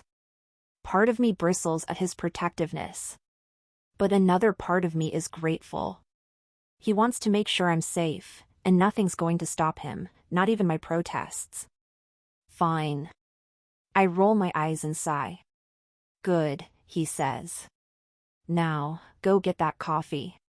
He follows up his words with a wink. I take his mug and head to the kitchen, the warmth of his hand still lingering on mine. This domestic bliss, this easy give and take, it's all new to me, and I don't know if I'll ever get used to it. But I do like it, maybe a little too much. As I fill our cups, my thoughts drift to Samuel. What I feel for him is so much more than lust. There's something deeper between us, something that terrifies and excites me in equal measure. And while I'm sure he feels something for me too, I can't help but wonder how deep it runs. With our cups full of fresh coffee, I head back to the office. Samuel looks at me as I enter. The way his eyes light up when he sees me always makes my pulse quicken. I set his mug down on the desk in front of him, leaning in to press a soft kiss to his lips. But what's supposed to be a simple peck quickly turns into something more, his hand sliding up my thigh, warm and wanting. Careful, he speaks against my lips. You might make me forget about work entirely. Especially when you're dressed like that. His eyes move up and down my body, reminding me that I'm in nothing but a t-shirt and panties. I smirk as his hand moves higher. You should take the day off. Stay home with me. We can have a fun evening in.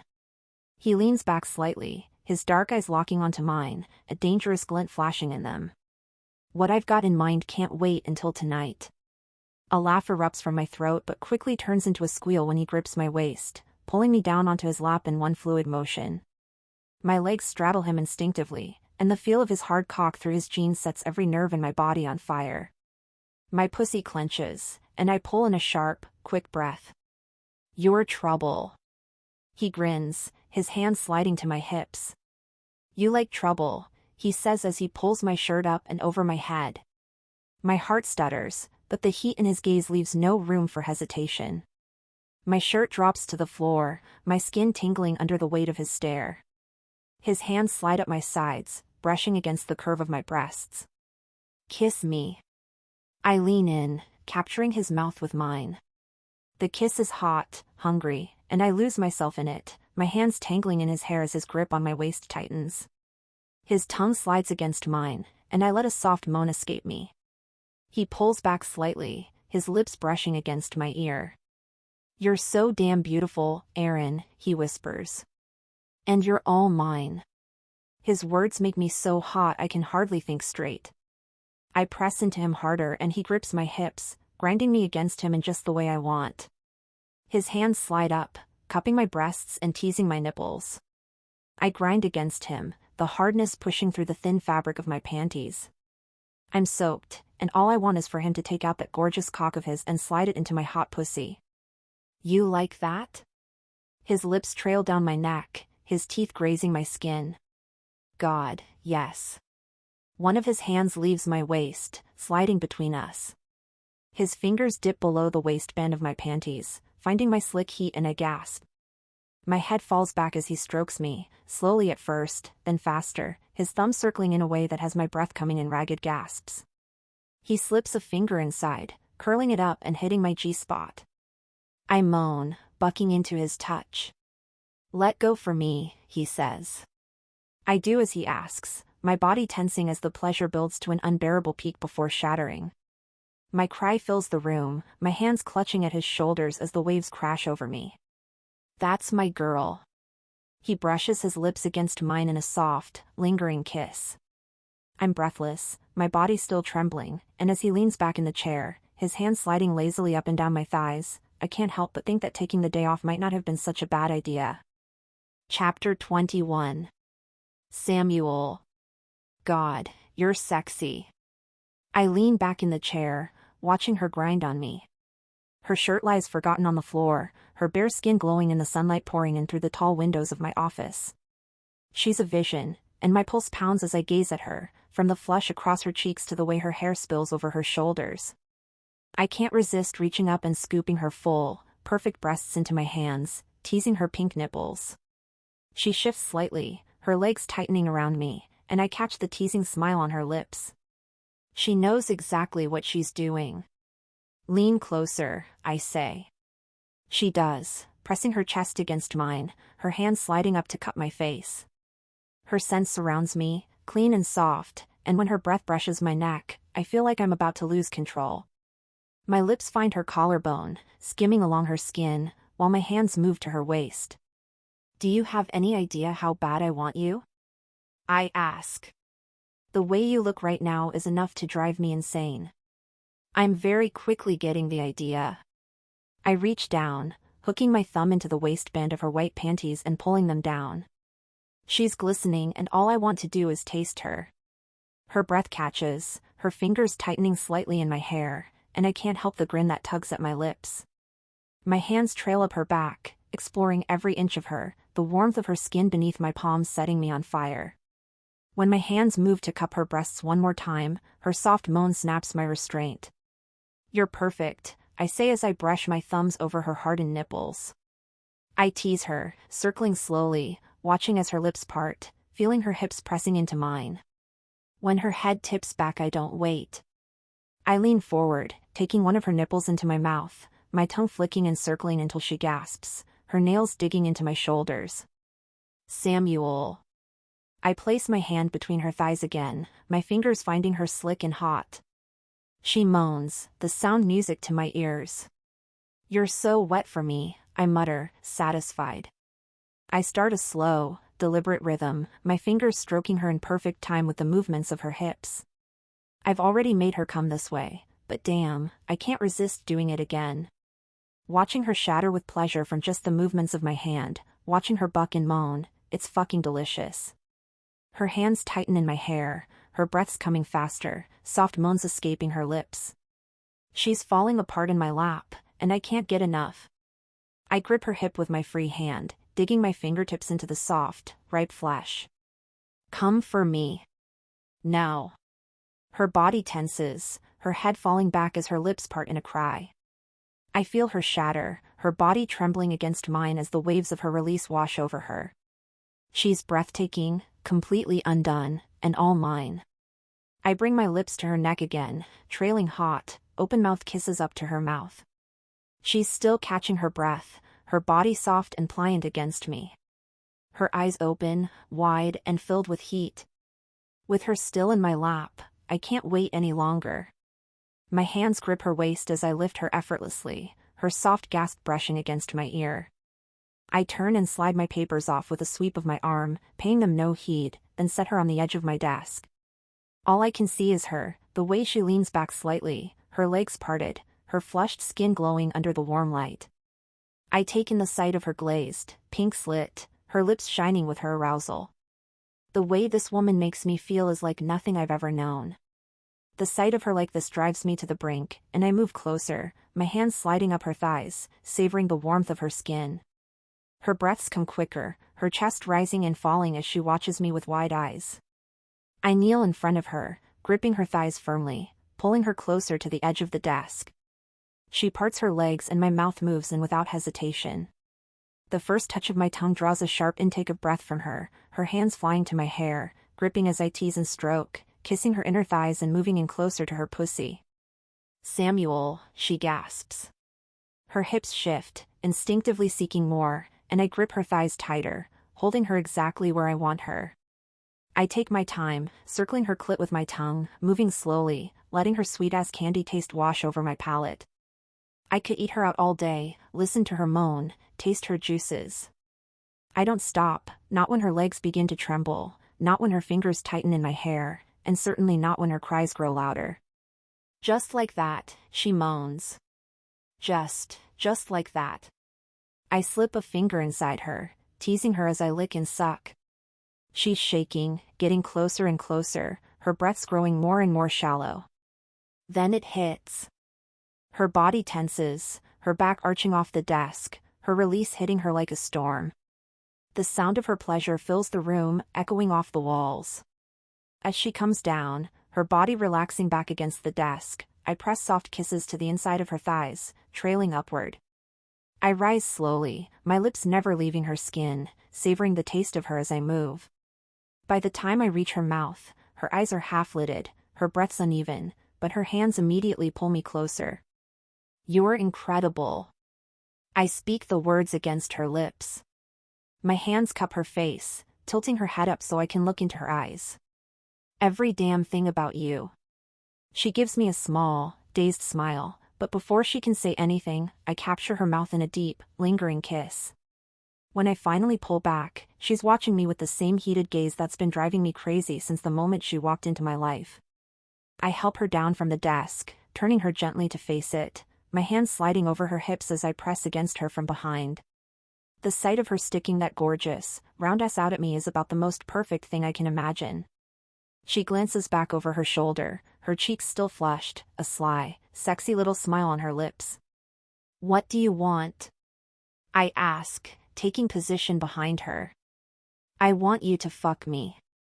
I press her against the desk, her palms bracing on the surface, her breathing still uneven from her last release. Her back arches slightly, and the way her hips press into me makes my pulse hammer. My hands slide down to grip her waist, my fingers digging in just enough to let her know exactly who's in control. My cock tenses my jeans, and I quickly undo my belt and zipper. I'm hard as hell, and when I take hold of my shaft, it feels like I'm gripping hot steel, pre-cum beating at my end. "Don't move," I say as I position myself behind her. Her breath hitches as I press the head of my cock against her. I slide in slowly, groaning at the tight heat that envelopes me. "God, Aaron," I growl, my hands gripping her hips tighter as I sink in deeper. "You feel incredible." She moans, her fingers curling against the desk as she pushes back into me, her voice breathless. "Samuel, please." "Please what?" I sink myself all the way in, watching my thickness vanish inside her. She stretches out for me, gripping me in just the way I need. "Tell me what you want." Her head tips back, and she whimpers. "I want you. Deeper. Harder. Faster." My hands guide her hips as I thrust into her harder, faster, the sound of our bodies meeting filling the room. "You take me so damn well. You're mine, Aaron. Every inch of you." Her moans grow louder, her back arching further as I drive deeper into her. I raise a hand and bring it down onto her ass, swatting just hard enough. She gasps, bucking into me, yearning for another. I do it again, this time leaving a faint, red handprint on her ass. "Say it," I command, my hands sliding around. My fingers find her clit, circling it in time with my movements. "Say you're mine." "I'm yours," she gasps, her voice breaking as her body trembles. "Samuel, I'm all yours." "Damn right," I growl, my free hand sliding up to grip her waist, holding her steady as I thrust deeper. I reach one hand up and capture her breast in my grasp as it sways back and forth from the force of my thrusts. Her moans turn into cries, and I know she's close. "You're going to come for me again," I tell her. "I want to feel it." "Samuel, I." Her entire body tenses, her hands clutching the desk as her release crashes over her. Her cries echo in the room as her pussy clenches around me, and the intensity of it pulls me under. A groan escapes from my throat, my thrusts growing erratic as my own release shatters through me, my body trembling against hers. My cock pulses as I drain every last drop deep inside her. She pushes her ass against me, as if wanting to make sure I stay buried. For a long moment, the only sound is our ragged breathing. My hands stay on her hips, holding her close as I try to steady myself. When I finally move, I press a kiss to the back of her neck before turning her around and lifting her into my arms. The leather couch in the corner of the office is soft against my back as I collapse onto it with her in my lap. She curls against me, her head resting on my chest as my arms wrap around her. I press soft kisses against her temple, my fingers brushing lazily through her hair. "You okay?" I ask. She lifts her head, her lips curving into a soft smile. "Better than okay." I chuckle, my hand trailing down her back as I admit, I can't remember the last time I felt this way. Her smile is teasing, her fingers tracing patterns on my chest. What, like a grumpy caveman with a soft side? I laugh. Something like that. She leans up to kiss me, her lips lingering, soft and warm. When we pull back, her smile is brighter, and I know without a doubt that whatever this is between us, it's only just beginning. We stay tangled together, the world outside forgotten. For now, there's only us, and that's all that matters. Chapter 22. Erin. My heart sinks when I walk into the hospital room. Tiffany looks so small and fragile in the bed. Her face is swollen and bruised, her lips split. Tears form in my eyes at the sight of her. Her chest moves up and down, her breath slightly uneven, likely from the punctured lung.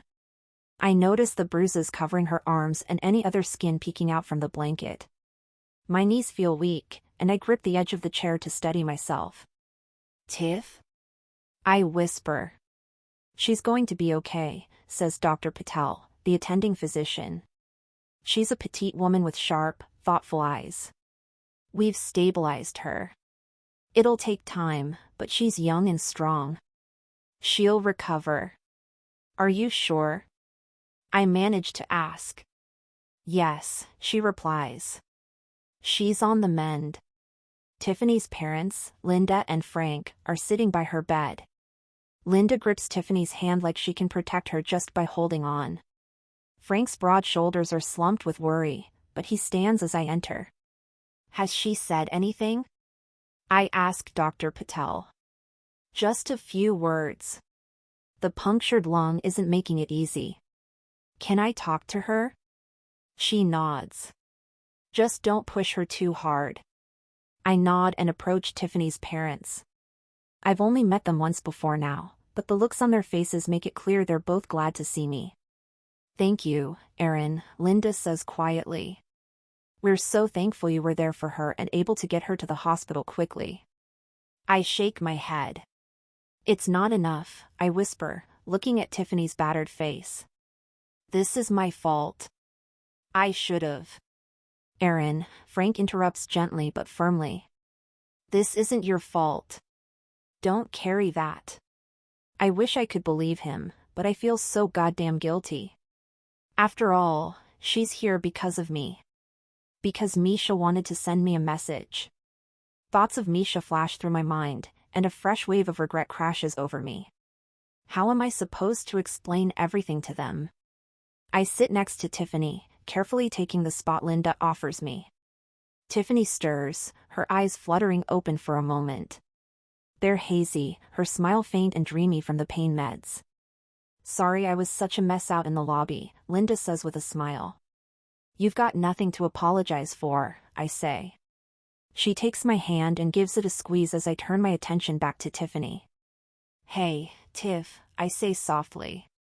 I reach forward and brush a few strands of stray hair from her face. Erin, she whispers. Just speaking my name is hard on her. How are you doing? A bitter laugh slips out.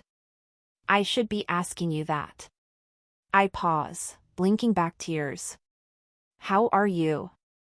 Her head tilts slightly, her eyelids already closing again. I'm fine, she murmurs, though her voice is barely there. Just hard to talk. Hard to breathe. Take it easy, okay? She nods. I'm so sleepy. Can barely keep my eyes open.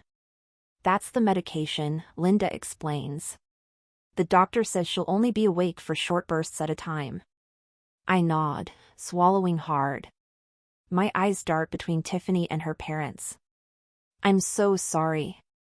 I feel a heavy hand on my shoulder. It's Frank. I already told you. You've got nothing to be sorry for, kiddo. The ones who'll be sorry are the pricks who did this to her. The cops are working on that right now. There's rage in his voice, barely contained. I sigh. I know they don't blame me, but I can't stop blaming myself. Sleepy, Tiffany says. Really sleepy. As Tiffany's breathing evens out again and she drifts off, I make a silent promise. I'll do whatever it takes to fix this, for her and for the family that doesn't hold me responsible, even if I can't forgive myself.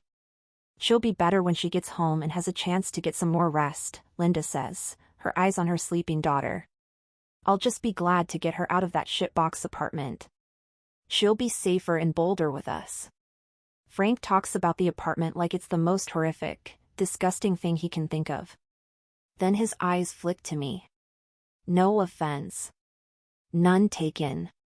That place isn't exactly the Four Seasons, I know, but we did have some fun there.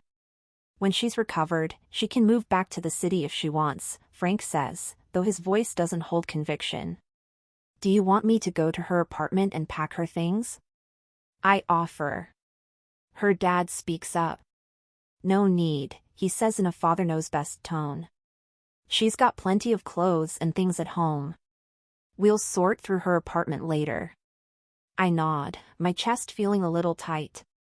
I hate this. I hate that Tiffany's life might change because of some asshole trying to send me a message. I glance at her parents, and they both look tired as hell.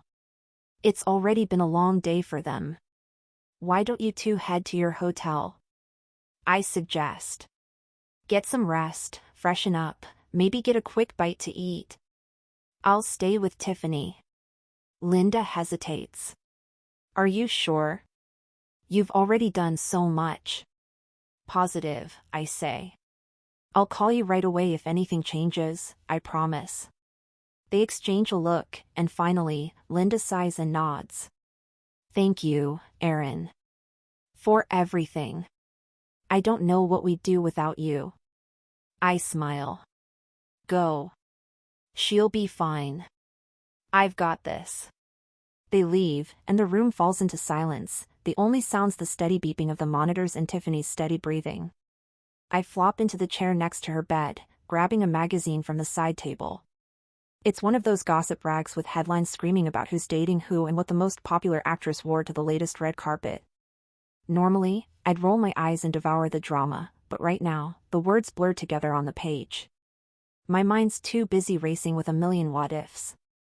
A faint sound pulls me out of my thoughts. I glance up, and my heart skips a beat when I see Tiffany's lips moving. She's mumbling something, her face pinched with effort. I'm out of the chair in a flash, leaning closer. Tiffany? Hey, I'm here. Her swollen eyes flutter open, barely a sliver, and she mutters, water. Got it, I say, grabbing the cup from the side table. I hold the straw to her lips, my hand steady. Just sip, okay? Nice and slow. She takes a tiny sip, her lips trembling against the straw, and my chest tightens.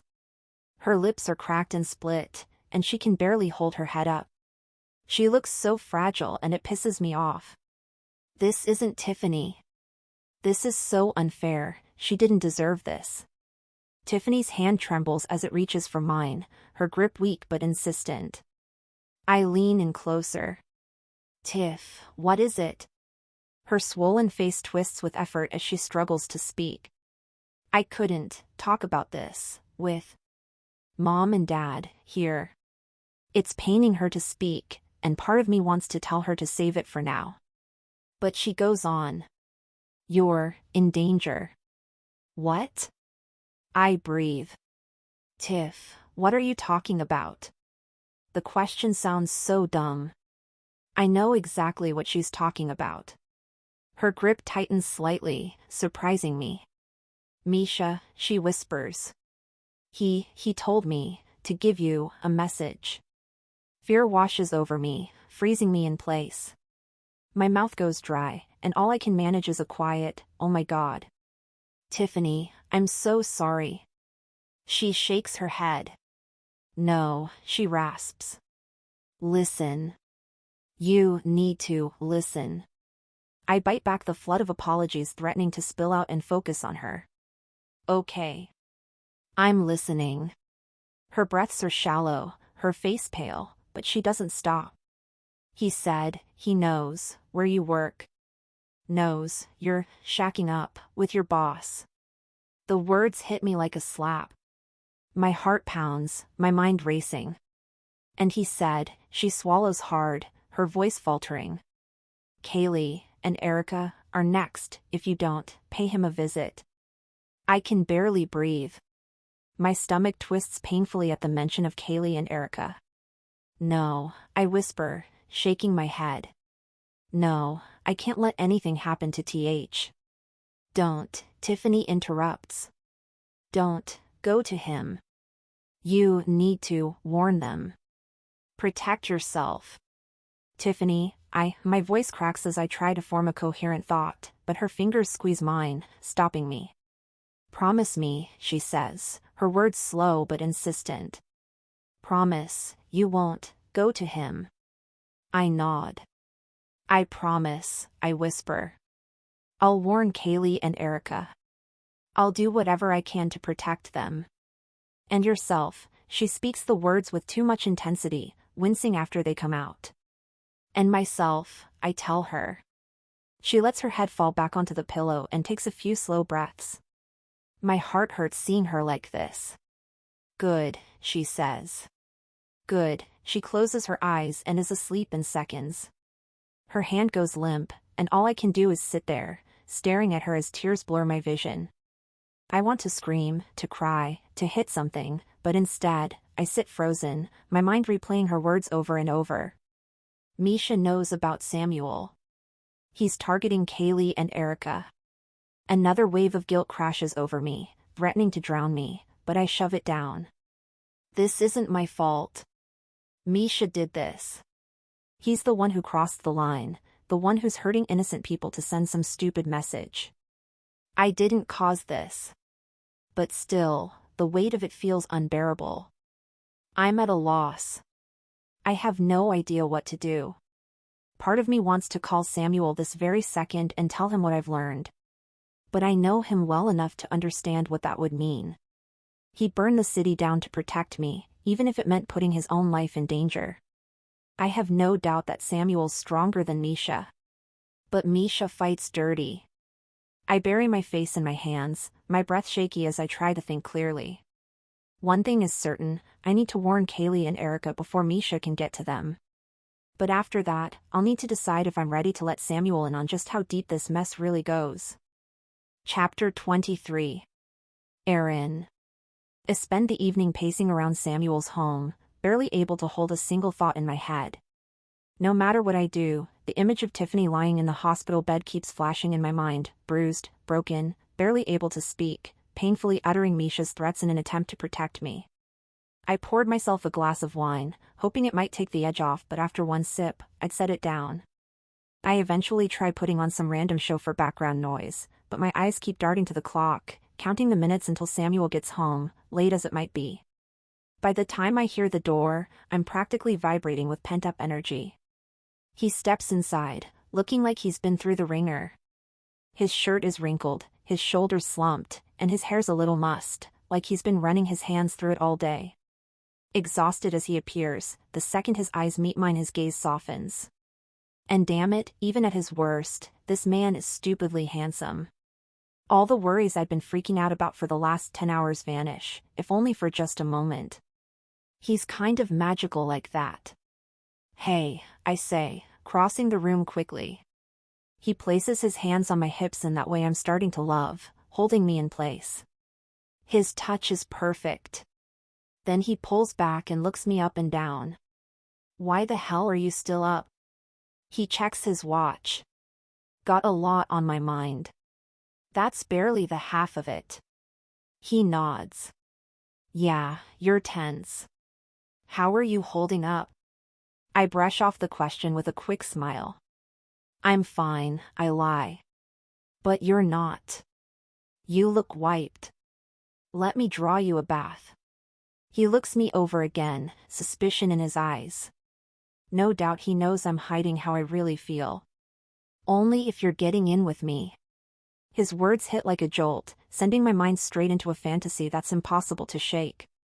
You all right over there? He asks as I come back to the moment. I smile. I'm fine. Just thinking about how nice our bath sounds. Come on. He gives my ass a quick, playful swat as we head down the hallway. That gets a laugh out of me, the first laugh in a long while, it seems. The fantasy returns as we walk to the bathroom. In my head, his lips trail down my neck, his teeth grazing my skin as his hands guide me into a slow, maddening rhythm. I imagine him taking one of my nipples into his mouth, sucking it gently as I run my hand through his hair. Every thrust would be deep and slow, sending waves of pleasure through me, the water sloshing around us as we get completely lost in each other. The thought leaves me flushed, my breath catching for a split second before reality crashes back in and my mind returns to Tiffany, Kaylee, and Erica. And Misha. I stop walking and take a step back, my arms crossing over my chest as I look Samuel in the eye. Before we can enjoy any sexy time, I need to tell you something. His smirk fades instantly, replaced by concern. What is it? I pull in a breath, steadying myself. It's about Tiffany. Something she told me earlier. He's instantly on high alert. Tell me. I uncross my arms and drop them, my hands fidgeting at my sides before I force them to still. Misha sent her to deliver a message, just as I suspected, I say. He not only knows where I work, but he also knows about us. My voice quiets slightly on the last word, and his jaw flexes, the muscle twitching once before stilling again. He said Kaylee and Erica are next if I don't pay him a visit. Samuel's entire body tenses. For a brief moment, I think he might slam his fist into the wall. I can see it in his face, the way his jaw sets, his lips pressing into a hard line. But it's his eyes that change the most. In that moment, he becomes someone dark. What else? I swallow hard but keep going. Tiffany begged me to protect myself, but this isn't just about me anymore. For a long time he doesn't say anything. His gaze shifts slightly, his eyes darkening as if the weight of my words is dragging him to a place I'm not sure I want him to go. His silence stretches, and the tension in the room becomes almost unbearable. He finally speaks. He threatened you. Threatened them. It's a cold, deadly statement. Yes. I can almost read his thoughts in those moments, thoughts of ripping apart Misha limb from limb. I'll kill him, he growls. I'll go to that damn strip club right now and... Stop.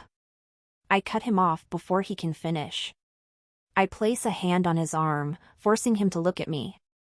You know that's exactly what he wants. He's dangerous. You can't just storm in there. In fact, I bet that's the exact thing he's hoping for. His eyes meet mine, and for a moment, I think he might argue. But then he exhales sharply, his shoulders relaxing just a fraction as logic seems to return. You're right. But that doesn't mean I'm going to sit back and do nothing. I know, I say, my hand sliding down his arm to squeeze his hand. But we can't be reckless about this. Promise me you won't do anything stupid. A beat of silence follows, as if he's still entertaining the idea of storming Misha's club and ripping his head off. I promise. I smile. Thank you. We'll handle this, together. I don't want you to worry. You're with me, and I'm going to make sure nothing happens to you. Not you, or Kaylee, or Erica. But you have to promise me you're not going to go rogue and do something stupid either. Deal, I say, holding his gaze. No stupid moves. Thank you. I've already called Erica, I tell him. She's terrified after what happened to Tiff. She said she's leaving town. Samuel nods. And Kaylee? I shake my head. I haven't been able to get a hold of her. I've called and texted, but nothing. His jaw tightens again, and I can see the wheels turning in his head. I've got a couple of buddies on the force, he says. I'll reach out, see if they can track her down. If she's in trouble, we'll find her. And when we find her, I'll make sure she's protected. His words bring me a bit of relief, but I'm still worried. Do you think we should go to the police about Misha? I ask. If you've got friends in the Denver PD. Samuel shakes his head, his expression thoughtful and concerned. Not yet. It's one thing to tap a few cop buddies to track someone down. Bringing Misha to their attention is another matter altogether. Reporting this could make things worse, make him do something rash. We need to be smart about this until we know Kaylee is safe. He's right, of course, but it doesn't make me feel any better. The idea of doing nothing while Misha continues to threaten the people I care about makes my skin crawl and my blood boil. But I know Samuel is playing the long game, and I trust him to figure this out. I release a long breath I didn't even realize I was holding in. I feel a little bit of the weight in my chest lift. I know the situation with Misha is far from over, but for now, I'll take what I can get. Moments like this make me feel hopeful. Now, get your gorgeous ass in that bathroom, he says. Gladly. Chapter 24. Aaron. Samuel and I enter the bathroom. Once we're there, he turns the water on. The oversized tub fills with warm water, steam rising and curling in the soft glow of the dim lights. It's romantic, but the way his fingers tighten on my hips tells me there's nothing innocent about what he's got in mind. I glance over my shoulder. You always look so serious, I tease. You planning a bath or a battle? He grins. Maybe both. Depends on how you behave. The heat in his gaze sends a shiver down my spine. I focus on the water as he steps forward, testing the temperature with his hand. Perfect, he says. When he turns back to me, the intensity in his eyes is red hot. He doesn't say anything, just reaches for the hem of my shirt, his fingers brushing my stomach as he slowly lifts it over my head. I don't move, his commanding presence keeping me still as he peels the fabric away and tosses it to the floor. His hands move to my jeans next, unbuttoning them slowly, and sliding them down my legs. His gaze roams over my body as he works, drinking me in like he's committing every inch to memory. Soon, I'm in nothing but my black thong. You don't have to do all the work, I say. His lips curve into a sly grin. I like doing the work, he replies. Especially this kind of work. The teasing heat in his tone makes my cheeks flush, and I bite back a retort as he kneels to slide my panties down, his hands lingering on my waist. He stands and steps closer, his body brushing against mine. His hands slide over the curve of my hips, then along my sides, leaving a trail of fire in the wake of his touch. His lips brush against my neck, soft and teasing, and I shiver. Samuel, I whisper. I can't get out another word after saying his name, his mouth finding my earlobe and sucking it gently. His hands shift, one sliding to my lower back, the other dipping lower, grasping my ass cheek. He pulls me flush against him, and I can feel the hardness of his arousal pressing into my stomach. My breath hitches, and his deep, satisfied growl vibrates against my skin. I've been thinking about this all night, he says. Do you know how badly I want to ruin you right now? His words send a rush of heat straight through me, and whatever teasing comeback I was about to make dies on my lips. His hand slips between my legs, fingers grazing the sensitive skin of my inner thighs. He moves closer to my most sensitive spot, causing my skin to break out in goosebumps. His fingers part me gently and he begins fingering my sensitive, slick folds. The first slow stroke over my clit sends a sharp jolt of pleasure rushing through me. How does that feel? You know how it feels. You know what you do to me. He drags his thumb slowly over my clit, causing me to pull in a sharp breath. I do. But I want to hear you say it. I close my eyes, focusing on the slow movement of his fingertips around my tender bud, the gentle teasing near my entrance. It feels so fucking good. Just what I wanted to hear. He keeps going, putting pressure on my clit, slipping 2 fingers inside me. The pressure builds with every stroke, each deliberate circle of his thumb on my clit drawing soft moans from my lips. God, Samuel, I gasp, my head falling back as heat floods my body, every nerve alive under his touch. You're so fucking wet for me. I can feel how much you want this, how much you want me to make you come. His fingers press deeper inside me with a deliberate rhythm that makes my legs tremble. My pussy clenches around him, my hips arching instinctively as the pleasure mounts. I'm moaning and squirming, bucking my hips against his hand. Let go for me, he commands. His other hand grips my waist, holding me steady as I lose control. My body trembles, the tension building rapidly until it's unbearable. Please, I whisper, barely able to get the word out. The orgasm crashes through me so intensely I worry I might collapse. I cry out, and he holds me in place, letting me focus on the pleasure. Good girl, he growls. I shudder, a broken cry escaping me as pleasure crashes over me in waves. When I finally come down, I rest my head against his shoulder. His hands steady me, keeping me upright as his lips press against my temple. Samuel helps me as I step into the tub, the warm water immediately calming. The steam rises around us, and he gives me a playful swat on the ass. He follows me in and positions himself behind me. His strong hands find my waist, guiding me down until I'm seated between his legs, my back resting against his broad chest. His arms wrap around me, pulling me closer, and his lips brush the curve of my neck. Comfortable? He asks. For now, I tease. He chuckles, the sound warm and familiar. His hands begin to wander, sliding over my wet skin with a sensual slowness. His fingers find my breasts, his thumbs teasing my nipples until they harden under his touch. I arch into him, my breath hitching. He teasingly massages each breast before moving his hands downward, over my stomach, between my thighs. Then he touches me right where I need him to. You feel incredible like this, he says, his lips brushing my ear. All wet and ready for me. I grin. You're so full of yourself. And you're full of me, he fires back. Or at least you will be soon. You're terrible. And you love it.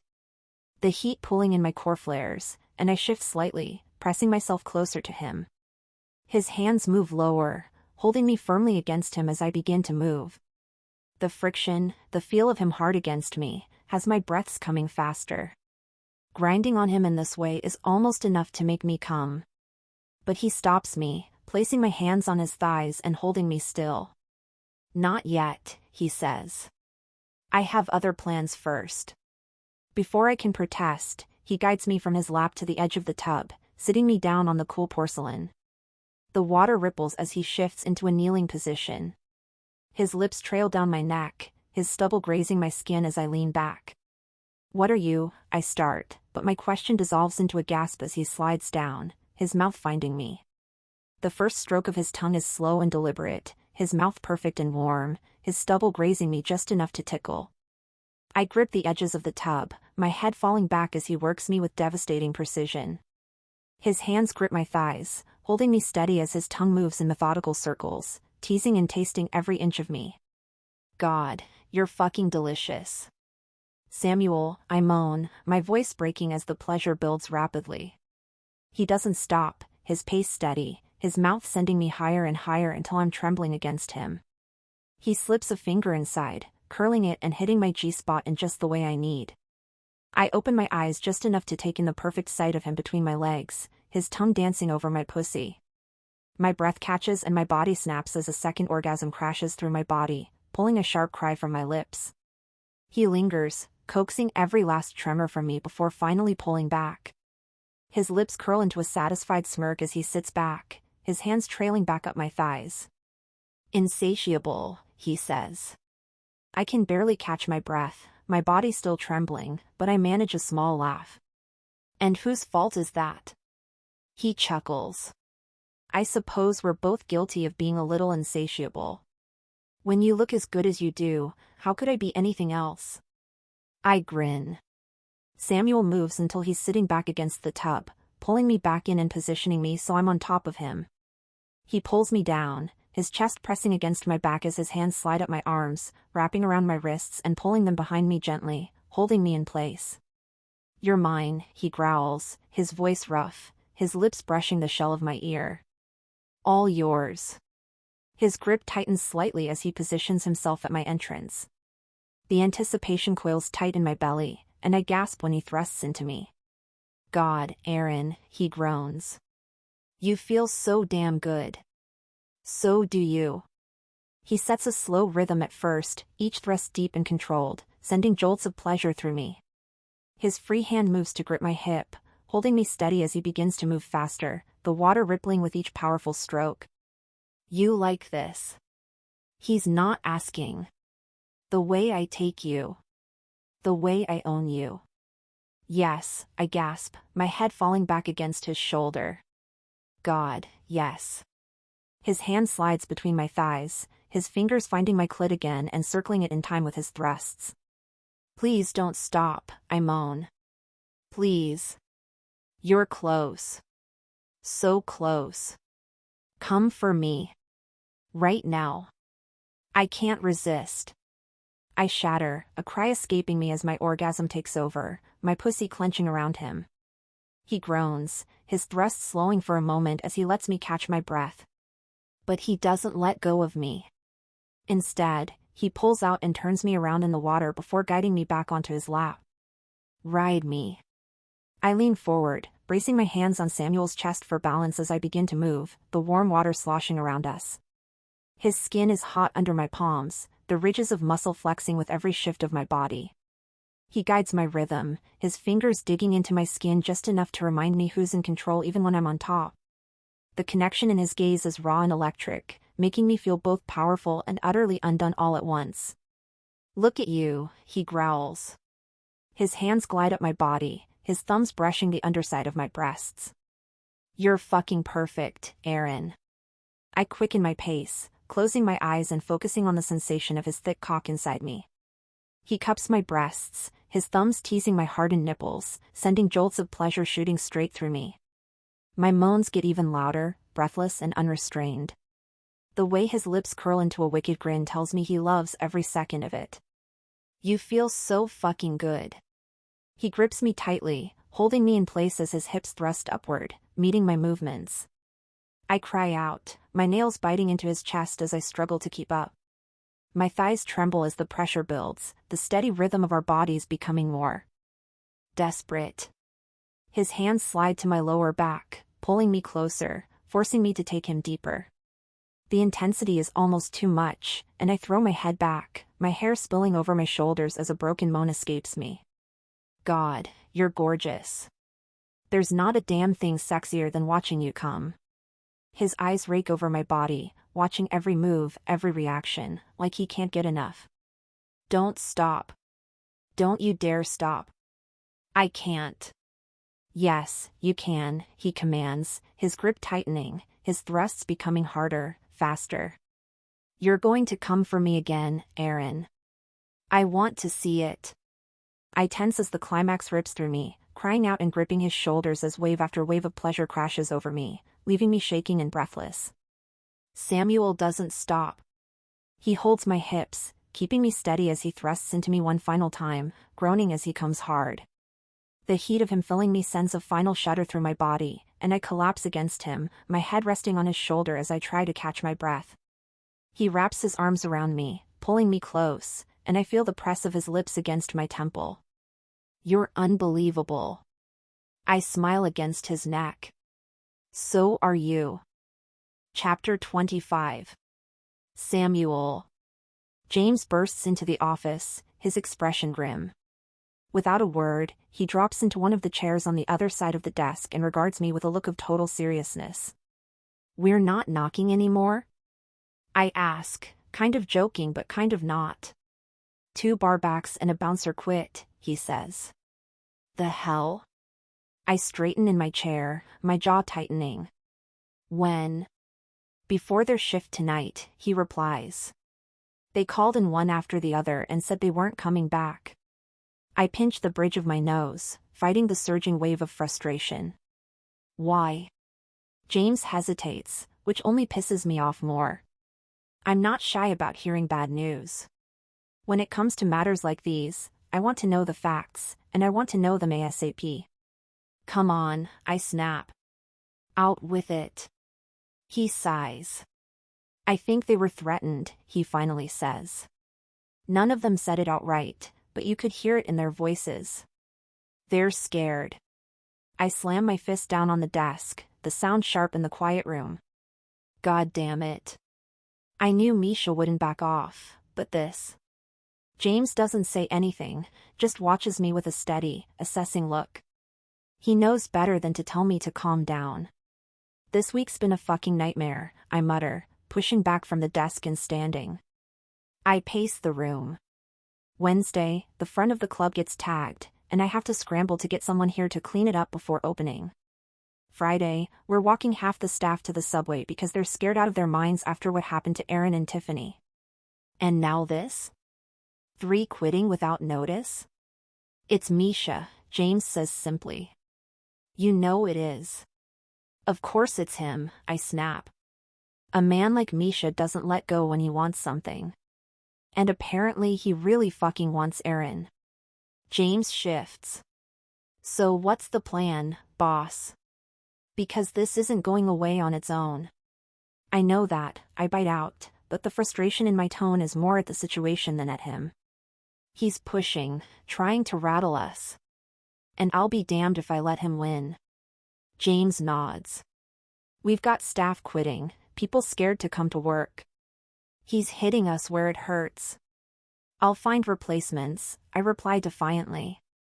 And I'll make damn sure everyone feels safe. Whatever it takes. James nods. You know I've got your back, but damn, part of me hoped this whole thing would just blow over. No chance of that happening. Hell, I'm pretty sure he's had it in for me since I turned down working for him all those years ago. Men like Misha are petty. They hold grudges. Then the only move to make is to take his ass down. I stop pacing, my fists clenched at my sides. I'm not letting that bastard ruin what we've built here. And I sure as hell am not letting him get to Aaron. I look at him as I ask, how is she out there? Guessing she's heard the news about the staff quitting. She's holding her own, James replies. But this has to be eating at her. You've talked to her about it? I pause, releasing a sigh as I think about Aaron. She's tough as they come, but even the strongest people have limits, and Misha's relentless games are pushing her closer to hers. I've talked to her, I tell him. But she doesn't need words right now. She needs to know I've got this, that we've got this. And we do, James says. But don't forget, she's got your back, too. I nod, my jaw tight. He's right. But I'll be damned if I'm about to let her fight this battle alone. James sits back. What do you want to do about the staffing issues? See if we can get the shifts covered. I sit back down. We've got a few former employees who might be willing to come in and pick up some work. Got it. And I know there's a few guys on staff who wouldn't mind the extra hours. Also, keep your ear to the ground. If anyone so much as breathes Misha's name near this place, I want to know. You got it, James says, straightening, then standing. As he heads for the door, he pauses and looks back. We'll get through this, boss. One way or another. You're goddamn right. One way or another, Misha's going to learn what happens when he comes for what's mine. I spend a little more time in the office taking care of business matters. I keep thinking about Aaron, about Tiffany and Misha. I'd been a goddamn fool to think he'd leave her alone. Now he's coming for everything. When I'm done in the office, I throw back a shot of whiskey and head to the front. The club feels different tonight, and it sets me on edge. It's a Saturday, and by this time, the place should be packed, music thumping, glasses clinking, the kind of energy that keeps the bar staff on their toes. Instead, it's quiet and the floor's thinly populated. I'm guessing we've barely hit 200 patrons, which is half of what we usually draw by this time of the night. I stand at the bar, surveying the room. Aaron and Mark are serving drinks and working the bar, along with the barback that actually came into work. God, she looks fucking good. She's wearing a tight white t-shirt that doesn't totally cover her stomach, the fabric thin enough to make out the dark red bra she's got on underneath. The sight of her is almost enough to make me want to schedule another. One of our supply room meetings. She catches sight of me and leans against the bar. She doesn't look happy. How's the night going? I ask. Not great. I've spent more time standing around than mixing drinks, she replies. Mark, cleaning glasses at the far end of the bar, chimes in. Same here. It's weird, right? Like, where is everyone? I already have a good idea. Erin does too, judging by the worried glance she shoots my way. It's Misha, she says, quietly enough so only I can hear. It's his MO, intimidation, subtle at first, but just enough to rattle. And it's working. Before I can respond to either of them, my phone buzzes. It's a text from James. Come out to the front. You'll want to see this. I straighten, slipping the phone into my pocket. I'll be right back, I tell Erin. She nods as I hurry off. As I step outside, the cool night air hits me. James is standing near the entrance, arms crossed, his expression unreadable. He juts his chin out, and I turn my head and see 3 large men, dressed in dark clothes, standing off to the side of the club's entrance. What the hell is this? I ask as I approach James. He tilts his head toward the trio. These assholes, he says, have been standing here all night, telling people the club's full and sending them away. Fury spikes through me like a shot of adrenaline. I stride toward the men. They see me coming, their postures shifting slightly, but they don't move. Hey, assholes. That gets their attention. All 3 are tall, and they stand like a brick wall. They look at me as I approach. What the fuck do you think you're doing? I demand. The man in the center, clearly the leader, smirks. We're just standing here, he says in a careless tone. Last I checked, it's not illegal to stand on a sidewalk. I chuckle, already planning how I might take all 3 of these pricks down. I've faced worse odds and won. Besides, I know James will jump in if it comes to that. You're right, you can stand on any sidewalk you want. The smirk fades slightly, but he doesn't back down. Glad we understand each other. I step closer, my presence looming. What you don't get, I say, my voice dropping, is that I don't give a shit about your sidewalk rights. What I care about is you harassing my customers. So I'm going to give you one chance, leave now, or this ends badly for you. They exchange glances, clearly sizing me up. I see the calculation in their leader's eyes. He's trying to figure out if he and his muscle-bound friends can take James and me. Clock's ticking, I say. Get the fuck off my sidewalk. The leader smirks again, not moving. Instead, his gaze shifts to 3 young women in line, their excitement fading as his eyes rake over them. Hey, ladies, he calls, loud enough for everyone to hear. Careful in there. Lot of creeps. Better keep your drinks covered, you don't want a roofie surprise. This place is known for them. The women stiffen, their smiles disappearing altogether. My blood surges as fury boils under my skin. Leave, I snap. No. The leader doesn't flinch. Relax, boss man, he says. Just doing my civic duty. Heard some nasty rumors about this place. Bad shit happens to girls here. Isn't that right? I'm done talking. I step toward him, my presence towering, but he holds his ground. Last chance, I growl. Walk, now, or you won't leave here on your own 2 feet. He smirks again, but it falters as I close the distance. You're bluff. I slam my open palm into his chest, cutting him off mid-sentence. He stumbles back, gasping as the air leaves his lungs. I grab him by the collar, yanking him forward and lowering him to the ground. He struggles, his eyes wide, but he knows he's not getting up until I let him. James and another bouncer step in, blocking the other 2 idiots from interfering. Stay where you are, James orders, his body in fight mode. I lean in close, pushing on the leader's chest, my voice low and lethal. You tell Misha to back the fuck off. Erin, her friends, my club, he stays the fuck away or he pays the price. Got it? The guy wheezes, nodding frantically, his earlier bravado gone.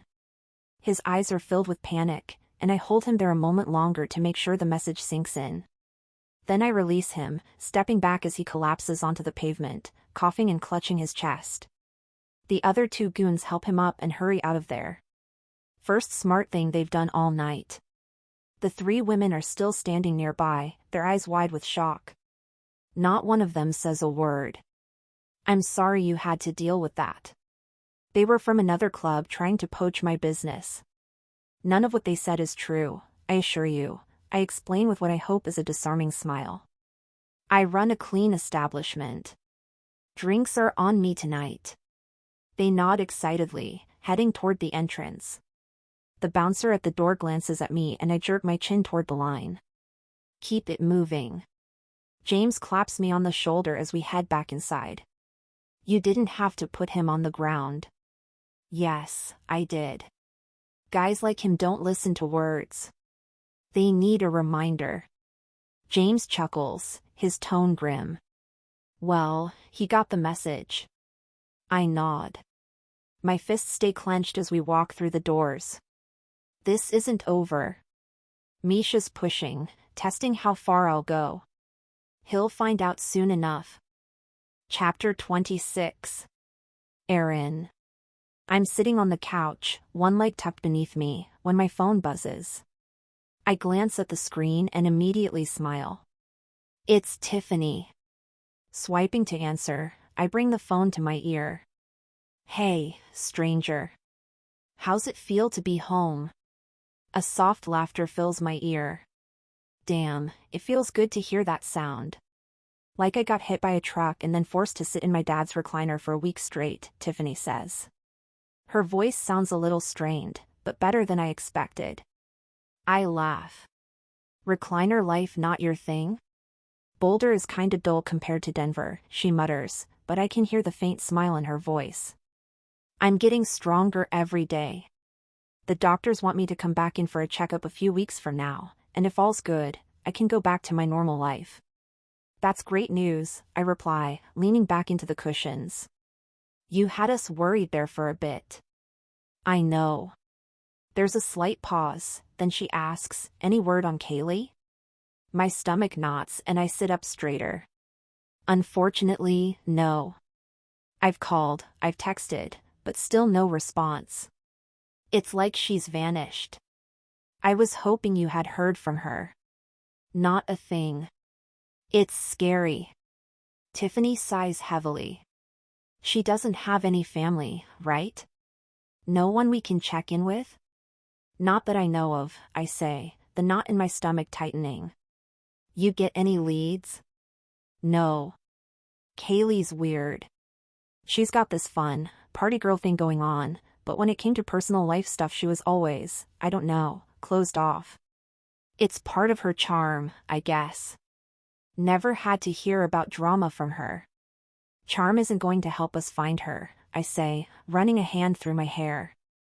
I don't know what to do, Tiff. File a missing persons report for a stripper? The cops won't even blink.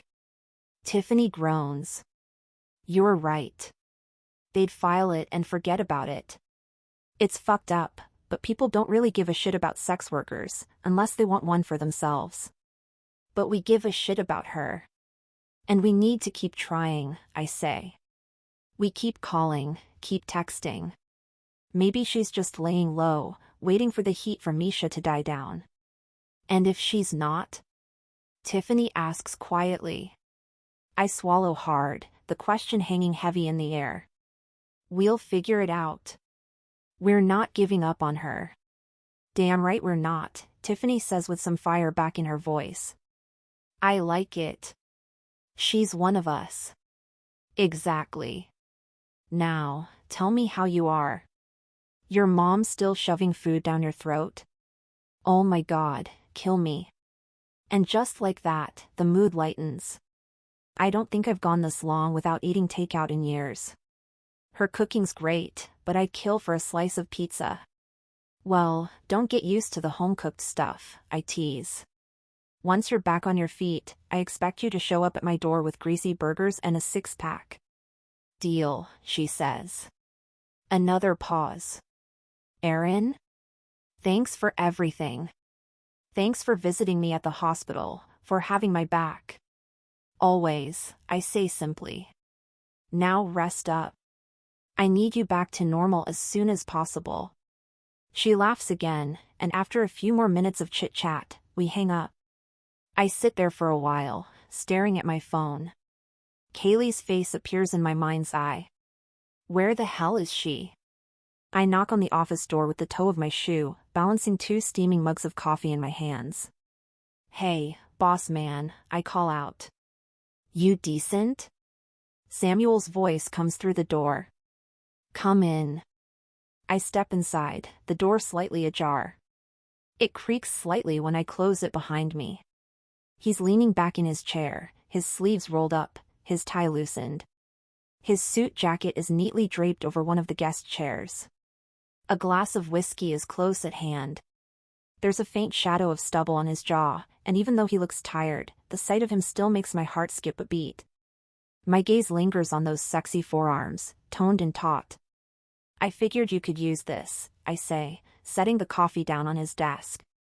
He picks up the mug, looking it over as if he doesn't know what it is. You're a lifesaver. Don't I know it, I respond, dropping into the chair across from him. So, how's it going in here? Slow, he admits, running a hand through his hair. Spent half the night with James going over marketing strategies, trying to figure out how to bring the numbers back up. This shit with Misha, it's hurting us. Fucker's being underhanded as hell, gossiping about the place like he's a pissed-off girlfriend or something. It's been slow out front too, I admit. Quieter than it should be for a Thursday. His jaw tightens. I know. The numbers don't lie. It falls quiet for a moment, the silence hanging heavy between us. I take a deep breath, steadying myself. I've been thinking. Maybe I should quit. His eyes snap back to mine, fire burning in them. What?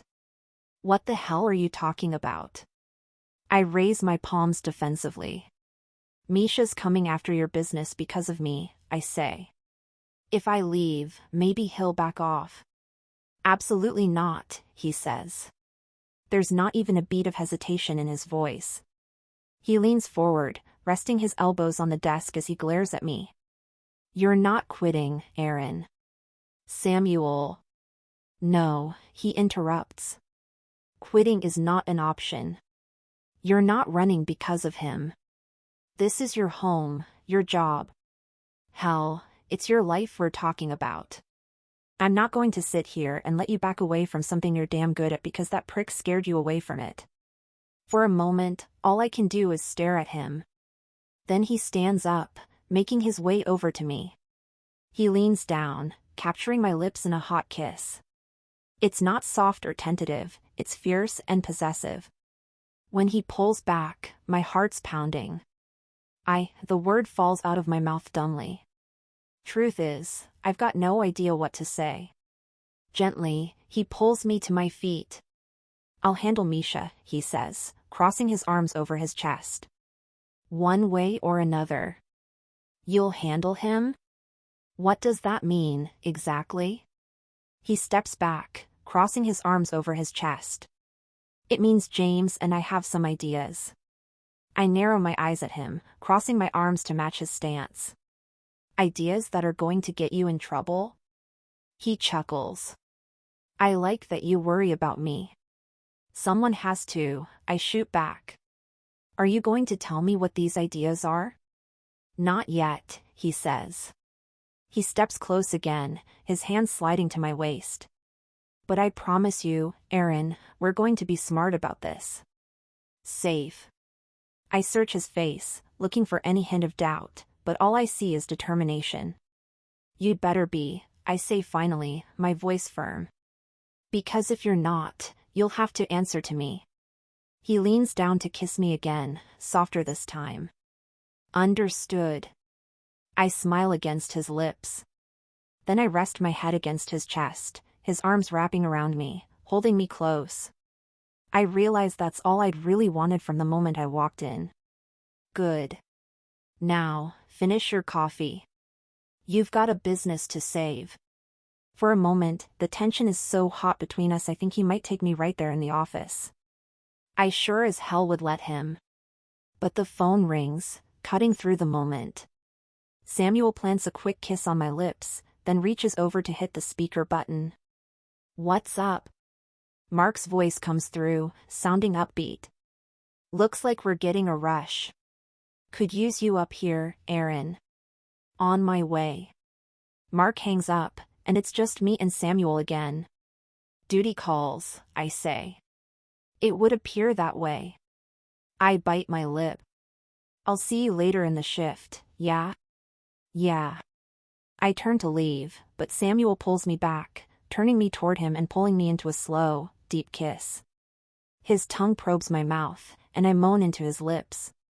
He places his hand between my thighs, rubbing my now-soaked pussy through my jeans. I sigh, the pleasure instantly flowing through me. But just as I think he might be down for some pre-shift fun, he pulls away. "You heard the man," he says with a smirk. "You're needed up front." I laugh. "You're a tease, you know that? And you love it." "Maybe." By the time I get back to the bar, the place is buzzing. Customers line the counter, chatting and laughing, and the energy feels like a weekend night, not a Thursday. Mark's already juggling orders when I step behind the bar. "About time," he teases, handing me a drink tray. "You ready to work?" "Always." For the next 45 minutes, we barely get a breather. Drink orders come in rapid fire, but being busy feels good. It's a distraction, a rush, a reminder of why I love this job. Mark and I work seamlessly, barking out orders to each other, tossing bottles and cracking jokes. For a short while, everything feels normal again. Then the rush starts to fade. The crowd in front of the bar thins. Seemingly everyone who's there is seated or chatting on the dance floor. I let out a breath I'd been holding since the rush started. "I'm heading to the bathroom," I tell Mark, grabbing my backpack from the corner. Yeah, he waves me off with a grin. "Try not to fall in." I laugh, flipping him off playfully as I walk away. As I push open the door to the back halls, my stomach churns slightly, and I press a hand to it. It's probably just the adrenaline from the rush or maybe the burger I scarfed down earlier, but the nausea has been lingering all day. In fact, nausea's been coming and going for the last week or so. And it's been getting worse. I can only assume it's from the stress Misha's bullshit has been putting on me. I dig into my backpack as I head toward the bathroom, fishing out some ibuprofen. I figure I might be about to start my period, that would explain the weird mood and the nausea. But as I walk, something niggles at the back of my mind. When was my last period? The thought stops me cold for a second and I frown, trying to remember. It was, 5 weeks ago? No, longer than that. I started working for Samuel at least 5 weeks ago. I do some quick math in my head. I should have started 2 weeks ago, give or take a few days. I'm never late. My periods come like clockwork. My thoughts begin to spiral. When did Samuel and I first sleep together? That was about 3 weeks ago. I think. Fuck. My stomach twists again, but this time it's not from nausea. It's from realization. Holy shit. No way. I shake my head, trying to push the thought away. There's no fucking way. I can't be. But the timing. The symptoms. My mind races, connecting dots I don't want to connect. Could I really be? I stop outside the bathroom door, my hand hovering over the handle as my heart pounds in my chest. This can't be happening. Chapter 27.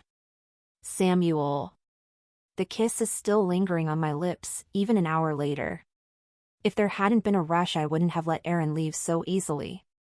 The low hum of music echoes through the club.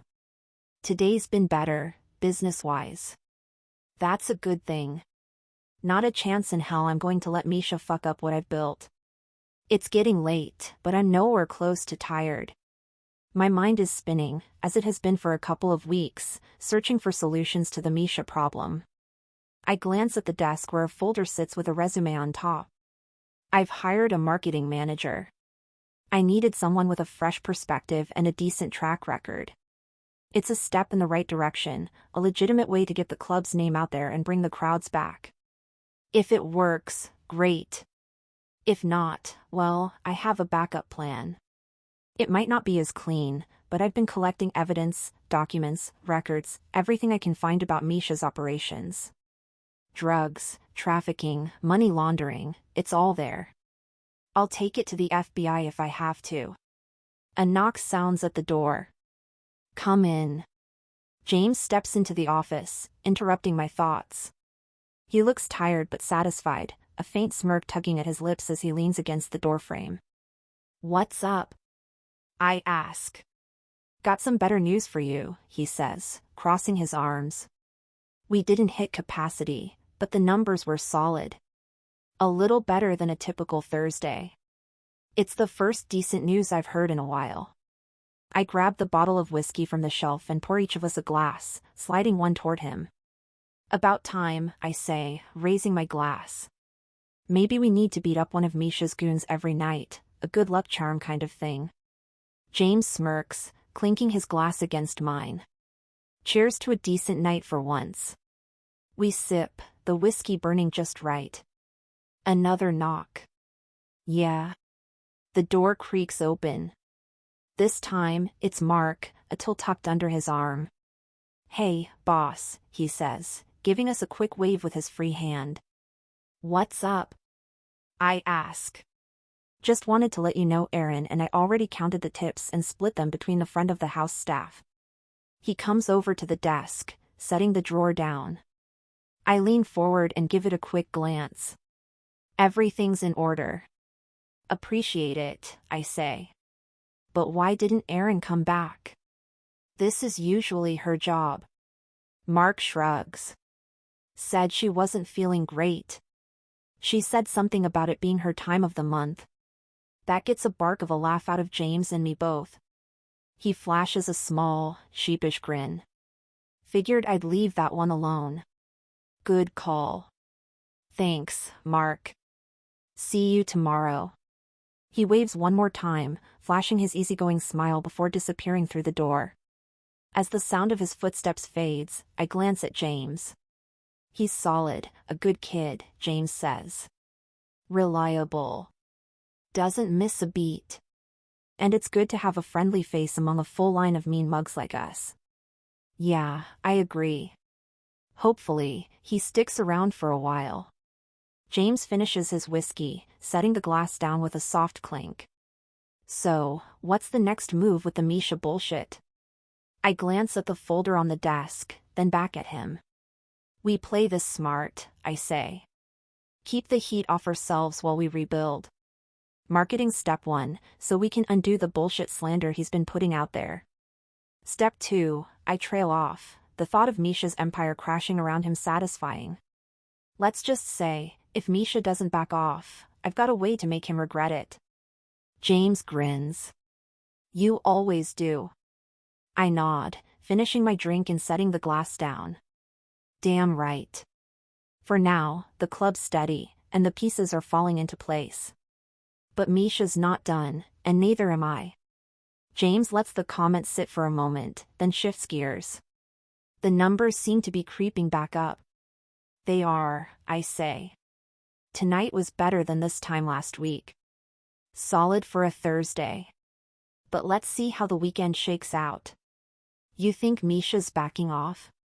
Maybe we got lucky and your little karate chop to his goon's ribcage was enough to let him know we're not fucking around. No. This isn't over. A guy like Misha doesn't know when to quit. He'll push until someone pushes back harder. You still think Aaron is his target? I nod, exhaling sharply. Yeah. I'm watching every move when we're out. When we leave the club, I'm glancing every which way walking to the car. I pull straight into the garage when we get home, I don't even let her get out until the door's down. It's not ideal, but it's what I can do right now. There's still the matter of this Kaylee girl, too, she's still missing. Hired a PI, but he's turned up nothing. That's not good. No kidding. All the same, it'd be weird for Misha to do something to her and not say a word about it. You saw how he treated Tiffany, dumping her in the damn parking lot so we'd get the message. He likes to brag about his work. He's a prick. James tilts his head, studying me. You ever think about hiring a bodyguard for personal protection? I know some guys who'd kill for a gig that'd give them a chance to beat the hell out of someone like Misha. I shake my head. You think Erin's going to go for that? She already hates that she can't go anywhere alone. Add a bodyguard to the mix, and she'll riot. James grins. Fair point. But if you and Erin are a real couple now, maybe if you hired a bodyguard he could do some of the boring parts of being in a relationship. I glare at him, though I can't help the smirk tugging at the corner of my mouth. Get your ass out of my office. Fine, I'm going, James says, raising his hands in mock surrender as he stands. But you know I'm right. Out. He chuckles as he heads for the exit, but before he can leave, the door pushes open. Erin steps inside, her face pale, her expression twisted with fear. My smile fades instantly. Something's wrong. Erin? I say, standing as she walks toward me. What's going on? She doesn't say a word, just holds out a piece of paper, her hands trembling slightly. I take it from her, my chest tightening as I unfold it. James steps behind me, his eyes narrowing as he peers over my shoulder. The note is handwritten, the letters sharp and aggressive, as if the writer wanted every word to cut. Erin. Kaylee's dead. She screamed, cried, and begged for mercy. Her death was slow. Painful. You're next. You can't run from me. Rage fills every fiber of my being. I crumple the paper, tossing it aside. There's no doubt in my mind Misha would do something like this. He's serious, Samuel. He killed her. In that moment, I realize I don't have the luxury of letting my anger take over. I need to be strong for her. We don't know that for sure. This could be a scare tactic. James huffs behind me. A damn effective one. Maybe she's still alive and he's trying to bait you. Erin shakes her head. Kaylee wouldn't just disappear like this. She would have told one of us if she was leaving. She was always super thoughtful and didn't want people worrying because of her. She wouldn't have left without saying something. I reach for her hand, pulling her closer. We're going to figure this out. But I need you to stay calm. We'll handle this. Handle it how? She asks. Samuel, this is my life we're talking about. And it's my job to protect it. James clears his throat. Whatever this is, it's escalating. We need to act fast. Chapter 28. Erin. My hands won't stop shaking. I curl them into fists, trying to steady them, but the tremors keep coming. My heart feels like it's trying to beat its way out of my chest, my breath coming in shallow bursts. This is insane, I say. All I did was quit a damn job. Is he really going to burn down the city over it? Samuel shakes his head. No, it's more than that. You hit him in his ego. Misha's not the kind of man to easily let something like that go. But he might have if I hadn't been connected to all of this. I've got no doubt he wants revenge for me not helping him all those years ago. Men like him don't gain power by letting people defy them. He's insane. Samuel's warm, steady hand slips over mine, grounding me for a moment. Erin, he says, his voice low. I'll keep you safe. I look up at him, my chest constricting. He means it, I know he does, but the weight of what's happening is too much. Samuel, this isn't just some petty grudge. You know what Misha's capable of. His reach, it's everywhere. He nods slowly, his jaw tight. Before he can respond, James cuts in. She's not wrong. Misha's no small-time thug. If this is his work, and let's be honest, we know it is, it might be time to call the cops. I frown, my stomach twisting at the suggestion. No, I say sharply, shaking my head. That's not going to help. Why not? James asks, his brow furrowing. Because Misha had dirty cops in and out of that strip club. They weren't just looking the other way or coming in to enjoy the dancers. Some of them used the services of the girls as payment for protecting the business. James's face twists in disgust. Jesus. I glance at Samuel, expecting a similar reaction, but his expression remains stoic, his jaw tightening slightly. Not surprising, he says. Guys like Misha know how to keep leverage. Well, I'm not about to walk into a precinct and hand them that, I say, gesturing at the note crumpled up on the floor. Not when I don't know who's on his payroll. Then we don't go to the local cops. I blink at him, confused. What do you mean? He exchanges a look with James, something silent but heavy passing between them, before turning back to me. We go to the CBI. If that doesn't work, we'll go to the FBI. My eyes widen.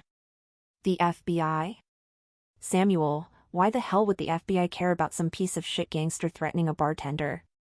James leans against the desk, his arms crossed, watching Samuel carefully. Samuel's grip on my hand tightens slightly. This isn't just about you being a bartender, Aaron, he says. This is about Misha. His business. His entire operation. You think this note is bad? Imagine what the FBI could do if they knew everything he's into. I stare at him, my mind racing. You really think they'll care about a threat against me? Even with who my father is? A mobster's daughter, turned bartender, turned target of some sleazy gangster. Doesn't exactly scream high-priority case. Samuel's gaze sharpens, his dark eyes locking onto mine. As I said before, Aaron, this is bigger than just you being his current target. It's about taking Misha down, once and for all. The drugs. The trafficking. The corruption. You've seen it all firsthand. That makes you important. Misha's taking this personally. That means he's getting sloppy, careless. That also means bringing the feds and could give them a shot at taking down someone they've almost certainly had their eyes on for years. I swallow hard. And you think they'll listen? They'll listen, he asserts. Because I'm going to make sure they do. The man's got a point, James chimes in. You don't come after Samuel's club, or his people, and expect to walk away clean. I glance between the two of them, my pulse pounding. This has gotten bigger than I ever imagined. But the determination in Samuel's eyes steadies me, even as the fear claws at my chest. Okay, I say finally, my voice steadier than I feel.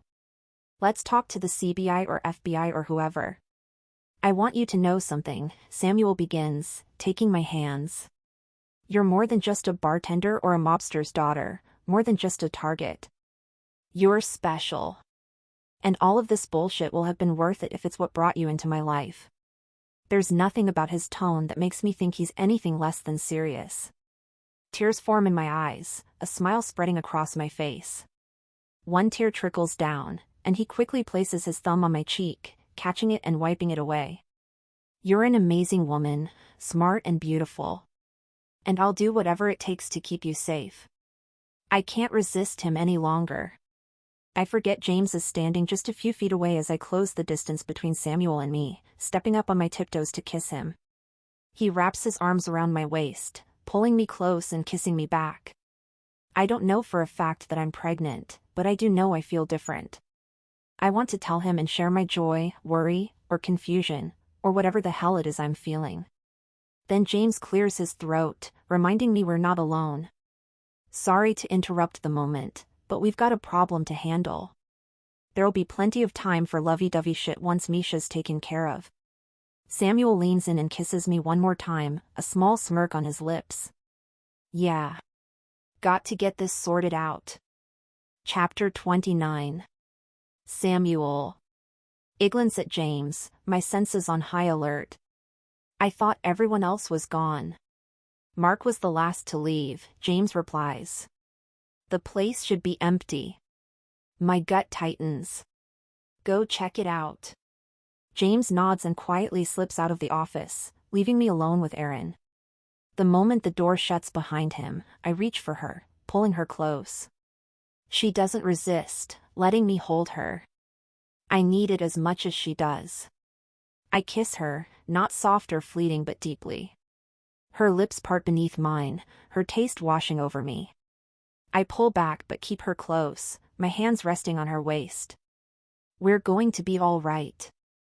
We'll get through tonight. We'll stay safe and tomorrow we'll call the FBI. She smiles faintly, worry etched across her face. Safe tonight, in bed too? I let out a low laugh, not expecting a comment like that. I brush her hair back from her face. Safe everywhere. Alarms set, doors locked. Fort Knox has nothing on us. And it's going to stay that way until Misha's taken care of. A grunt in the distance snaps both of us to attention. My body tenses, instincts kicking in as I turn toward the door, opening it just enough to see out into the hallway.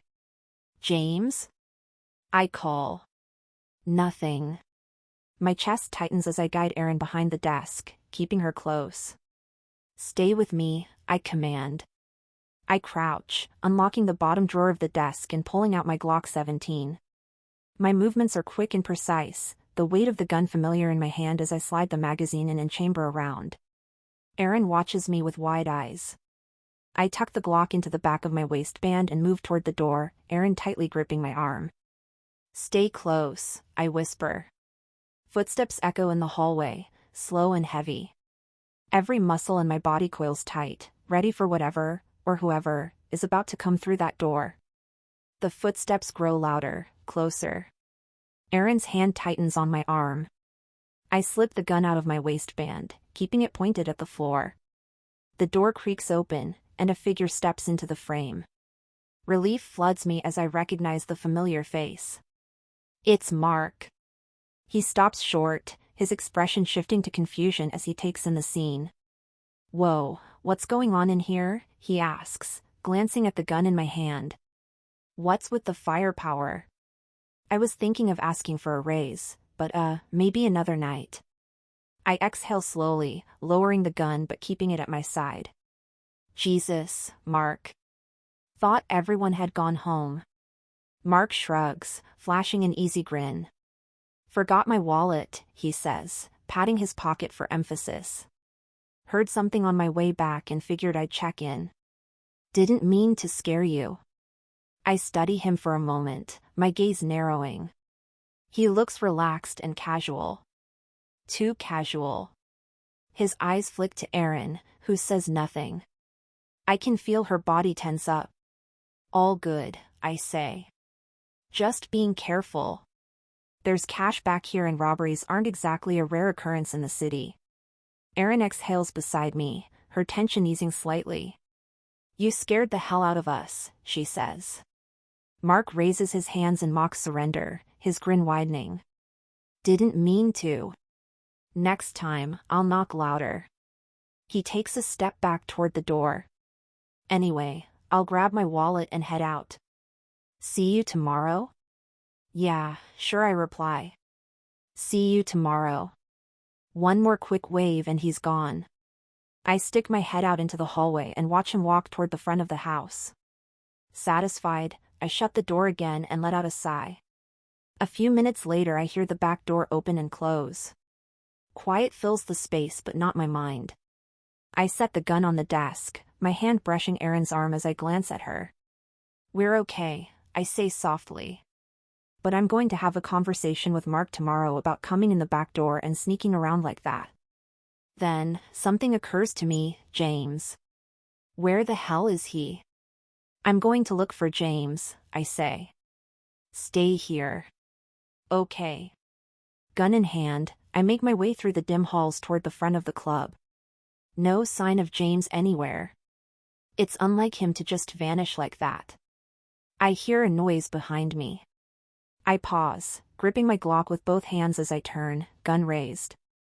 Hey. Easy. It's Erin, her hands raised.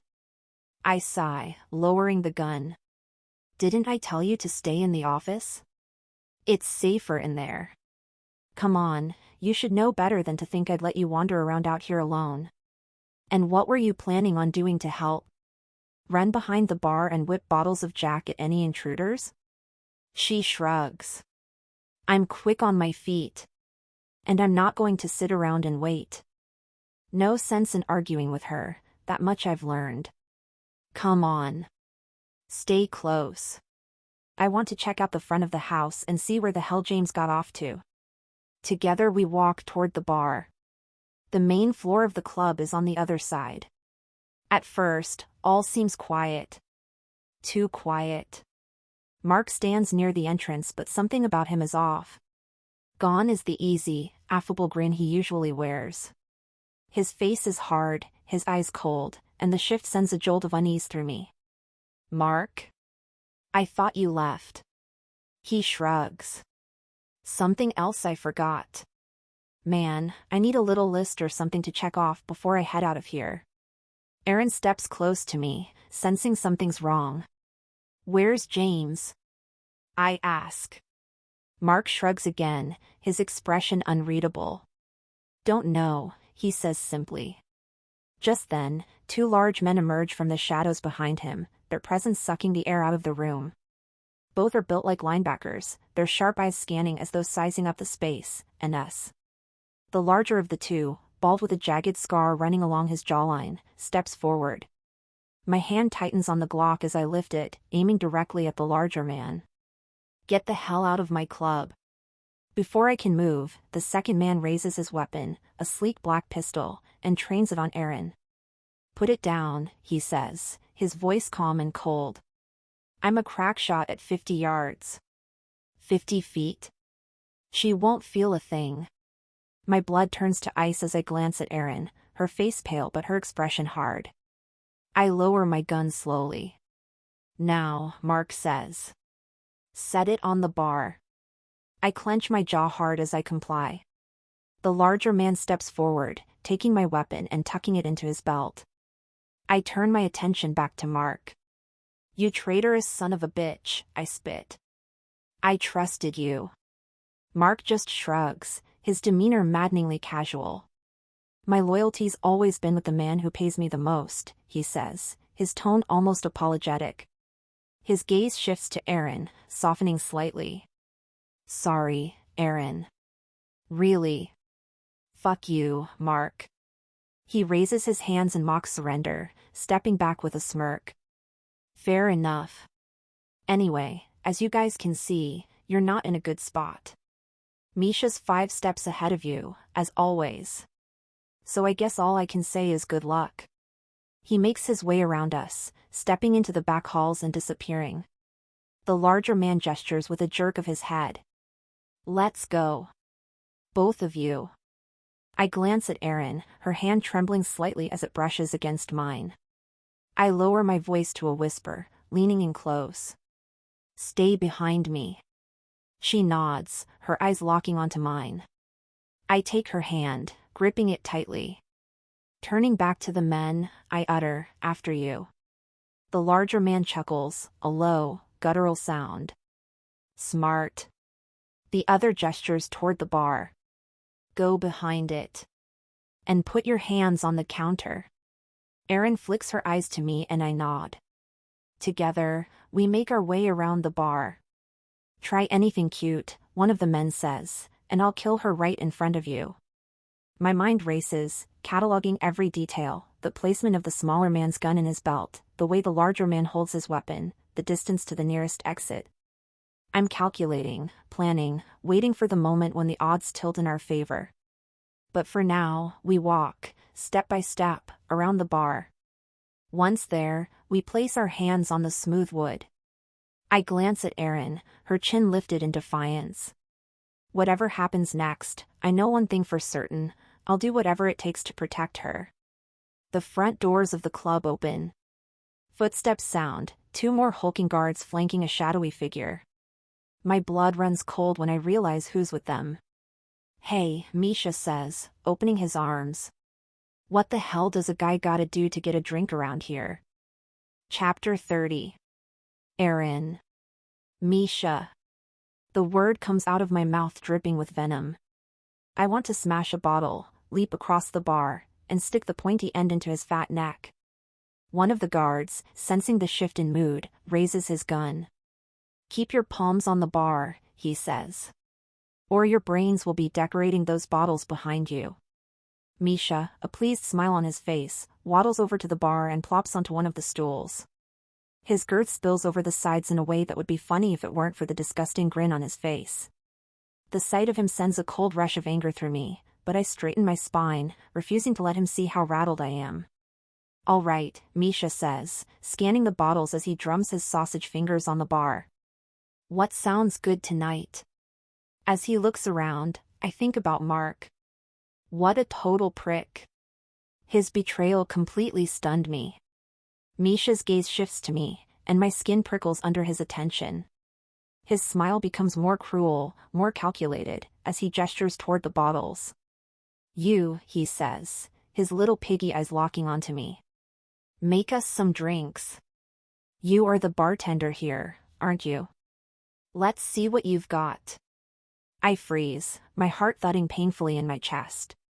My eyes dart to Samuel, who moves as if he's going to make the drinks himself. Misha raises a hand, stopping him cold. "Ah, no," he says, shaking his head. "She can manage on her own."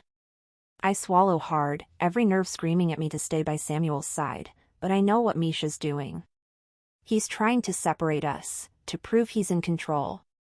My feet feel like they're glued to the floor, but Samuel gives me a look, calm, steady, and reassuring. 5 vodka martinis, one for me and all of my men.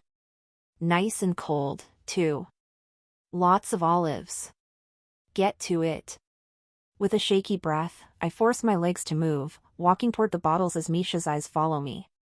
My stomach churns with every step, but I hold my head high. For now, I'll play along. I'll be the bartender he wants me to be. But I swear, the second I see an opening, Misha is going to regret this bullshit. I glance toward the other entrance to the bar. One of the goons is standing there, not paying much attention. I could grab one of the bottles and... Before I can do anything, one of the other guards notices my gaze. He lifts his gun and points it at my knee. "You like being able to walk, sweetheart? Then maybe you should focus on the drinks." The air freezes around us, and I feel Samuel step beside me, his body stiffening. In an instant, he steps in front of me, his broad shoulders blocking my view of the gun. "Put it down," Samuel growls. "No." Misha lets out a laugh, the sound low and mocking. "Gallant as ever, Sammy. What a good little boyfriend." He leans forward. "But let's not play hero. My guy here? He's got a steady hand. And if you don't want both of you hobbling out of here, or in body bags, I suggest she does what she's told. 5 vodka martinis. Now." The goon smirks, moving his aim back and forth between Samuel's head and mine. A cold spike of fear runs down my spine. 2 heads, 2 shots. Easy peasy. I pull in a shaky breath, stepping out from behind Samuel before things can escalate further. "It's fine," I say, my voice steadier than I feel. "I'll make the drinks." "Smart girl," Misha says, waving a hand toward the bottles. "Now, show me those bartending skills." He nods to the guard, who lowers the gun. I grab my bar towel and throw it over my shoulder. My hands are shaking, but I force them to steady as I glance at the bottles of vodka. I grab the Grey Goose, Misha likes the top-of-the-line stuff. Next, I grab the vermouth. As I start pouring, a plan forms in the back of my mind. If I slipped just a little bit of the cleaner under the counter into his drink, it'd probably make him sick and maybe buy us some time. But one of Misha's men standing close by, his beady eyes locked on me. Watching. The idea dies before it fully forms. Damn it. I focus on the task at hand, working quickly to keep my nerves from showing. As I shake the martini, Misha speaks. "And for you, Samuel? Your usual?" Out of the corner of my eye, I see Samuel regard Misha with an expression of pure disdain. "What was it again?" Misha asks, drumming his fingers and looking away in thought. Whiskey, neat. You'd always drink the same thing during our little meetings. Nothing for me, Samuel says, his tone clipped. I finish making the first martini, then another, and another. Misha eyes his with a sneer, but I don't wait for him to speak. My thoughts are racing, my stomach twisting as the reality of the situation settles in. My hand brushes over my abdomen almost instinctively, and for a moment, I'm consumed by the possibility of a life growing inside me. I can't let this go badly. I have to protect Samuel, myself, and possibly a baby. Steeling myself, I lift my chin and look directly at Misha. So, I say, why do you have such a bug up your ass about me? The sneer on his face falters for a split second before returning wider. He laughs, slow and deliberate, as if I've amused him. Right to it, he says, raising his glass in a mock toast. I like that. I don't flinch, my gaze never leaving his. Let him laugh. Let him sneer. He might think he's in control, but I'm not going to let him see my fear. Not tonight. Chapter 31. Samuel. Screw you.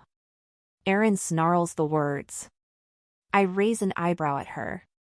She's too damn bold for her own good. I know her, I know she's scared under that sharp tone and steady gaze. But all Misha sees is a woman telling him no, a woman defying him. And he's not going to like that. Misha chuckles. His laughter is low and cruel, the kind that sets my nerves on edge. Don't get too full of yourself, he says. The bug up my ass is that you've got something I want.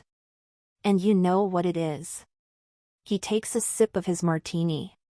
His eyebrows raise a bit, and he nods slowly in approval. Not bad, he says. Always knew you were a halfway decent bartender. Too bad about that shit you pulled. You could have had a nice, long career at my club. I glance at Erin, confusion rippling through me. She meets my eyes, and I see the same uncertainty mirrored in hers. Whatever he's talking about, she doesn't know, and neither do I. What are you hinting at? She asks, crossing her arms. Cut with the cryptic bullshit and spit it out. Misha tilts his head, studying her like a predator sizing up its prey. The night you ran off, he says, I was planning to take you to the basement. Teach you a lesson about honesty. My blood runs cold. The basement. I've heard enough about Misha's reputation to know what happens down in the basement of his club. It's a one-way trip for anyone who crosses Misha. My hand flexes at my side, itching to act, but I force myself to stay still, to wait. For the first time since this started, I see fear flash across Erin's face. It's brief, gone in an instant as she reins herself in, but it's enough to send a sharp stab of anger through me. Misha sees it too, and the bastard's smirk widens. You're just full of surprises, he says. Didn't think you had the guts to bolt like that. Good timing for you. Here you are, still standing. Impressive. Out of the corner of my eye, I catch movement near the office doorway. I shift slightly, careful not to draw attention as I glance over. James. He's in the shadows, blood streaking his forehead, but his eyes are sharp and alert. I have to force back a grin. Misha's back is to him, as is the goon standing closest to the doorway. Another thug, however, is directly behind me. The other two are busy with their martinis. It's not a great position, but it's something. If James is planning to act, I need to be ready. Why the basement? Erin asks. There's a trace of fear in her voice, but she's keeping it in check. All I ever did was make drinks. Why would you need to drag me down there? Were you offended because I didn't let you pimp me out to your sleazy friends? Her defiance earns another laugh from Misha. He leans forward, resting his meaty forearms on the bar as his grin hardens into something uglier. Where's my money? What? Erin asks, genuine confusion in her voice. Where the fuck is my money? His voice booms through the empty expanse of the club. He pulls back his hand and swats the drink away, the liquid arcing out, the glass shattering in the distance. Aaron blinks. What money? What are you talking about? I glance at her, reading the bewilderment in her expression, and I know she's telling the truth. Whatever Misha thinks she's done, it's a setup. Out of the corner of my eye, I see James slowly inching away from the office door. His posture is tense but ready, and when our eyes meet, he signals subtly with his hand. A quick gesture with 2 fingers, pointing to the goon closest to him, then a slight nod toward the one behind me. His message is clear, he'll handle the first, I'm on the second. I steel myself, my pulse steadying as I calculate the angles. This has to happen fast. We take down the first 2 goons, then move in on the other pair, hopefully dropping them mid-sip. Misha's got enough arrogance to keep his focus on Aaron, but I don't know if he's armed. I can't afford to hesitate. You think I'm playing with you? Misha snaps. He slams a heavy hand down on the bar. You stole from me. Aaron doesn't flinch. Not even a little. She just stares at him, her chin lifting slightly in defiance. Misha, I don't know what the hell you're talking about. I didn't take any money, she says. You're scum, but even I know better than to steal money from a man like you. Who the hell told you I stole it? Misha's grin twists into a sinister sneer. Don't play games with me, sweetheart. I know you took it. $85,000 went missing during your last week. You assumed I wouldn't notice? Aaron shakes her head slowly. You've received bad information.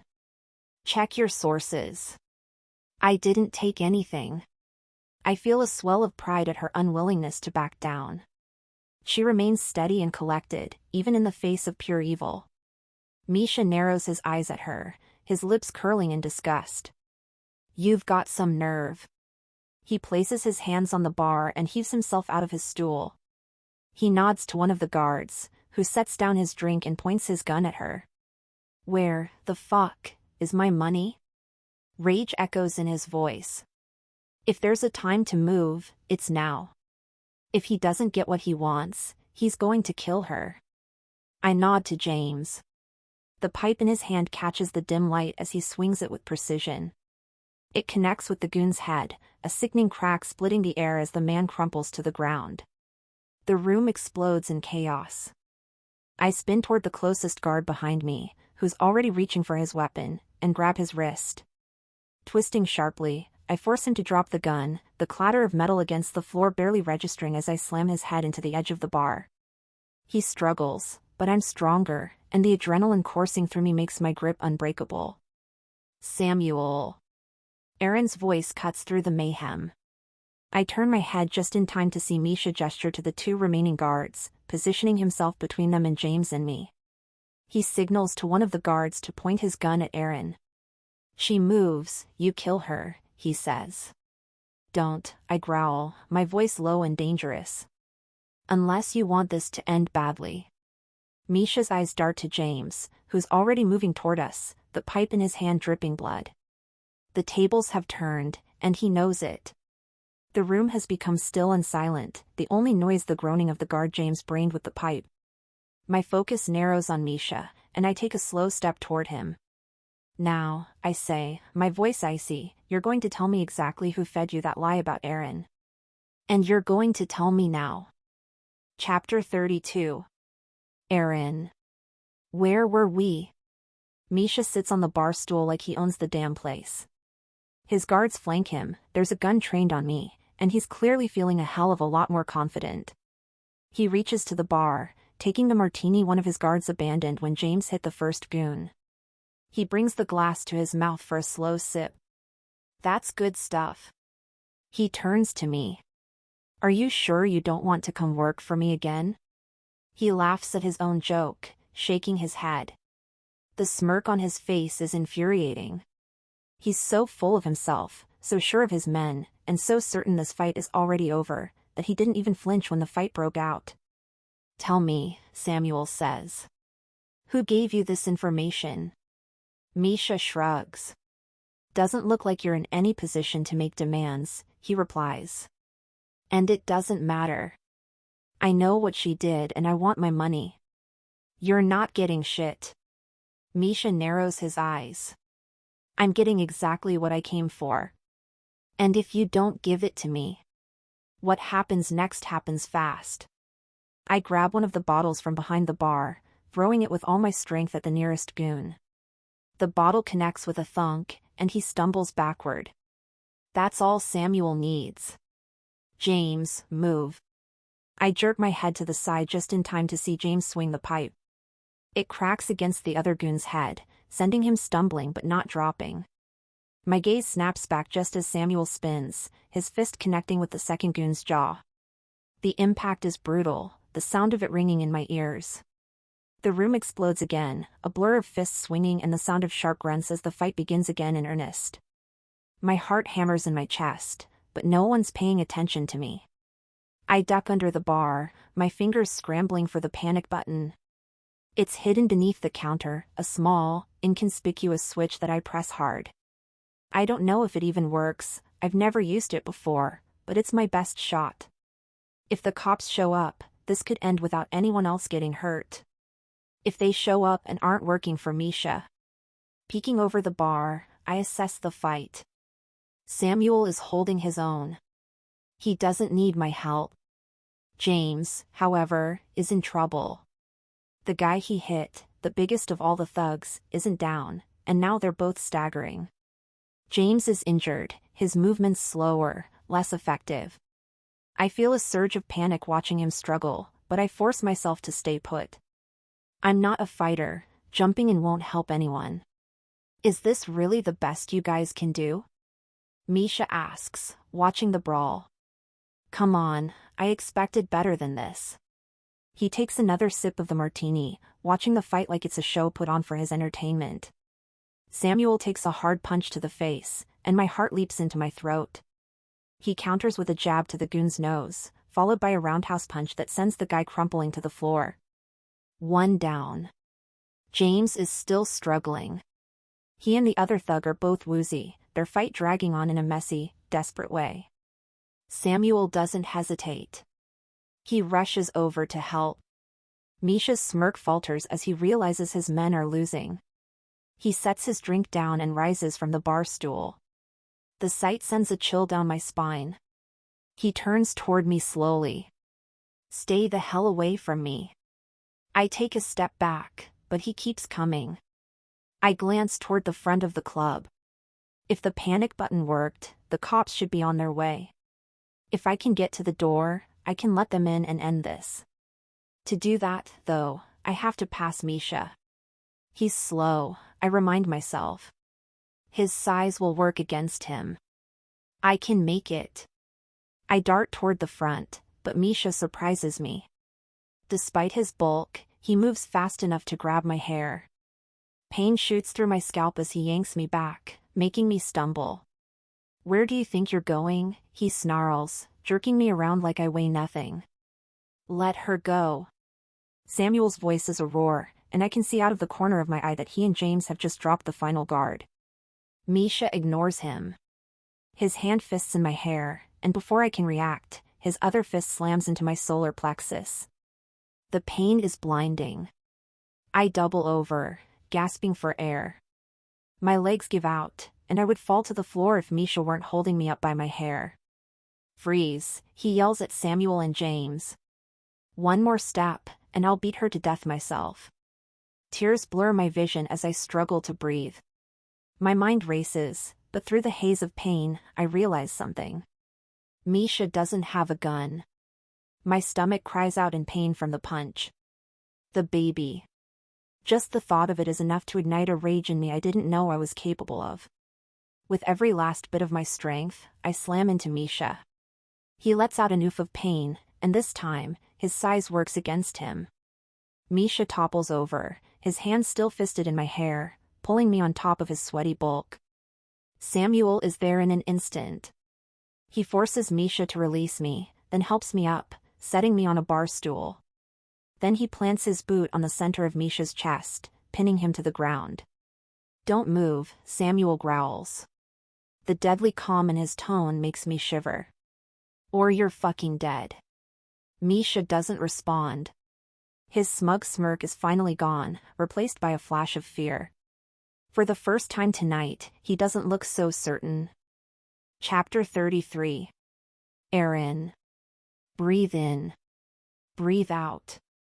Samuel is next to me where I sit at the bar, his hand on my upper back. You're fine, he says. You did good. My lungs feel like they're on fire. That's because you just tackled a morbidly obese shithead and brought him to the ground. He gestures toward Misha, who James is currently binding with zip ties. You don't know what the fuck you're getting into. Misha snarls. You're goddamn dead for this. Yo, Sam? James asks, looking up. Mind tossing me a bar rag? With pleasure. Sam reaches over the bar and grabs a rag, throwing it to James, who neatly catches it. Misha's still spitting curses as James stuffs the rag in his mouth, thankfully muffling him. Misha's the last to be tied up. The thugs are out cold, their hands bound. They're not going anywhere. James, call the cops when you're done with the trash, Samuel says, returning his hand to my upper back. I manage to lift a shaky hand and rasp, panic button. Pushed it. Samuel looks at me, concern etched across his face. Are you serious? God, I wish he could just drop everything and wrap me in his arms. But he's got bigger problems, namely keeping Misha pinned to the floor like the scumbag he is. I am. Managed to push it during the insanity. He smiles. Good girl. And you made some killer moves, too. Couldn't have done it without you. James saunters over to the bar, reaching for the shaker I'd used to make the martinis.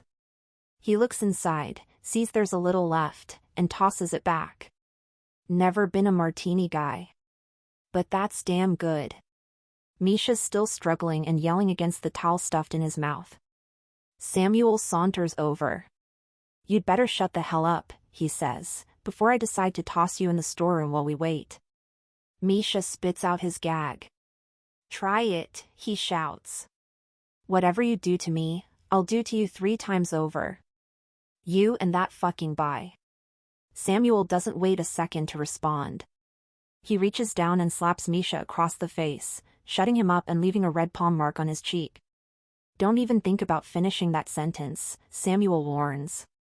Misha freezes, his eyes narrowing but his body perfectly still. Finally, he seems to be learning his lesson.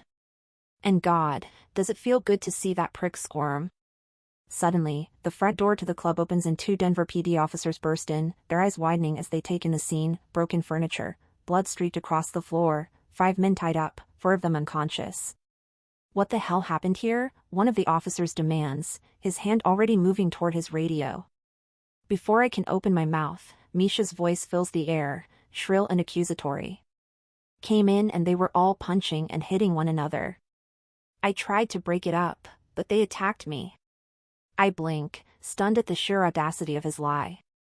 He just threw his own men under the bus without so much as a second thought. Unbelievable, I mutter under my breath. Samuel doesn't so much as flinch. Officers, you'll find their weapons unloaded and on the bar. I'll give you full access to the camera footage where you'll see how Misha and his men started this whole thing. Misha's face flushes with rage. They're lying. Don't you know who I am? I'll have your badges for this. Your bosses will hear all about it. The officers exchange a look, one of those silent conversations that say more than words ever could. It's clear they know exactly who Misha is, and it's also clear they're aware that the situation is a lot bigger than them. Stay put until backup arrives, one of them says as he gets on the radio, the other going around to the men and checking their zip ties. Samuel's focus shifts back to me. Are you okay? I nod, mustering a smile. I'm good. The words feel like a lie, but I'm not about to fall apart. Not when Samuel's already dealing with so much. I need a second, though. I'm going to check in with James, he says, leaning down to press a soft kiss to my forehead. I'll be right here if you need me. I'll help when I get back, I promise, forcing another smile as I push myself to my feet. The officer closest to me gives a curt nod, granting me permission to leave. I step into the bathroom and sit down to pee, trying to wrap my head around the craziness that just happened. My heart's still racing, but at least I'm breathing again. I glance down and see my biggest fear. Blood. It's not much but enough to send a cold wave of fear crashing over me. No, no, no. My mind races through the possibilities. Did I start my period? Am I losing the baby? The world blurs around me. I don't even know if I'm pregnant or not, but the idea of losing a baby. My hands tremble as I finish up and stand, a sense of urgency propelling me back to the main room. I find Samuel crouched beside James. Samuel, I call, my voice shaky. His head snaps up, eyes narrowing as he takes in my pale face. What is it? He asks, already to his feet. I'm bleeding, I say quietly, the words tumbling out before I can second-guess them. I think I might be pregnant, and I'm bleeding. For a moment, his expression is unreadable. Then, it's like a switch flips. He's in motion, scooping me into his arms as if I weigh nothing. We're going to the hospital, he announces. Samuel, I can walk, I protest, but he's already shouting to the officers. She needs medical attention. We're leaving through the back. The officers step aside, their earlier authority replaced by concern. Samuel carries me like I'm the only thing that matters, and for the first time all night, I feel safe. Chapter 34. Samuel. Never before have I felt this kind of fear. Not even in Afghanistan, dodging gunfire and living moment to moment. I've faced death before, stared it in the eye more times than I care to admit, but the thought of Aaron hurting or being in danger destroys me. The tiny ER room feels suffocating. I've been pacing the narrow floor for what feels like hours. The air's thick with the scent of antiseptic. Worry coils in my gut, tightening with each minute that passes. Aaron could be pregnant. What a goddamn way to find out. It's crazy to consider, especially given how little time it's been since we first slept together. But the timeline doesn't lie, and it is possible. I need to stop pacing. That's not doing a damn bit of good for anyone. I pause and cross the room, taking Erin's hand in mine. My thumb brushes her knuckles, and she looks up at me. In that moment, the world narrows down to just the two of us. I sit down next to her on the hospital bed. My hand stays clasped around hers. How long have you known? She hesitates, her gaze dropping to our joined hands. That's the thing. I don't know, I just feel it. I'm late, if that helps. But it's almost like a gut instinct. If you feel it, there's probably a reason. I intertwine my fingers with hers. She looks up at me, her eyes heavy with worry. I've only suspected it for a few days, she admits. I was planning to tell you as soon as I could sneak away and take a test. But then everything exploded, Anne. Why didn't you just tell me when you first suspected it? We could have gone together. Her gaze drops again, and for a moment, she's quiet. Then she sighs. Because I wasn't prepared for this. For a baby. I had no idea how you'd feel about it and I didn't want to. Stop, I cut her off. I shift closer, taking both her hands in mine, holding them tightly. No matter what happens, I'm here. I support you completely, Aaron. We'll get through this pregnancy together. I grin. Then we'll get married. Her head jerks up, her eyes wide with disbelief. What? I chuckle softly, leaning in to kiss her forehead. You heard me. I love you, Aaron. And if we're having a baby, we're doing this together. All of it. A single tear slips from the corner of her eye as she stares at me, her lips trembling slightly. I love you too. I lean in and kiss her, and for a moment, the world completely fades away. The sound of the curtain being pulled back breaks the spell. Erin straightens, her face flushed as we both look up. The doctor steps inside, a warm and gentle smile on her face. Good evening. Sorry to interrupt, but I have news. My stomach tenses. I can't tell from the doctor's tone or expression whether the news she's about to tell us is good or bad.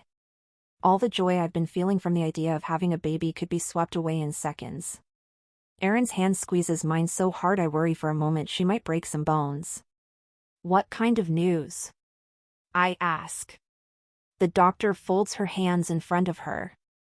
The blood you were worried about is just spotting. Completely normal in early pregnancy. There's nothing to worry about. I hear an audible whoosh of air leave Erin's lungs at the news. The thought of Misha hitting her still makes my blood boil with rage. The fucker's lucky he's in police custody right now. Erin and I exchange a look, relief washing over us. Her lips twitch into a grin, and before I know it, we're both laughing softly. I pull her closer, pressing a kiss to her temple, and she smiles up at me, her eyes shining. So I'm having a baby? I hadn't taken a test yet to confirm. The doctor chuckles. Well, I can confirm that, yes, you're having a baby, she says with a smile. Then she pauses. And as far as your HCG numbers look, the baby is healthy. Erin lets out a sob, one of total relief and happiness. I wrap my arm around her as much for her comfort as for my own. She's okay. The baby's okay. You'll need to schedule a follow-up appointment within the next week to start prenatal care. Erin nods slowly. Right. Appointment. Prenatal care. Got it. The doctor smiles at us one last time. Congratulations to you both. Then she walks away, pulling the curtain for privacy, leaving us alone. As we look at each other in awe, I get a text from James. Cops picked up Mark not too far from the club.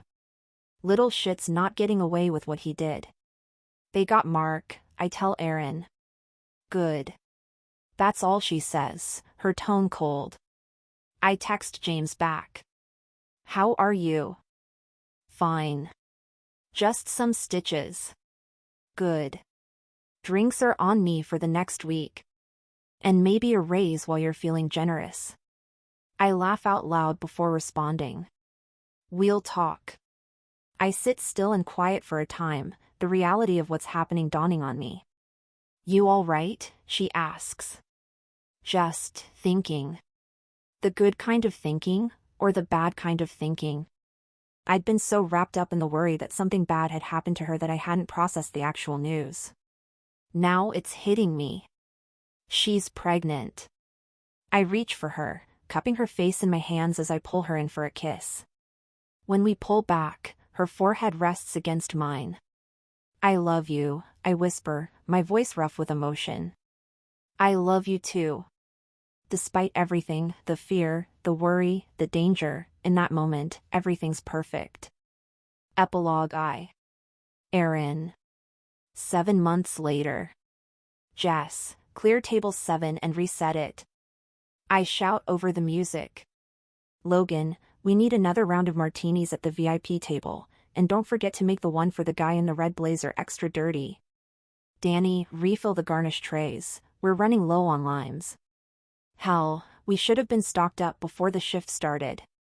What's the story? Danny, our new assistant bartender, a cute blonde in her mid-20s, looks at me with an expression of total terror. More limes next time, boss. That's what I like to hear. The club is packed, a wall of sound and motion that would overwhelm most anyone else. But for me, this is my kingdom. I'm in my element, barking out orders like a general commanding troops. My staff hustles to follow my commands, moving like a well-oiled machine. I take a quick breath, wiping a bead of sweat from my forehead. Being the front of house manager is no small task, especially on nights like this, but I thrive in the insanity. Every inch of this place is mine and I love it. An older guy nursing a scotch stands at the bar. He catches my attention as he grins and raises a hand. Hey, Erin, he calls, his deep voice cutting through the noise. When's the little one coming? Or are you planning to deliver behind the bar? I place my hands on my hips and raise an eyebrow, giving him a mock glare. If I do, Patrick, you're cleaning up the mess, I shoot back, smirking when the people around him burst into laughter. Fair enough, he says, tipping his glass toward me in a toast. I grin, shaking my head as I move back into the fray. I'm almost 8 months pregnant with twins and still running this place like a queen. Samuel wasn't thrilled about me staying on so close to the due date, but I'd insisted. I need to keep busy while we wait for the big moment. James catches my eye from his spot near the front doors. He nods at me, his arms crossed, his usual no-nonsense expression firmly in place. It's a quiet reassurance that he's got everything under control. I nod back, turning my attention to the bar just as Danny waves me over. Before I can take a step, something shifts inside me, a sharp, strange sensation that's both unfamiliar and immediate. Warmth spreads down my legs. I freeze. My hand instinctively goes to my belly as realization slams into me. My water just broke. James is at my side in an instant, his eyes narrowing as he studies my face. Your water broke, didn't it? How the hell did you know? He offers a smirk. Believe it or not, this isn't the first time I've seen a woman go into labor mid-shift. Sounds like you've seen it all. You don't know the half of it. Time to go. I nod, my heart racing. Yeah. Time to go. He doesn't waste a second. Turning to Danny, he jerks his head toward the bar. You're in charge. I'll pull Josh off security and have him back you up. Danny's eyes widen, but she nods quickly. Got it. Talk about a trial by fire, huh girl? I ask her. You said it. With that, she rushes into motion. James pulls out his phone, his fingers flying across the screen. Samuel's out on a supply run, he tells me as he sends a quick text. I told him to meet us at the hospital. I release a shaky breath as James steers me toward the exit. It's happening. It's really happening. James's car is parked right out front. He opens the door for me, and I slide in as gracefully as I possibly can with his help. You good? He asks, buckling me in with a precision that borders on military. As good as I can be. He jumps behind the wheel and we're off, weaving through the city like it's a racetrack. The streets of Denver are bathed in the kind of sunset you see in postcards, all purples and oranges melting into red and gold. It would be beautiful if I wasn't about to give birth in a car. Breathe, Aaron, James says, glancing at me as he maneuvers around a cab. Remember your techniques. I roll my eyes but do as he says, focusing on the deep inhales and slow exhales we practiced. Didn't know you were an expert in childbirth. I'm teasing, of course, but impressed at the same time. Combat medic training, he says with a smirk. Like I said, I've seen a few things. Trust me, you're in good hands. Before I can respond, his phone buzzes. He picks it up, glances at the screen, and puts it on speaker. Samuel, he says. Where are you? Relief washes through me at the sound of his voice. We're at the beach. I yell. Where do you think? I'm about to have your babies. There's a grin spreading across my face in spite of everything happening. There's a pause, then his deep laugh fills the car. Babies, he repeats, his voice soft. I still can't believe it. Neither can I reply, shaking my head as I breathe through a contraction. Twins. We'd learned at our first ultrasound that we're not having one baby, but two. It's all still so surreal. James snorts out a laugh. She's handling it fine, he says, cutting in. We'll be at the hospital in 20. I'll meet you there, Samuel says. Aaron, hang in there. I love you. Love you too, I say quickly before the call ends. James glances over at me, his expression calm. Keep breathing. In through the nose, out through the mouth. I follow his instructions, feeling a little more grounded as he expertly navigates the evening traffic. You're surprisingly good at this, I admit, shooting him a sideways glance. Didn't peg you for the nurturing type. He chuckles, his eyes flicking to the rearview mirror. Don't get used to it. This is a one-time deal. I laugh. Maybe if you get bored of security work you can pivot to a career as a birthing coach. That gets a sharp laugh out of him. No. I pull my phone out and fire off a quick text to Tiffany. It's time. Heading to the hospital now. Her response comes almost instantly. OMG. I'm coming. Don't have the babies without me. Tiffany and I hadn't been super close before the Misha incident, but ever since then, we've become close to besties. She's been there for me throughout the pregnancy, and I've been by her side since she left her parents and moved back into the city. I'm already at the point where I don't know what I'd do without her. We pull up to the ER just as another contraction grips me, sharp and insistent. The pain is blinding, but it fades the second I see Samuel standing outside, waiting for us. Relief and happiness crash over me all at once. There's my man, I say, grinning through the pain as James helps me out of the car. Suddenly, everything feels like it's going to be okay. A nurse wheels me into the ER as Samuel holds my hand. My head is spinning from the rush of it all, but the warmth of his grip keeps me grounded. A nurse with kind eyes and a clipboard meets us inside, smiling. Dr. Mayer is on her way, she says. She'll be here soon. I nod, relieved. Dr. Meyer's been with me through my entire whirlwind pregnancy, and knowing she'll be here makes me feel a little more in control of what's happening. I'm wheeled into a small exam room where my vitals are taken and I change into a gown. Within minutes, the ER doctor on call, a tall woman with dark hair pulled into a no-nonsense ponytail, steps in and takes charge. She examines me, her touch efficient yet gentle. Well, she says, pulling off her gloves, these babies are ready. They're coming, and they're coming soon. I blink at her, completely thrown. Wait, what? I thought labor was supposed to take hours, like marathon-level hours. The doctor chuckles, clearly used to this kind of reaction. Sometimes it does, she says with a shrug.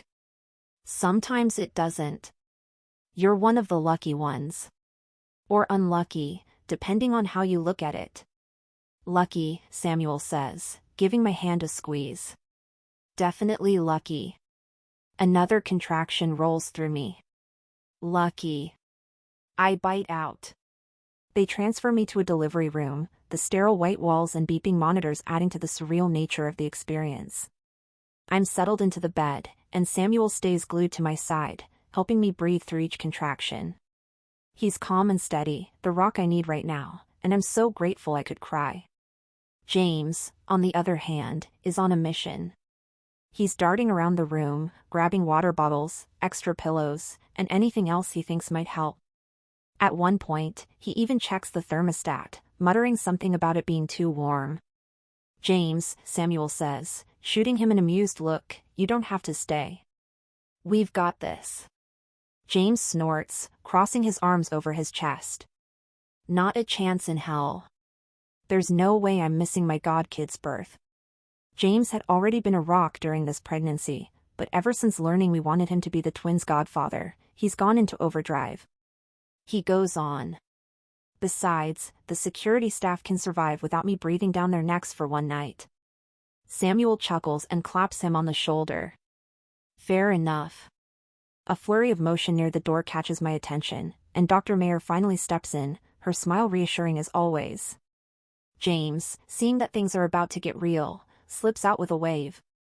I'll be back in once they're here.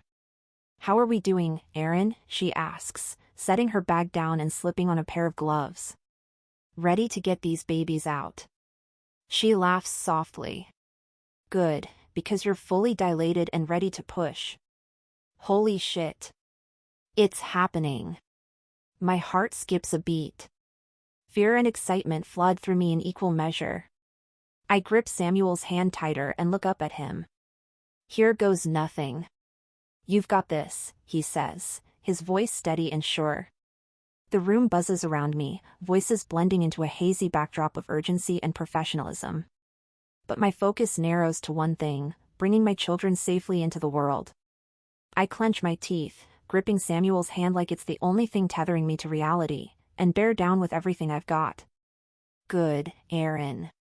Dr. Meyer's voice cuts through the pain. You're doing great. Keep pushing. I grunt, the pain white-hot and consuming, but I push again, harder this time.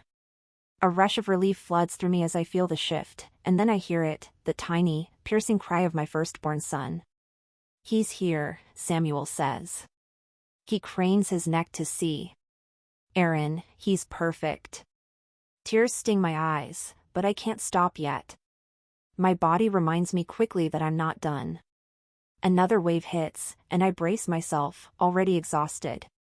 There's another one waiting for his turn, I say. I'm rallying, still in total disbelief that I'm about to push a second kid out of my body. Samuel turns to me. You can do this. His eyes are locked on mine. Baby, I love that you've got my hand, but I think you're about to crush my fingers.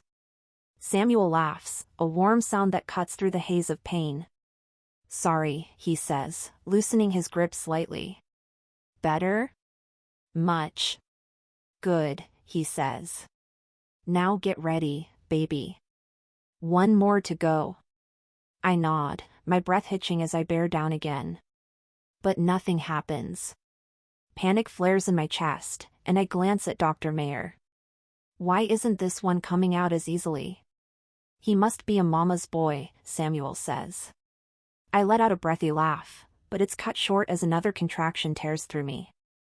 Not funny. Just a little stubborn, Dr. Meyer says.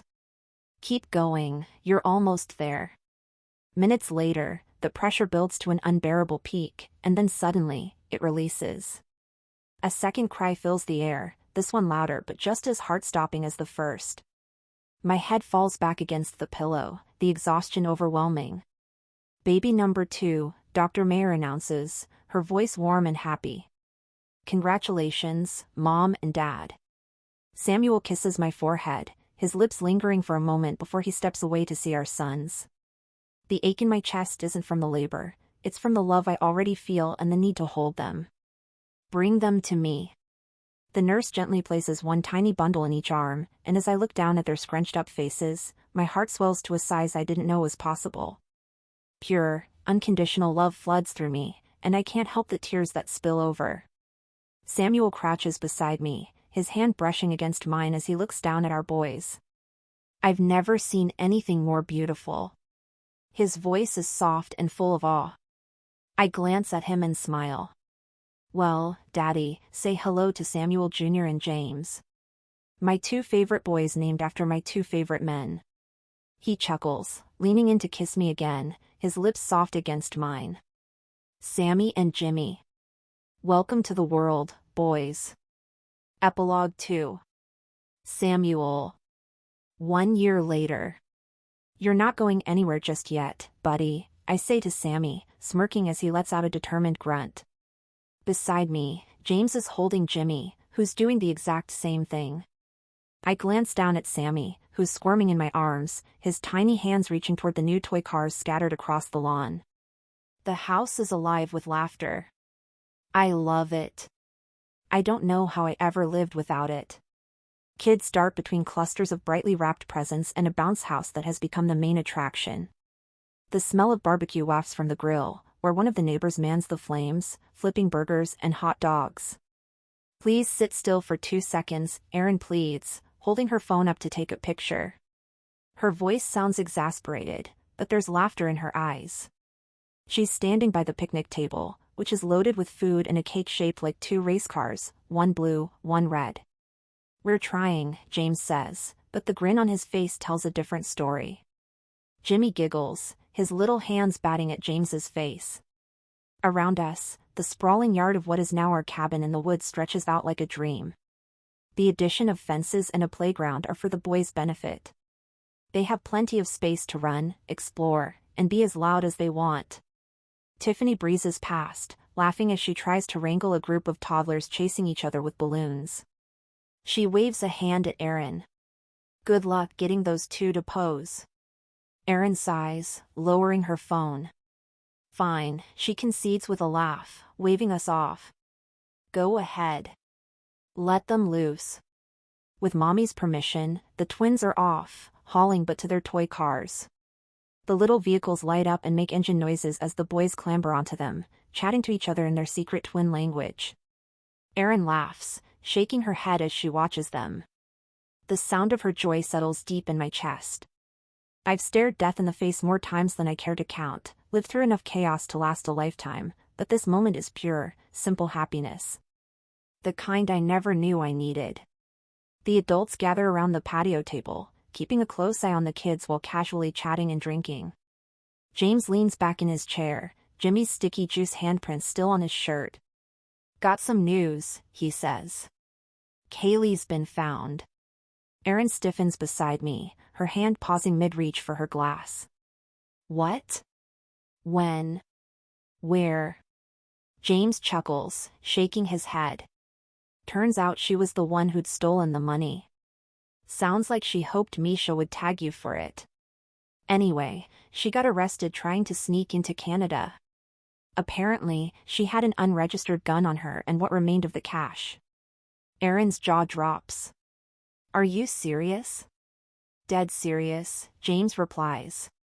He seems a little amused by it all. She was scared Misha's men were after her. She'd been keeping a low profile here in the States, but I guess something spooked her and she tried to flee across the border. Clearly, she was sloppy about it. Erin sinks back in her chair, shaking her head. Unbelievable.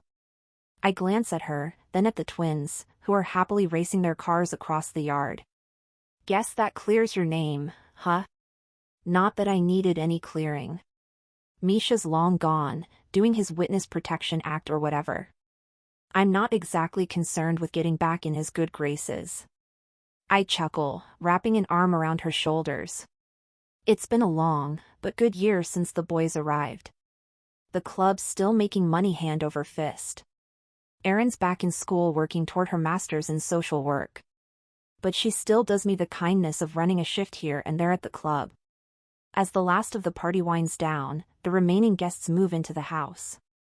Before too long, everyone starts trickling out, calling their goodbyes.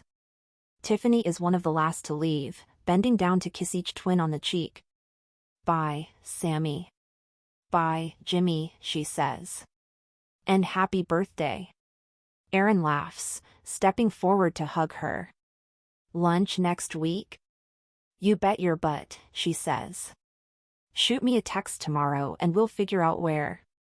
Once everybody is gone, Erin and I sit down on the stools surrounding the kitchen island. It doesn't really seem fair, does it? She says, her voice sharp. After all the horrible things Misha's done, Kaylee's the one who gets arrested while he roamed free for years. And even now, he still technically gets his freedom. I nod. No, it's not fair. But at least he's paying some consequences. That's something. He became a rat and helped put some bad men behind bars. And for a guy like Misha, living under the radar in suburban Indianapolis, or wherever he ended up, is its own kind of prison sentence. The truth of the matter is I know exactly where he is. Some of my Denver PD buddies were able to loop me in. Misha is an assistant manager at a Quick Trip in Kansas City. I made sure to drop him a line in secret, letting him know I've got my eye on him if he ever tries anything with my family. And I told him to keep working hard, maybe one day they'll bump him up to manager. Erin's gaze softens as she looks at the boys, now slumped over their toy cars, barely staying awake. She smiles, the tension melting from her face. I guess being safe is what matters. The house is nice and quiet. The golden sunset comes in through the slats of the blinds. I glance at the boys, both of them slouched in their cars, their eyelids heavy. I notice how Sammy's hair curls at the nape of his neck, while Jimmy's cheeks are still round, giving him a cherub look. Their resemblance to both Erin and me is uncanny. They're wiped, Erin says. Let's get their little butts to bed. She scoops up Jimmy, who stirs just enough to rest his head on her shoulder, his little hand curling into her shirt. I lift Sammy into my arms, and he immediately melts against me, his small fingers gripping my collar. Big day for them, I say. They've earned their rest. And a big day for us, 2, she says with a smile. 1 year down as parents. And a lifetime more to come. I wouldn't trade it for the world. She gives me a quick peck on the cheek. We carry them through the house, their weight warm and familiar in our arms. The soft glow of the nightlight makes their room feel cozy. Aaron gently places Jimmy in his crib, tucking his favorite blanket around him as his thumb finds its way to his mouth. I lay Sammy down in his, and he snuggles his stuffed tiger, a tiny murmur escaping his lips before he drifts off. Standing there, watching them sleep, I can't help the wave of gratitude that washes over me. Can you believe they're ours? Aaron whispers, leaning against me. I slide an arm around her waist, pulling her close. Best thing we've ever done, I whisper. Nothing else comes close. She tilts her head up, meeting my eyes. I love this life. I love you. I kiss her forehead. I love you too, I say simply. No need to say anything more. As we leave their room, Erin nudges me playfully with her elbow, her smile turning mischievous. Speaking of going to bed, she says, her tone teasing. I chuckle, taking the baby monitor from the dresser as we step out into the hallway and quietly close the door. Yeah, I'm pretty wiped too. Time for sleep. She winks. In case you haven't figured it out yet, sleeping isn't exactly what I had in mind. She grabs my hand and pulls me toward our bedroom. Before we even reach the bed, her lips are on mine and the world narrows to just us, the way she looks laying beneath me, her hair fanned across the pillow, her lips parted, her eyes full of love. She's breathtaking, every inch of her. The soft glow of the room casts shadows on her skin, making her look like a painting. We quickly shed our clothes, and I grip her thighs, spreading them wide, positioning myself against her. She's already wet for me, her gorgeous pussy glistening. Erin's fingers wrap around my hardness, stroking me slowly. She brings me closer to her entrance, and I take the time to tease her for a bit, rubbing my head against her clit. Shit, she moans. That feels so damn good. I don't know how much longer I can wait to be inside you. Are you ready for me? So damn ready. The heat of her, the way she stretches to take me in, pulls a groan from deep in my chest. It's overwhelming in the best way, and I can see the same intensity reflected in her eyes. God, Erin, I growl. You're perfect.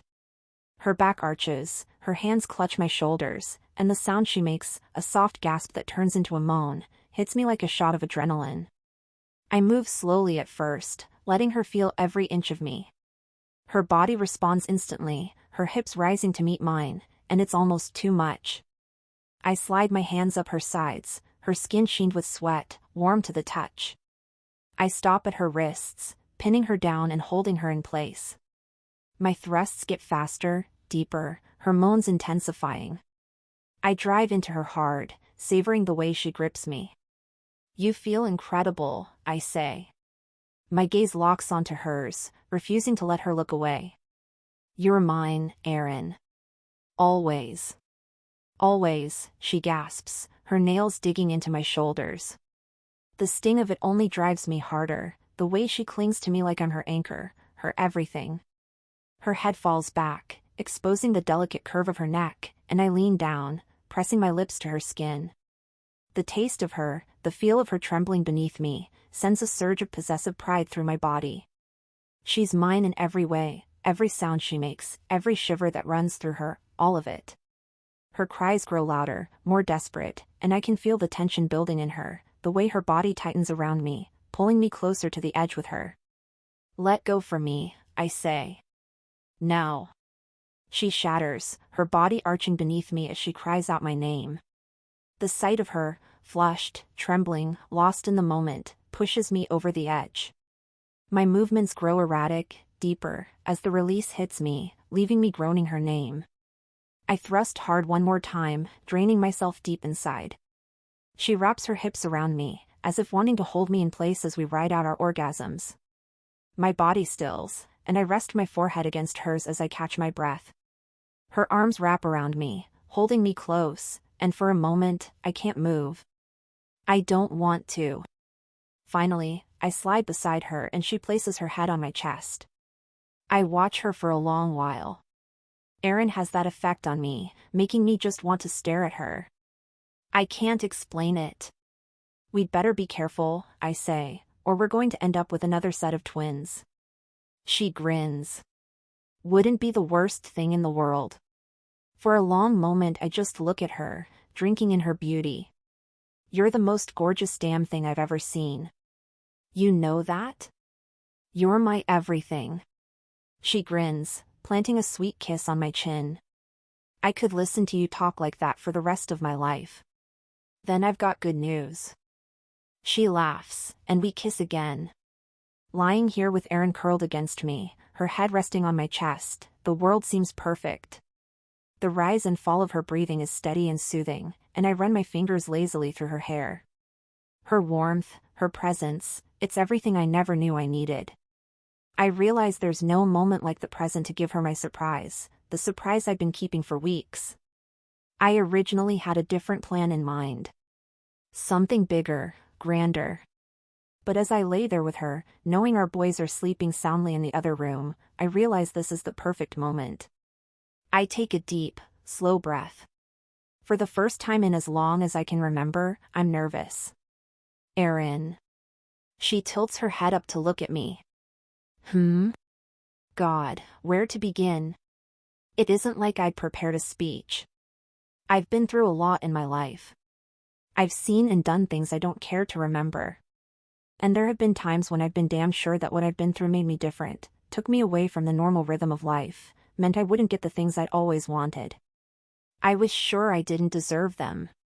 But then you came along and changed everything. Her lips part slightly, her brows furrowing in that adorable way when she's caught off guard. You've shown me what it means to truly live, to love again, I continue. You've given me more than I ever thought I deserved, more than I thought I'd ever have. And I can't imagine spending a single day without you. She blinks, her eyes glistening. I reach over to the nightstand. From the drawer, I pull out the small box I'd hidden there days ago. Sitting up slightly, I open it, revealing the ring inside, a simple yet elegant band with a brilliant diamond that catches the light. Erin, will you marry me? Her hands fly to her mouth, a gasp escaping her lips. For a moment, she doesn't speak, her eyes darting from the ring to my face and back again. Then she laughs, a soft, incredulous sound that makes my chest tighten, and launches herself at me, wrapping her arms around my neck. Yes, she whispers against my ear, her voice trembling.